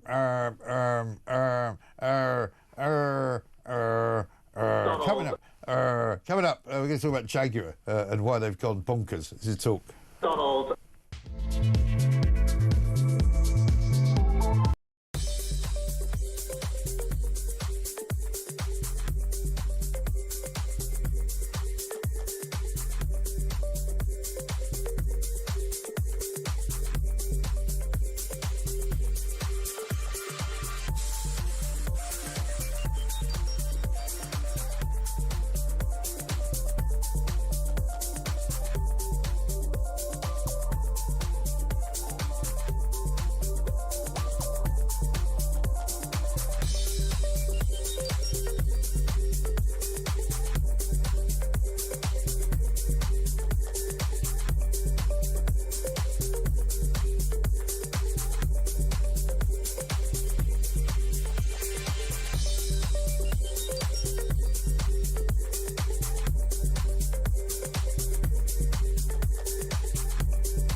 The whole thing is getting quite silly now. I think there's obviously an element of poor public procurement. We know that the government is not very good at actually buying services or goods when it needs to. But I think in general, the whole scale of the increase, in general, the asylum system cost us about £600 million a year in 2019. It's, forecast to hit 6.4 billion a year this year. So there's been a huge increase, a near tenfold increase in the amount we're having to spend. And that is because, as we know, those small boats have continued to come across the channel. Across the UK, on DAB+, on your smart speaker, on your smart TV, and on your side. This is Talk. Welcome back to Morning Glory. It's coming up to very nearly 10 minutes to 9. We're here till 10 o'clock, of course. It's Friday. We need a Gaffe, actually. We've got a Gaffe-prone Friday, so we'll do some of those in a moment. This from Ronald says, Starmer was at Jaguar Land Rover for the announcement, and you saw the faces of the folks standing behind him. They didn't look terribly enthusiastic. It was like a funeral. And why was it a funeral? Because this is a company where essentially it's a 6% margin, right? And we're talking about a 10% tariff. And also, as well, as we just had it explained by a very well-informed caller, Carl, I think it was, who said basically, there used to be tariffs on cars which were much, much less than 10%, 1.8% or something like that. And then suddenly they went straight up to 25% under Donald Trump. And then Donald Trump basically decided to reduce them for Britain and for Keir Starmer. So now they're back down to 10%. But that's still an awful lot more than they were. So how that's helpful to British industry, it remains to be seen. And also Jaguar, of course, have completely kiboshed their own brand by last year, if you remember, completely changing the shape and nature of the cars, putting out these ridiculous prototypes, making them look like something out of Thunderbirds and, Lady Penelope, and there it is there if you're watching. Taking away the Growler, that's what it's called, the actual Jaguar, snarling beast that would be on the front of the car as the mark, as the badge, getting rid of that and changing the label. I mean, it's another one of these rebrands that's just not going to work, like Bud Light when they screwed up, and like Pepsi when they decided to go, or Coke, I think. Was it Coke when they decided to go blue? Can't remember. Anyway, the man to talk to is Mark Bukowski, media and PR guru. He'll remember all these previous gaffes that various companies have made. Mark, very good morning to you. Morning, Michael. It turns out that, not surprisingly, Jaguar are looking for a new advertising agency, despite the fact that they defended their change of image and said, this is what we want to do, this is a new market, we don't want to sell to old blokes like me anymore, we want to sell to, you know, young people who are much more interested in electric cars. It looks like they've got it massively wrong, doesn't it? It looks like it, and of course events, particularly with the tariffs and the trade wars, and if Jaguar is an important mark in America, you know, the mood has changed in America for many of the virtue signalling Adland speak that came out of this. I mean, I do feel sorry for the PR people who have to mop all this up. As it previously said, you know, they find themselves in this cycle of really a lot of hateful stuff being said at the time, and now carry on.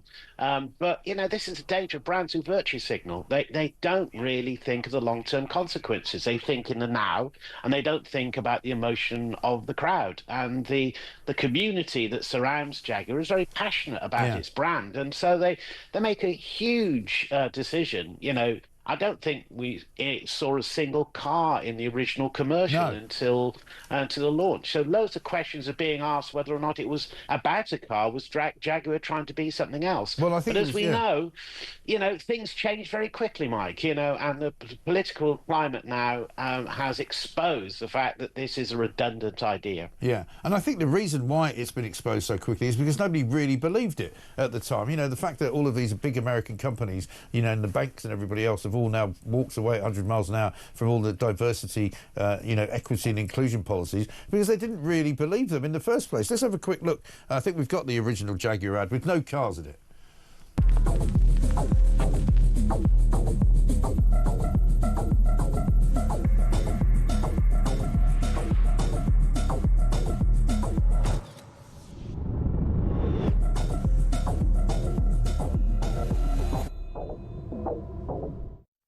I mean, what a load of old cobblers, as we used to say in the old in the days of Fleet Street. I mean, I mean, we said it at the time. It has to be said. You know, I was not one that went, "Oh, isn't this really cool?" Because, you know, most people, you know, I owned a Jaguar once, and when I got it, I thought, this is great. This is one of the things you've always wanted to do. You've always wanted to have a Jaguar, you know, and I don't want a Jaguar that looks like that. I want a Jaguar that looks like it's a fast car. It's got some kind of a Jaguar's head on it, and I want to feel macho in it. It's aspiration, Mike. I mean, car advertising has always been superb at creating, you know, that aspiration. And, of course, Jaguar came with all that nostalgia. But, of course, you know, modern marketeers, you know, younger people, you know, don't have the same emotional connection with that heritage. And people are continually trying to reinvent heritage rather than thinking about how to reinvent heritage. And that's the problem here, is that we talk more about look, Jaguar, I think at the time, if you followed X, were quite happy about the debate. They were, yeah. They said they were looking for a new audience, didn't they? And maybe that debate generated something that they had a stark realization that audience didn't want the Jaguar. It was too old for them. So whilst they were, you know, delving into this new way of thinking and acting, they've left the loyal, you know, Jaguar lovers and owners far behind. But America is a very important market, particularly for Jaguar.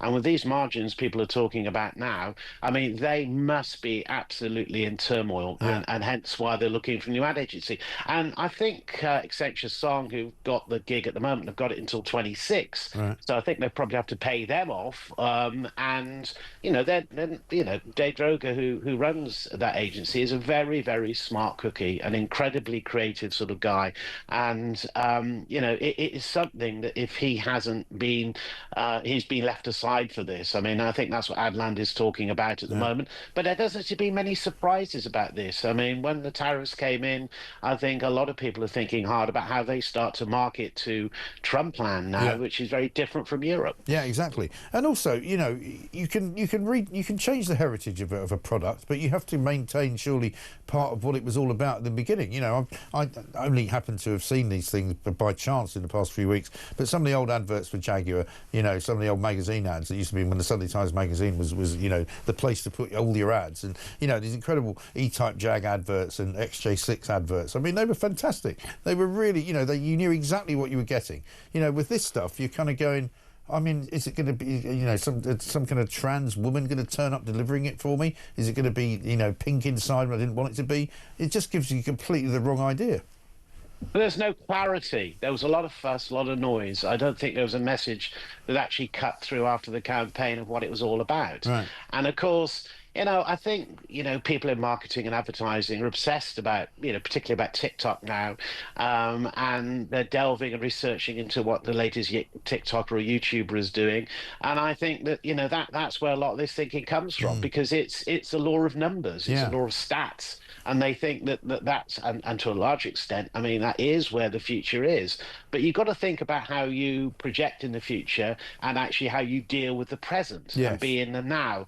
And I think, you know, you get a lot of sort of kudos, you know, and generate a lot of media if you are blue sky thinking. But this has been dangerous when you take a huge leap away from what that original brand stood for. Yeah, because at the end of the day, that market, that TikTok market, is got such a low attention span, a short attention span, that these are people that probably wouldn't buy a car anyway. They'd probably rent one for a day and drive around in it. In fact, I'll give a free nickel's worth of free advice to Jaguar. If I were them, I would market on TikTok, you know, rent this car for a day and you'll want it for the rest of your life.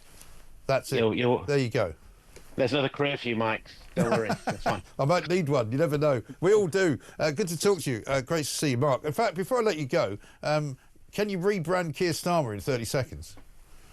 Listen, I think there's a long game played being there. I mean, I think while the world is going mad, this sort of deliberate, ponderous, sort of struggling tone, we might see another vision of him as a communicator. Who knows? I think that I think it's not in the now. It's actually how we look at things coming forward. So it's about results, isn't it, Mike? It's always going to be about results. Well, at the moment, they're not good. He's losing about 25-0. But listen, we'll talk to you soon, Mark. We've got that lunch sorted out as well. Mark Bukowski, media and PR guru, to the stars. Fantastic. Let's get a voice note from Kitty. Morning, Mike. Kitty from Kent here. So John Rentoul and his ilk all seem to keep saying that Donald Trump has inflicted tariffs on the world. But what I don't understand, that they don't understand, is that the world had inflicted tariffs on American goods for many, many decades. And all that Trump has done is what he said he would do, which is come back and reciprocate, so not retaliate, he's reciprocating, and he's doing them at half the tariffs the rest of the world put on him.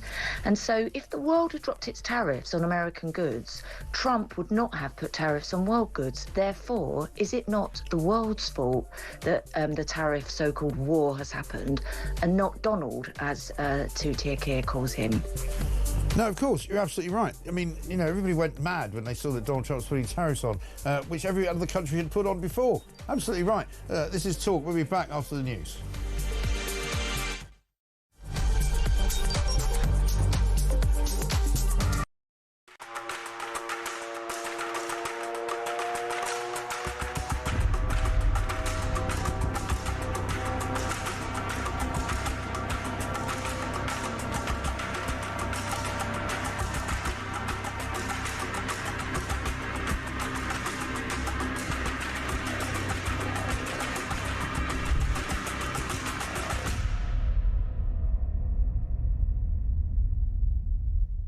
You said you don't like Polish people and you don't trust them. That's not what I said.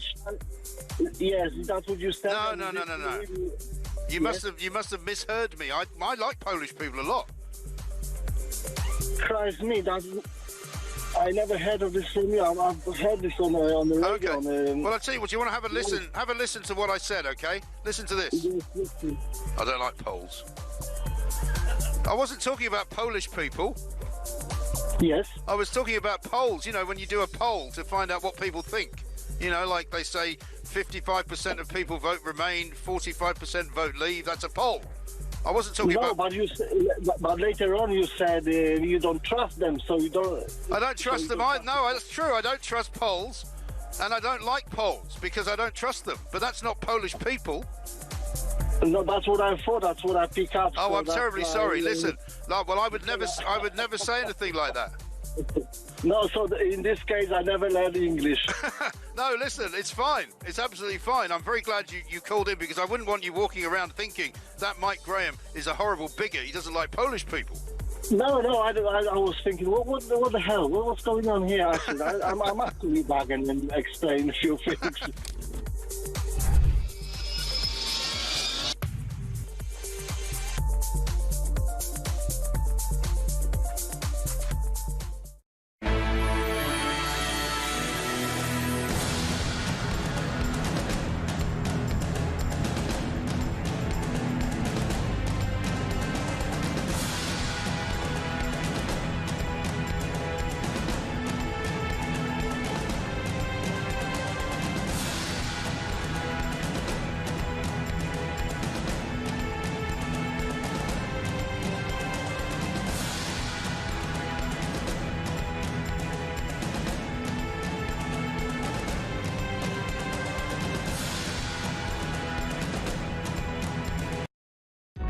Across the UK, on DAB+, on your smart speaker, on your smart TV, and on your side. This is Talk.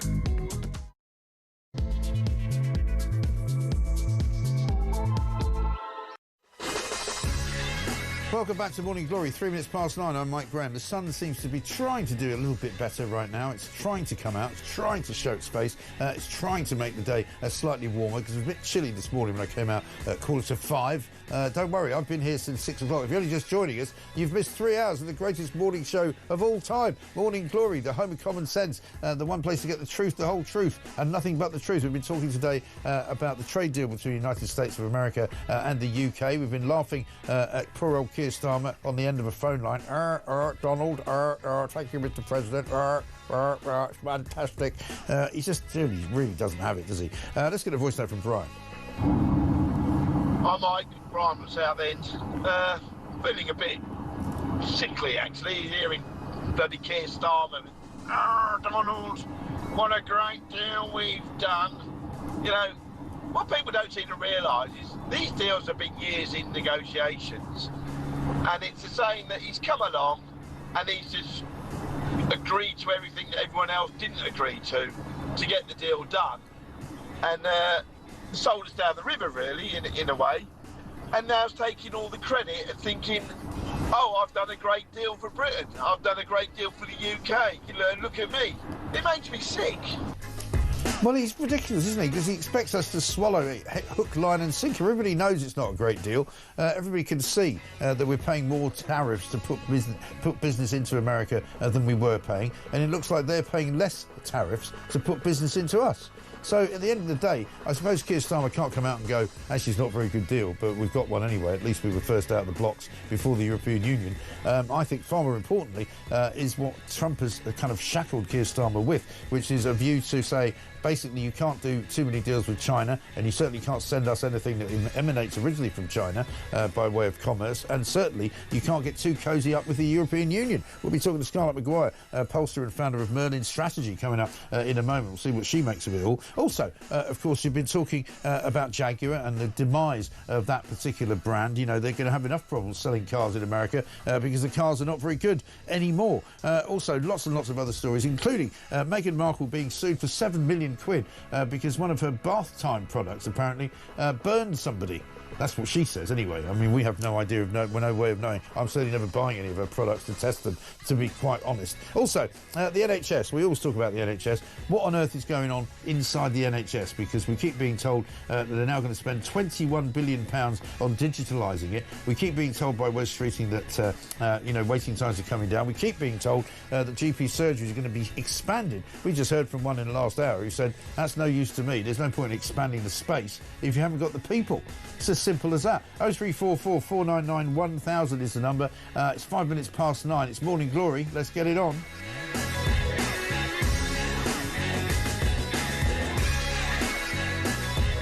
This from Peter in Suffolk, who says, "Morning, Mike. I think Trump is playing a blinder. Starmer will be forced to rethink his net zero plans and ditch his China links if he wants to do business with the United States." I think that's right. Stuart says this: "Starmer's new best mate, Donald, is the type of guy he wouldn't ask around for dinner and who is dangerous to the world. What a muppet we now have running the country." And Ian says, "Morning, Mike. Loving the show. Tale of two Lucys." Talking about Lucy Powell, of course, and Lucy Connolly. He says, "Both said bad things, both apologised. One gets away with it, one gets 31 months in jail. Welcome to Starmer land." Yeah, I know. Absolutely right. Although you would have to say, probably, in all fairness, that one of the Lucys said something that was slightly more illegal than the other. But both equally obnoxious and shouldn't have been said. Scarlett Maguire's here. Very good morning, Scarlett. Morning. Good to see you. Somewhere in between, I suppose, we're going to be saying or going to be agreeing. This trade deal is good that it's been done, but, you know, Starmer's slightly over-egging how good it is, isn't he? Yeah, I mean, I think you'd expect the government to get ahead and try and spin this, especially when they lost control of the narrative on the India trade deal that we had earlier this week. So, no, I think there is a fair deal of spin going on, but I think it is undeniably good news that at least some of the tariffs have been mitigated. Yeah, and I mean, it does look like that, doesn't it? Let's have a quick look, though, at what Kemi Badenoch had to say about it. This is not a free trade agreement. This was not what we were signing. What's happened is a small tariff deal to fix some of the changes which Donald Trump made last month. We are now in a worse position than we were in March. That's not something to write home about. I think we need to be honest about what we're doing here. If he had come out and said that we're trying to fix a problem that was created last month, I think that we would have understood that. But calling it a historic deal is trying to sell people a pub. Just be honest about what you've done rather than pretend that this is a historic deal that's going to change everyone's lives. We are in a worse position than March. So yes, businesses will welcome this. We're glad to see some improvement, but we're still in a worse position. I think that's about right, isn't it, Scarlett?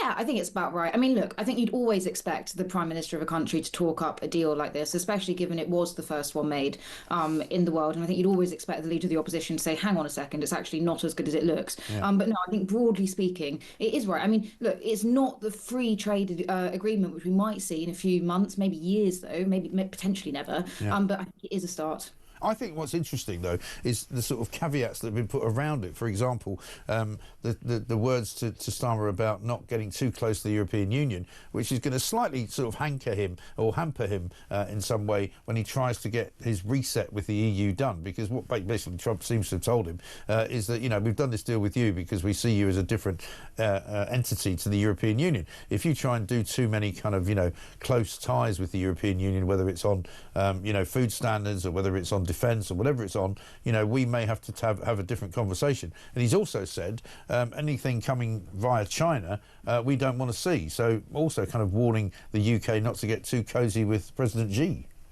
Yeah, absolutely. It does come with some caveats. And I think that European one in particular is going to be difficult for Keir Starmer politically. We know that the bulk of his MPs would rather UK move closer to Europe than America. There's also actually quite a lot of polling that shows that the public would rather the UK have closer sort of trade ties and all the rest of it with Europe again, as opposed to America. And so I think that is difficult for Starmer, especially when we've got a big landmark event coming up next week, which Keir Starmer is going to be using to try and emphasise closer ties, or at least maybe potentially not closer ties, but a better working relationship. Yeah. So I think it's going to be difficult for Keir Starmer. And on the China one as well, I mean, we saw Reeves go out to China not that long ago, talking about progress with China and working more closely with China over the next few years. Again, that looks like it's going to be a little bit difficult. Yeah, well, this is it. I mean, I said this to John Rensselaer a bit earlier on in the show, that, you know, China has been very much at front and centre of this government's plans, hasn't it? I mean, not only has Rachel Reeves been out there, David Lammy's been out there, I think Jonathan Reynolds was out there as well. I think it's the one country where more cabinet ministers have been than any other. And right now we're looking at President Xi in cahoots there with Starmer. But today, President Xi is standing shoulder to shoulder with Vladimir Putin at the Russian Victory military parade, which is going on as we speak. Yeah, we know, and Rachel Reeves attracted a fair bit of criticism when she came back with the agreement from China when she went out there a few months ago about what it was going to bring the UK for a few years. But one thing we do know is that, you know, if Labour is moving closer to China, we know the exact opposite is true for the United States. In fact, the Democrats as well over there, but the Republicans in particular, are incredibly hawkish on China and have absolutely no time for closer ties with the country. No, exactly right. It's quite remarkable, really, how things have changed. Let me show you something that I found particularly creepy, and I don't know about you, whether you've seen it. Peter Mandelson was in the Oval Office when the phone call was made, and he was at his sort of Uriah Heep oleaginous best when he was speaking to the President. Have a look. Mr. President, thank you very much indeed in hosting us this morning. And thank you very much indeed also for that very typical 11th hour intervention by you with your phone call to the President, demanding even more out of this deal than any of us expected. So thank you for that. The Prime Minister was delighted, obviously, to take that call later tonight. But you took it to another level, and I think the point I would make is twofold. One is that if we're going to rebalance and rebuild international trade in a way that serves all our interests, then we're better doing that together than separately and apart, and that's what we're on a mission to do. But secondly, you've done what you said you would do. You said to the Prime Minister when he came and we visited in the Oval that you would do a good trade deal with the United Kingdom, that you would do it at pace, and that we would be first. And you have delivered that. You know, you've been true to your word. So thank you very much indeed for that. For us, it's not the end. It's the sort of it's the end just of the beginning. I mean, it's quite hard watching that, isn't it?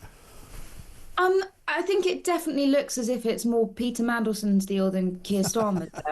It may well be true, because, I mean, I don't know. Rachel Reeves went over to Washington, didn't she, about, what, 2 weeks ago? And all she got, really, was a shellacking from the IMF. And I don't think she even really got to see very many members of the trade delegation from the White House. So maybe you're right. Maybe it is Mandelson's deal.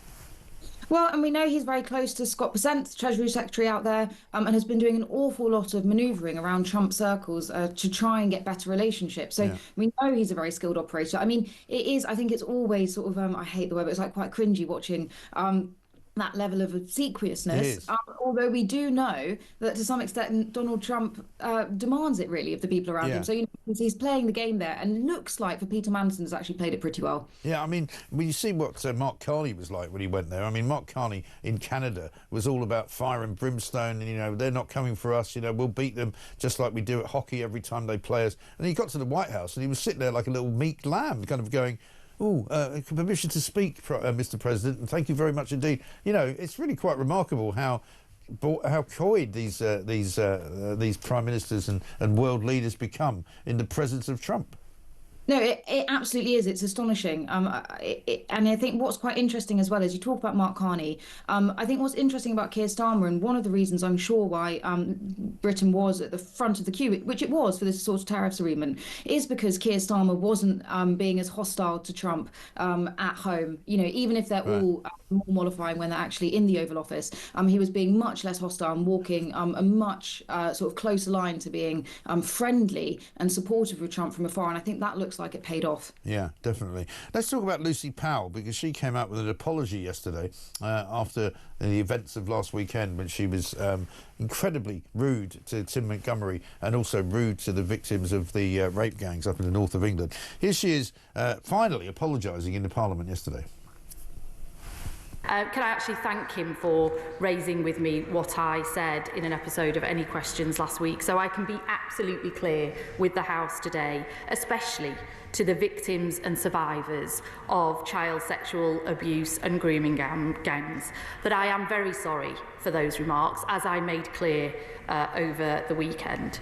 I and every member of this government want your truth to be heard, wherever that truth leads.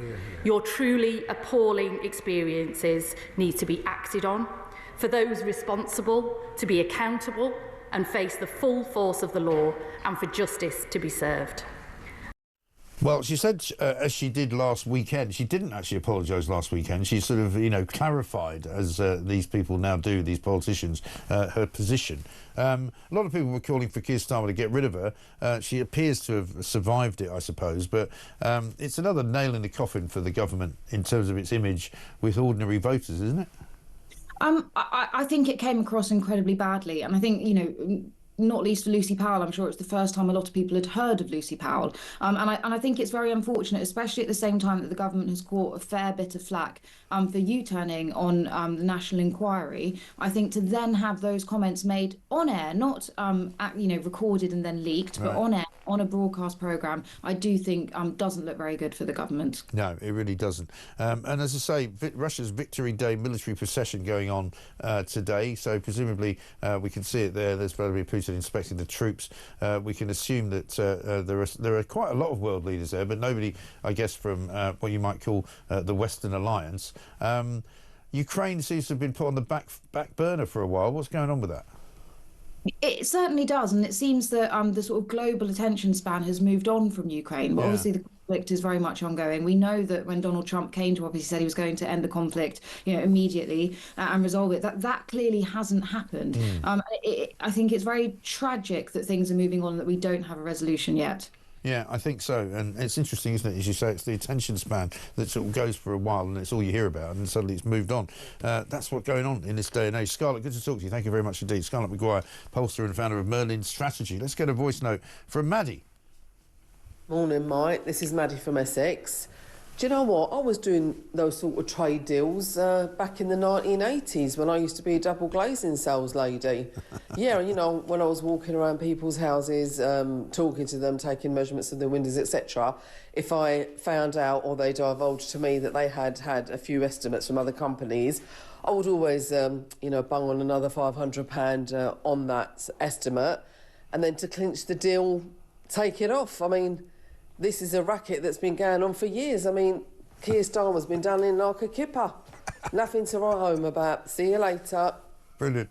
Maddie, you see, we have the most sensible people on this show, not least because they've got some world experience of working in the main street of this country, in the high streets, in the bedrooms, in the showrooms of this country. You go to people's houses, you sell them some double glazing. You don't tell them the truth straight up, do you? Keir Starmer's, as she says, been done up like a kipper. Absolutely brilliant from Maddie. Yeah, stick another 500 quid on, then take it off. Or take off 550 and make them feel like they've really done well.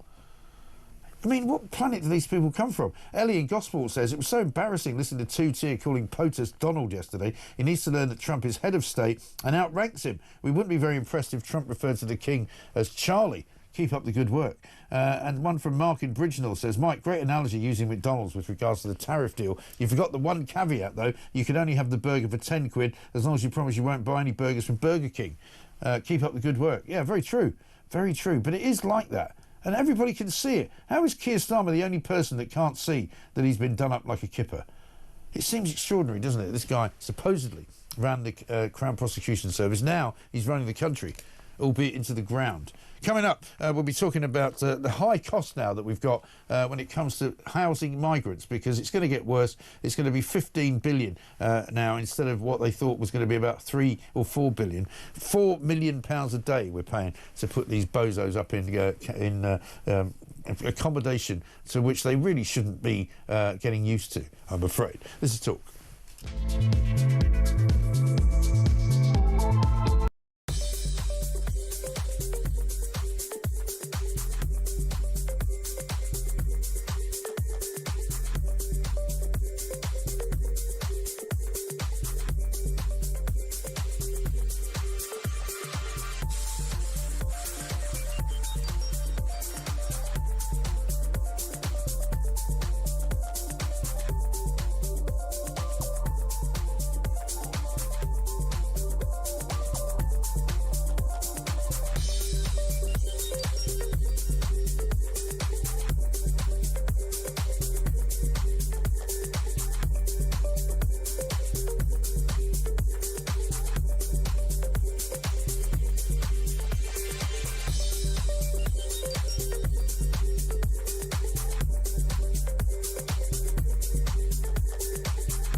and they've been shown up to be wrong. And I think that people are very unwilling to admit that they're wrong and find it quite hard to row back sometimes, even though in this instance they've got the perfect excuse. You know, we made a mistake, we and everyone else misinterpreted the law. But now we've had clarification on it. It's very simple, it's very straightforward. A woman is born female, a man is born male. It's very easy to separate on those bases.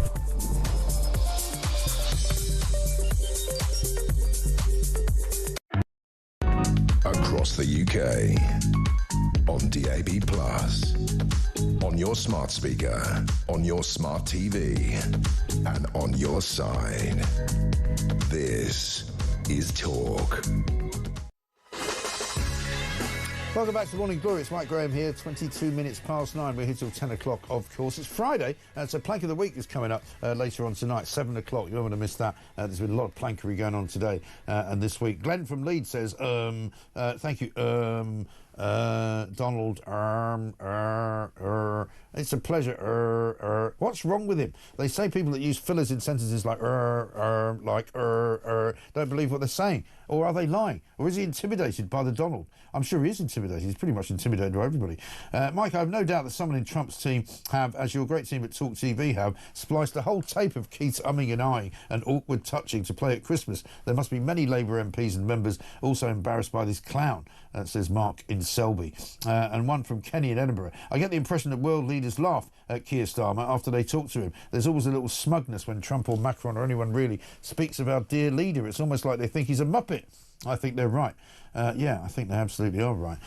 Coming up, we've got a voice note. Here's Ash on Starmer. Morning, Mike. Ash from Preston. Why can't Reeves or Starmer just speak like normal people? Why do they have to go all the time? It sounds absolutely ridiculous. And what's even worse is usually it's off pre-written scripts, for God's sake. Cheers, great show. Well, exactly. I mean, we heard Theo Usherwood earlier saying that, you know, basically Starmer was completely unprepared for this trade deal, didn't even know it was happening, which does also feed into the possibility that it was all done by Peter Mandelson. He gets a phone call while he's watching Arsenal getting chucked out of the Champions League by PSG over in Paris, and he then has to sort of hurriedly organise a press conference to go up to Jaguar Land Rover, sends all the journalists to the wrong Jaguar Land Rover plant, and only one of them from the Sun, Noah Hoffman, of course, who's a genius, managed to get to the right one.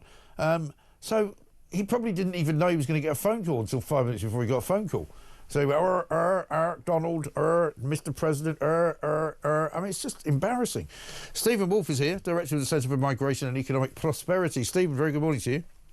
Very good morning, Mike. How are you? I'm good. I suppose Keir Starmer would consider this to be not a bad end to the week because we're talking about two trade deals, one with India and one with the USA, neither one of which, in my view, is going to be fantastic for Britain. The Indian one even more so bad for Britain because there's going to be a lot of Indian people arriving here who are going to want to work here and probably want to stay here.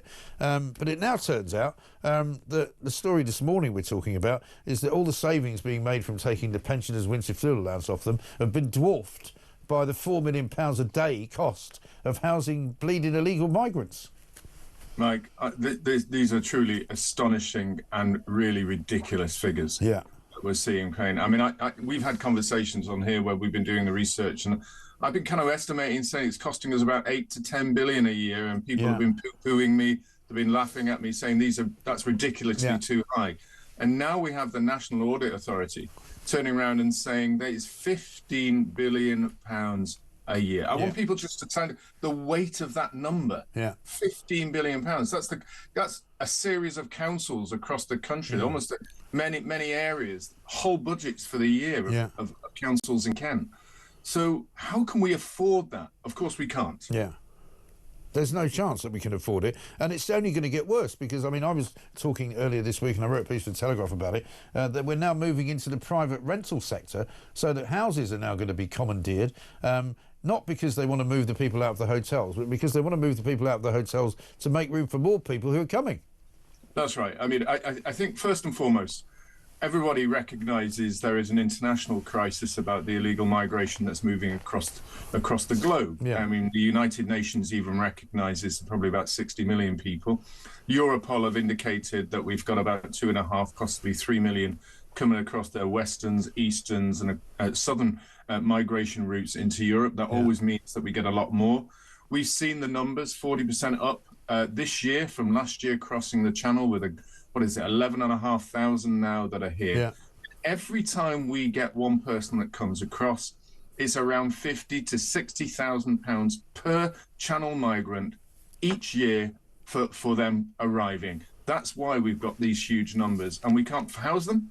So we're having to basically, I was about to use a very strong word there that I shouldn't do on television, but the local communities across the country you've got families struggling to rent their houses, are now being told that their landlords could remove them from those housing because they're getting 5 years at a higher rate and a higher rent from someone like Serco, who's made hundreds of £1 million of profit, and they will have to try and find a home in that area for a lot more. This is crushing the spirit of the British people, poor working class people who are having to bust a gut to make ends meet. And surely it's going to end up with some people being made homeless, because, I mean, we've heard from lots of people who have said they've had eviction notices. You know, it's all supposed to be done legally, but you know as well as I do, people who rent sometimes can be intimidated by their landlords. They don't necessarily know what their rights are. If they get a notice to quit, they might have to just, you know, pick up all their stuff and quit. But if they can't find another place because the prices have gone up through the roof because of people like Serco and others who are getting these contracts, they won't be able to find housing, and then the council is going to have to house them anyway, or put them into a bed and breakfast. So the cost will go up even further.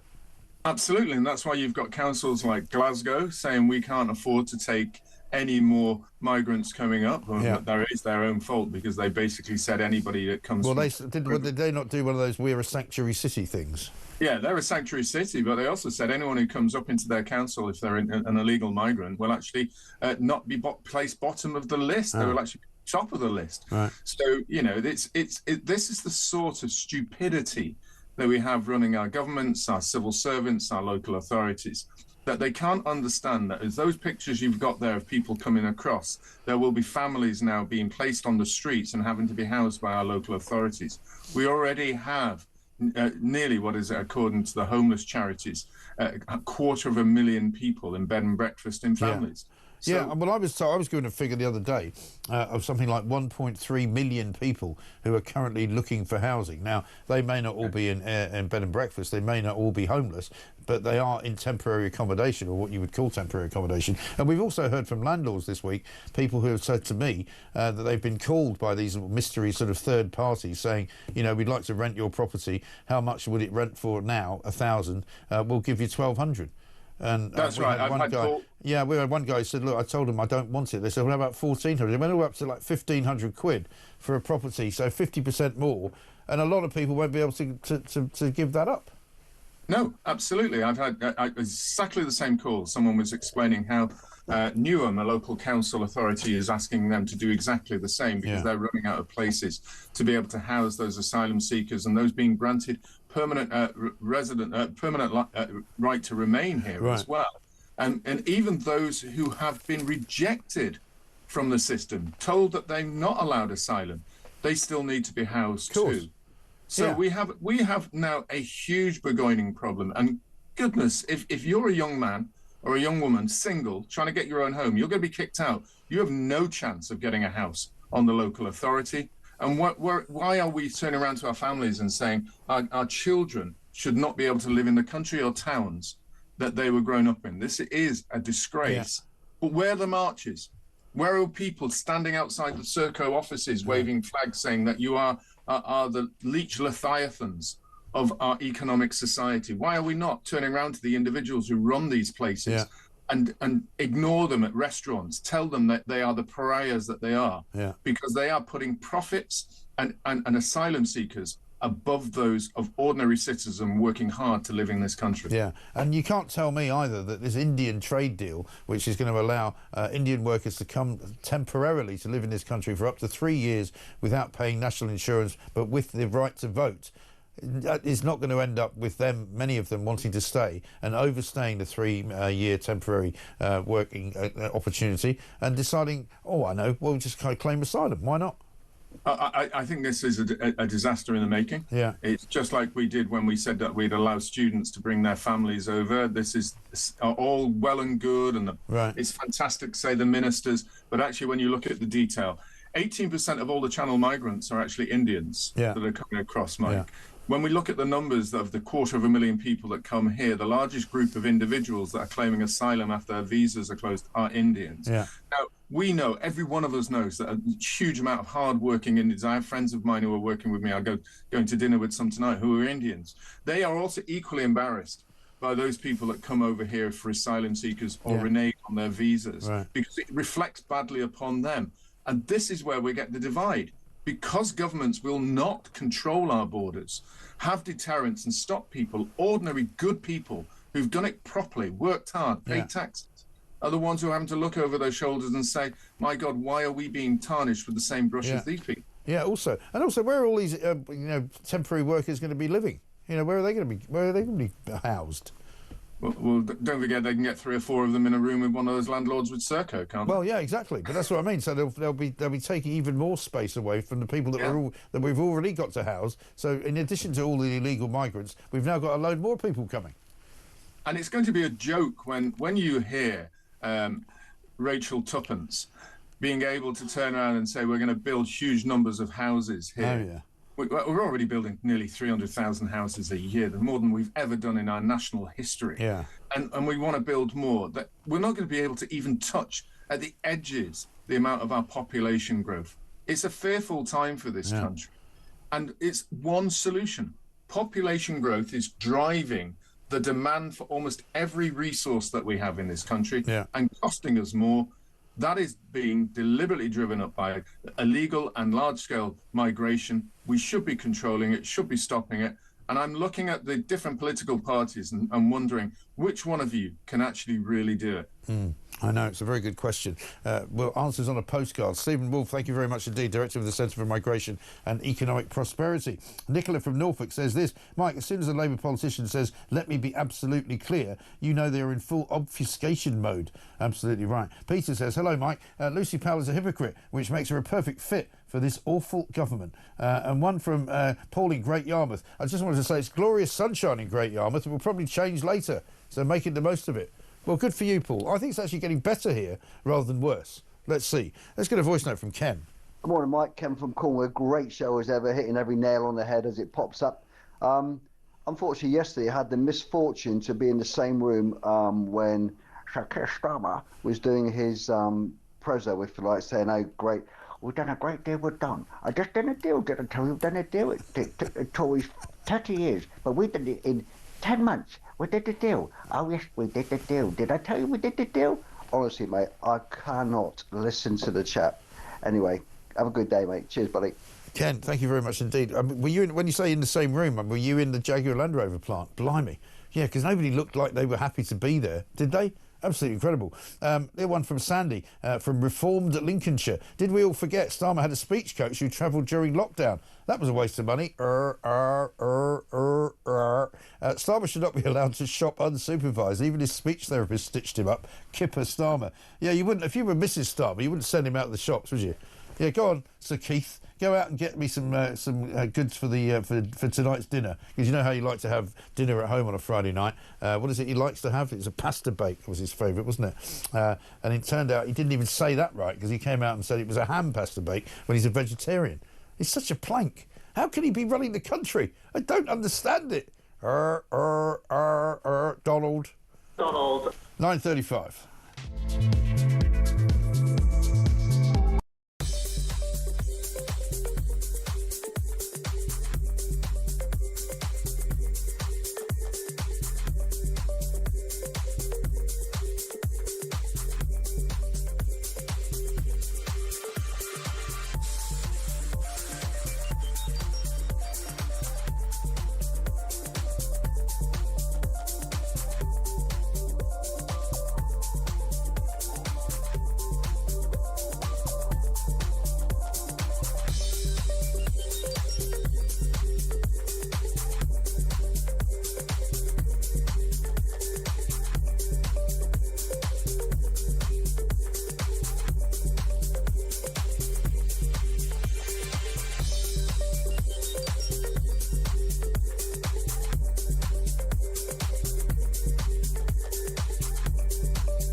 across the UK.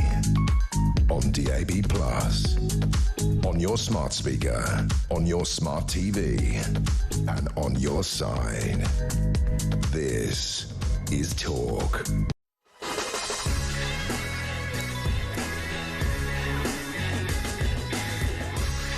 Welcome back to Morning Glory, 9:36. I'm Mike Graham with you all the way through until 10, of course. Mike, says Sean, I thought President Trump was dialing into the US-UK trade deal announcement via the old ISDN internet dial-up. Turns out it was actually Starmer speaking. Morning, Mike. Surely this trade deal is the best thing since sliced bread. He would have had the finest legal brain, Jonathan Reynolds, going over it with a fine-toothed comb, says Dave in Aberdeen. Yeah, just before we talk to Emma Wolfe about kids and obesity, I've been meaning to tell you the details on this story all show, and it's nearly like the final 20 minutes of the show, so I've got to tell you. This is about Meghan and her bath bombshell, it says in The Sun. A fan says a homemade bath salt recipe from the Duchess of Sussex left her with catastrophic burns, and she's apparently threatening to sue for £7 million. This woman's called Robin Patrick, lives in Maryland, in the United States of America. She watched the Netflix show With Love, Meghan, and she dissolved the Epsom and Himalayan salt, arnica oil and lavender oil mixed in the bath. Sorry. And then suffered significant discomfort. Basically said, since the incident, I've endured the emergence of blister-like sores and ulcers daily. So £7 million later, she's looking for damages because she claims that she was burned by Meghan's recipe. It's not great, is it? For heaven's sake. Should we have a look at what's coming up on Plank of the Week?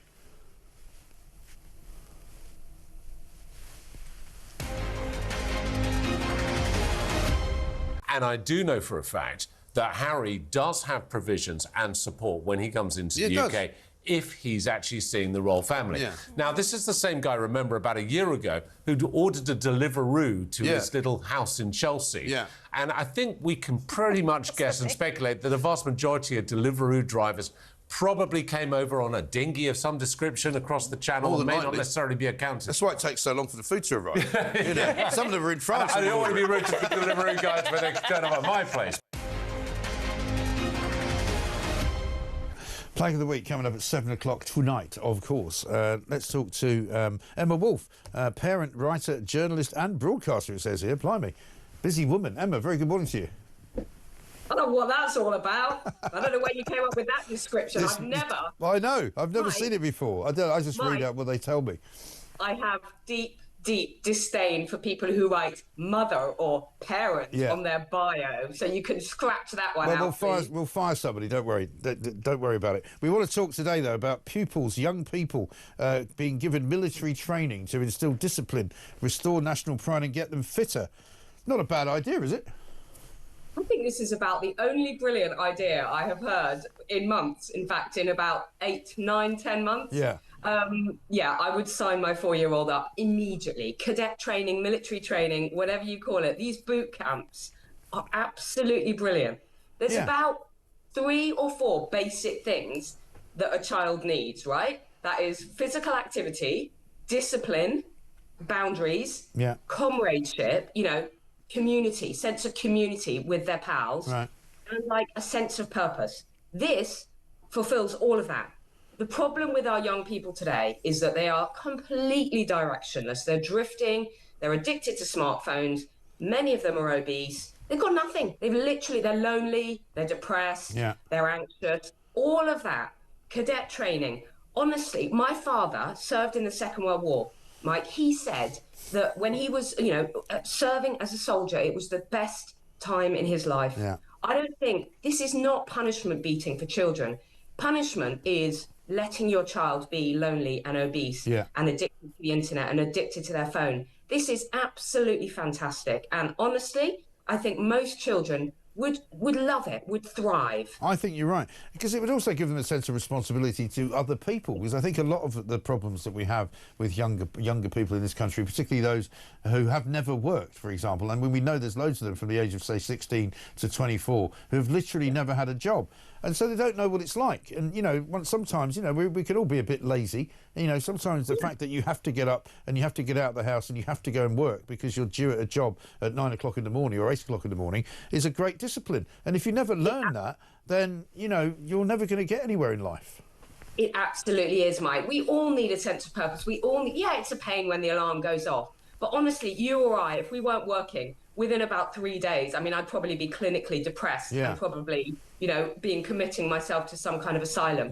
Honestly, work is absolutely the best thing. And, you know, children would absolutely love this. And for some of them, it would lead to a career. I mean, we've just been talking about Meghan burning people with her bath salts. By the way, those things are evil. But look at Prince Harry. When was the time in his life that he was actually happy and had a sense of meaning and purpose? It was when he was serving in Afghanistan. It was when he was a leader of men. It was when he was a comrade.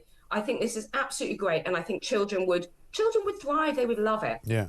And I mean, the idea is that this is going to be started up by something called the New Britain Project, who ran a poll on this. But it's not that clear yet if it was to happen, who would run it, whether it would be something that schools would do, whether it would be a voluntary scheme inside the MOD. If you remember, just before the election, I think it was Rishi Sunak who started talking about national service, didn't he? And then he kind of watered it all down and went, oh, actually, it's only really national if you want to do it, you know, if you want to volunteer. It's like, no.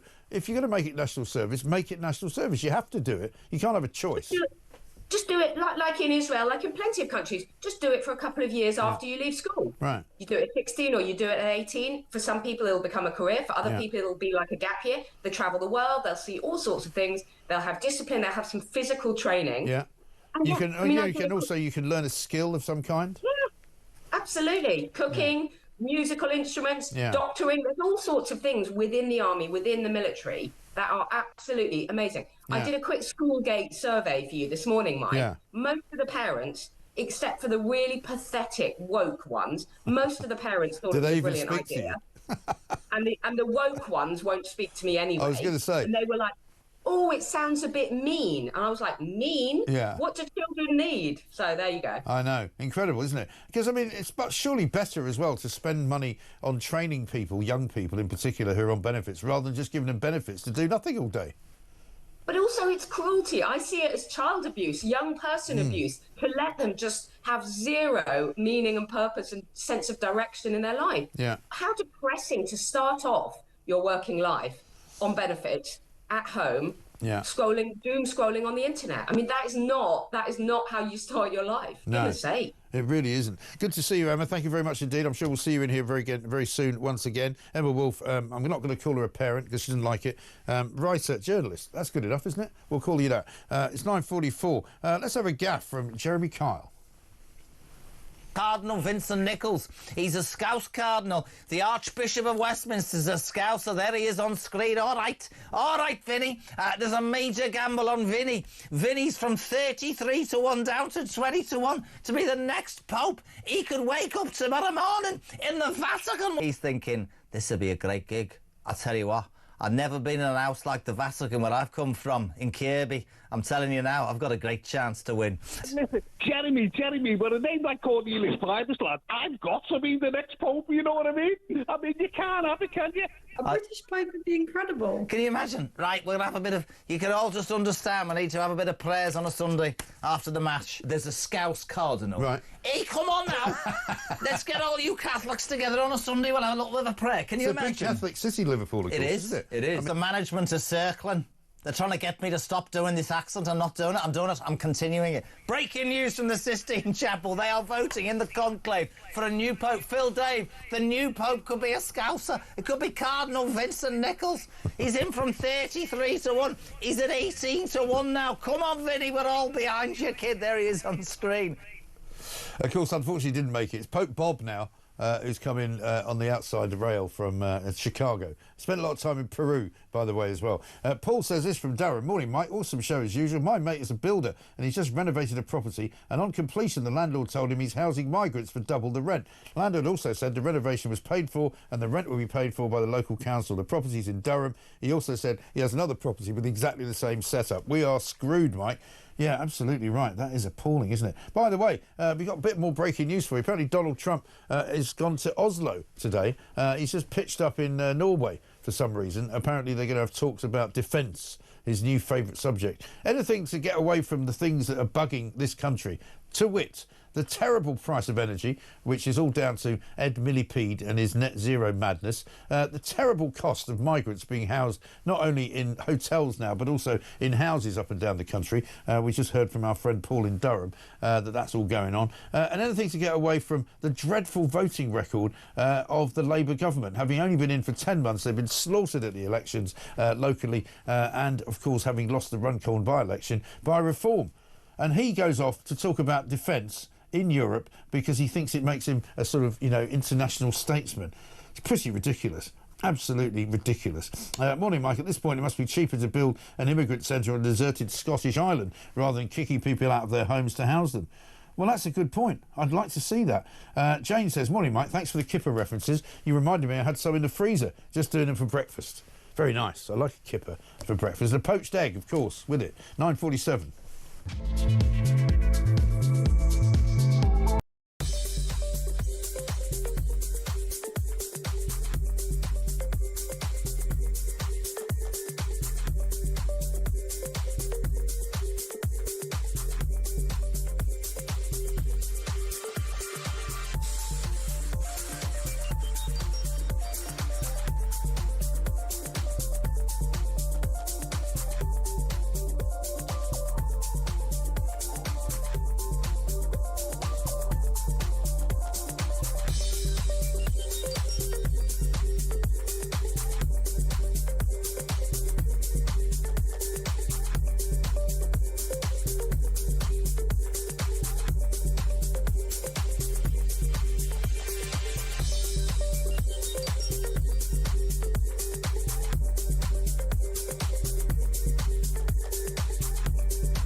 Going to be a big, beautiful deal, I'm sure Trump will tell us. And it's from the UK perspective, I cannot see this as anything but good news.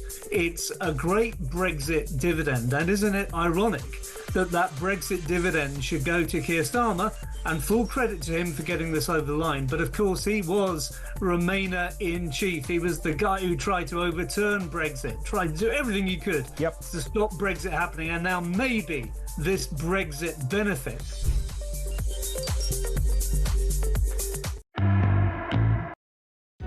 Across the UK, on DAB+, on your smart speaker, on your smart TV, and on your side. This is Talk. It's 9:49. Here's a bit of breaking news. Apparently Harry Styles has been spotted at the Vatican, St. Peter's Square. I don't know if that means he's going to join up with the old Cardinals, One Direction and all that. Who knows? Apparently spotted at St. Peter's Square amongst the crowd as the newly elected Pope delivered his first address. Three-time Grammy winner 31 kept a low profile in Rome, dressed in a blue coat he's been spotted wearing before, black sunglasses and a grey baseball cap that read, "Techno is my boyfriend." I don't think you'll have any of that in the Vatican, according to our man, Gavin Ashenden. That's what he said, anyway. Listen, we've got plenty to do this morning. Mandelson couldn't have kissed Trump's arse any more if he was on his knees, says Tim. Mike, who mopped up the slime on the floor when Mandelson left the office? Ugh, a great show, mate. Terry in Birmingham. He says, P.S. our bins are now being emptied weekly. Are they? What about the rats?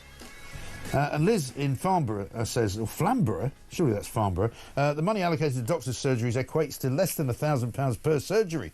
Well, that will go a long way, won't it? Probably not.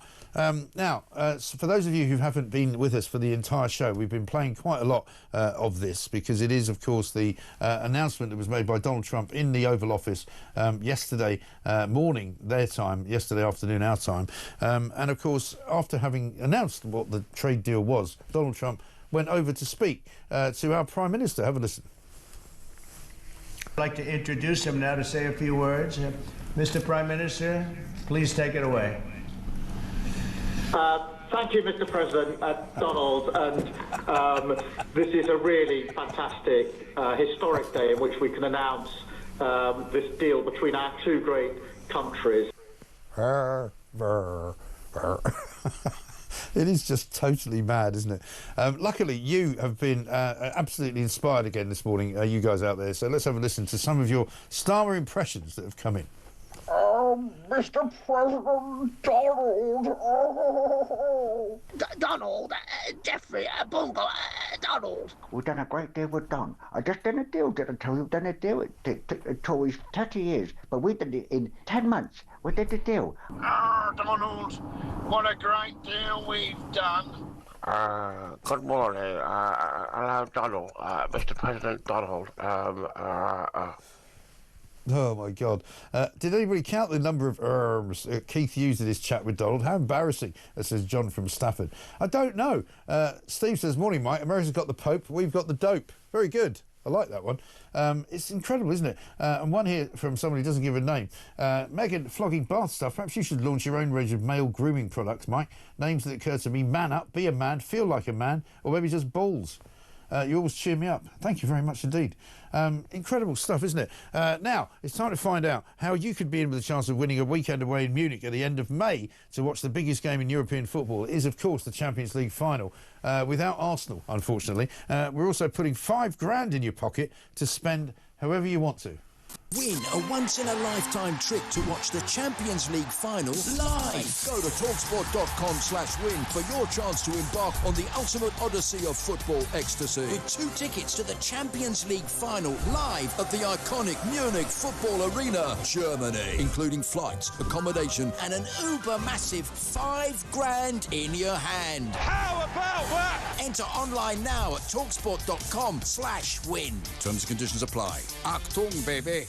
18 plus, UK excluding Northern Ireland. For a chance to win that VIP trip, simply text the word football to 83338 by the 16th of May, 11 p.m. A text will cost you £2 plus one standard network rate message. You must have bill payer's permission. Or you can just send your name and number by post to Champions League Final Comp, PO Box 3190, Colchester CO2 8GP. It must arrive by 5 p.m. on May the 21st. Coming up, of course, Alex Phillips will be here to take you through the next 3 hours, and we've got a massive big weekend coming up all across the networks here at TalkSport, at Virgin as well. We've been playing all sorts of games this morning. We've been talking an awful lot about the trade deal. Never did you think you would be spending quite so much time discussing a trade deal that we've done with the United States of America, and of course the one we've done with India. Andrew Griffith, Shadow Business Secretary, spoke to us a little bit earlier. He told us what he thought about it. Donald, you know, he keeps telling us this is the greatest deal in the history of deals. It's probably the worst deal since the one he made before a couple of days earlier with India, isn't it?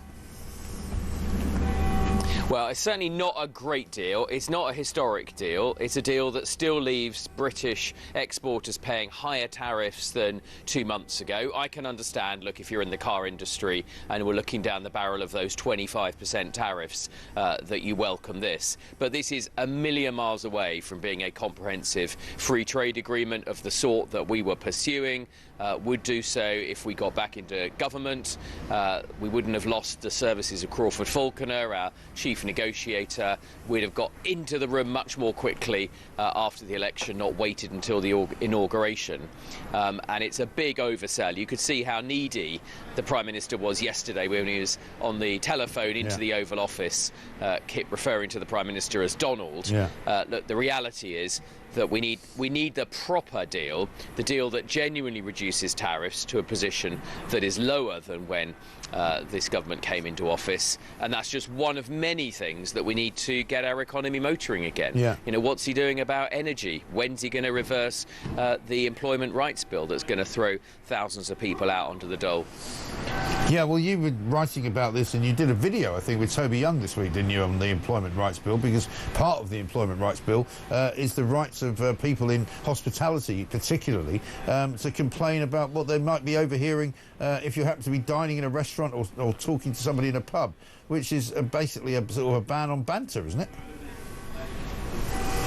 absolutely. You're spot on. It is a ban on banter. It's a ban on things you might overhear. It's not about sexual harassment. It's about literally you can be serving in a pub or a bar or a restaurant or a sports venue and take offence to something that you overheard that was never meant, never directed at you at all, possibly a T-shirt you're wearing. You know, really chilling, Mike. You know, we one of our fundamental tenets of our society and democracy is freedom of speech. It often doesn't get attacked directly, but through these indirect attacks, such as we see in the banter ban in the Employment Rights Bill, everything that you and I say, sometimes even the things we think, are under real threat. Yeah, absolutely right.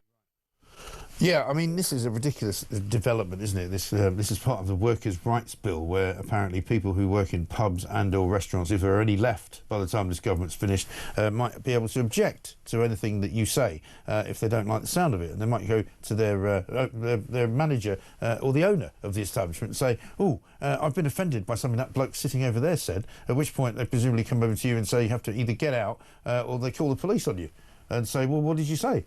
Oh, I said I didn't like the way the steak was cooked. Really? And that's now something that somebody can take offence at. Absolutely extraordinary. One here from Mark in Selby. Mike, Trump must consider Starmer as a useful idiot for the time being. I consider Starmer as an embarrassing Prime Minister who cannot speak without umming and ahhing. He needs a new speech therapist, as does Reeves. Starmer very much out of his depth on the world stage. And one here now from Mudge, who says, Mark in Northants. What has Starmer given away? Are we now the 51st state of America? Well, you might well ask. And that is the problem, isn't it? The basic point about what Keir Starmer has achieved in the past 48 hours or so is he's got a deal with India, which basically means that Indians can come to this country and work for less money than British workers. And also, it means that in America, we will sell cars for more money than we used to sell them because the tariffs have gone up. Now, another thing that came in today, there was a marvellous musical note about Starmer. Have a listen to this. We're told lie after lie as our bills hit the sky. Starmer gets it. When we're forced to go green by the Labour machine, Starmer gets it. Being scammed, milli banned, what's a very odd fella. Council tax, not a penny more, like a bad used car seller. Very, very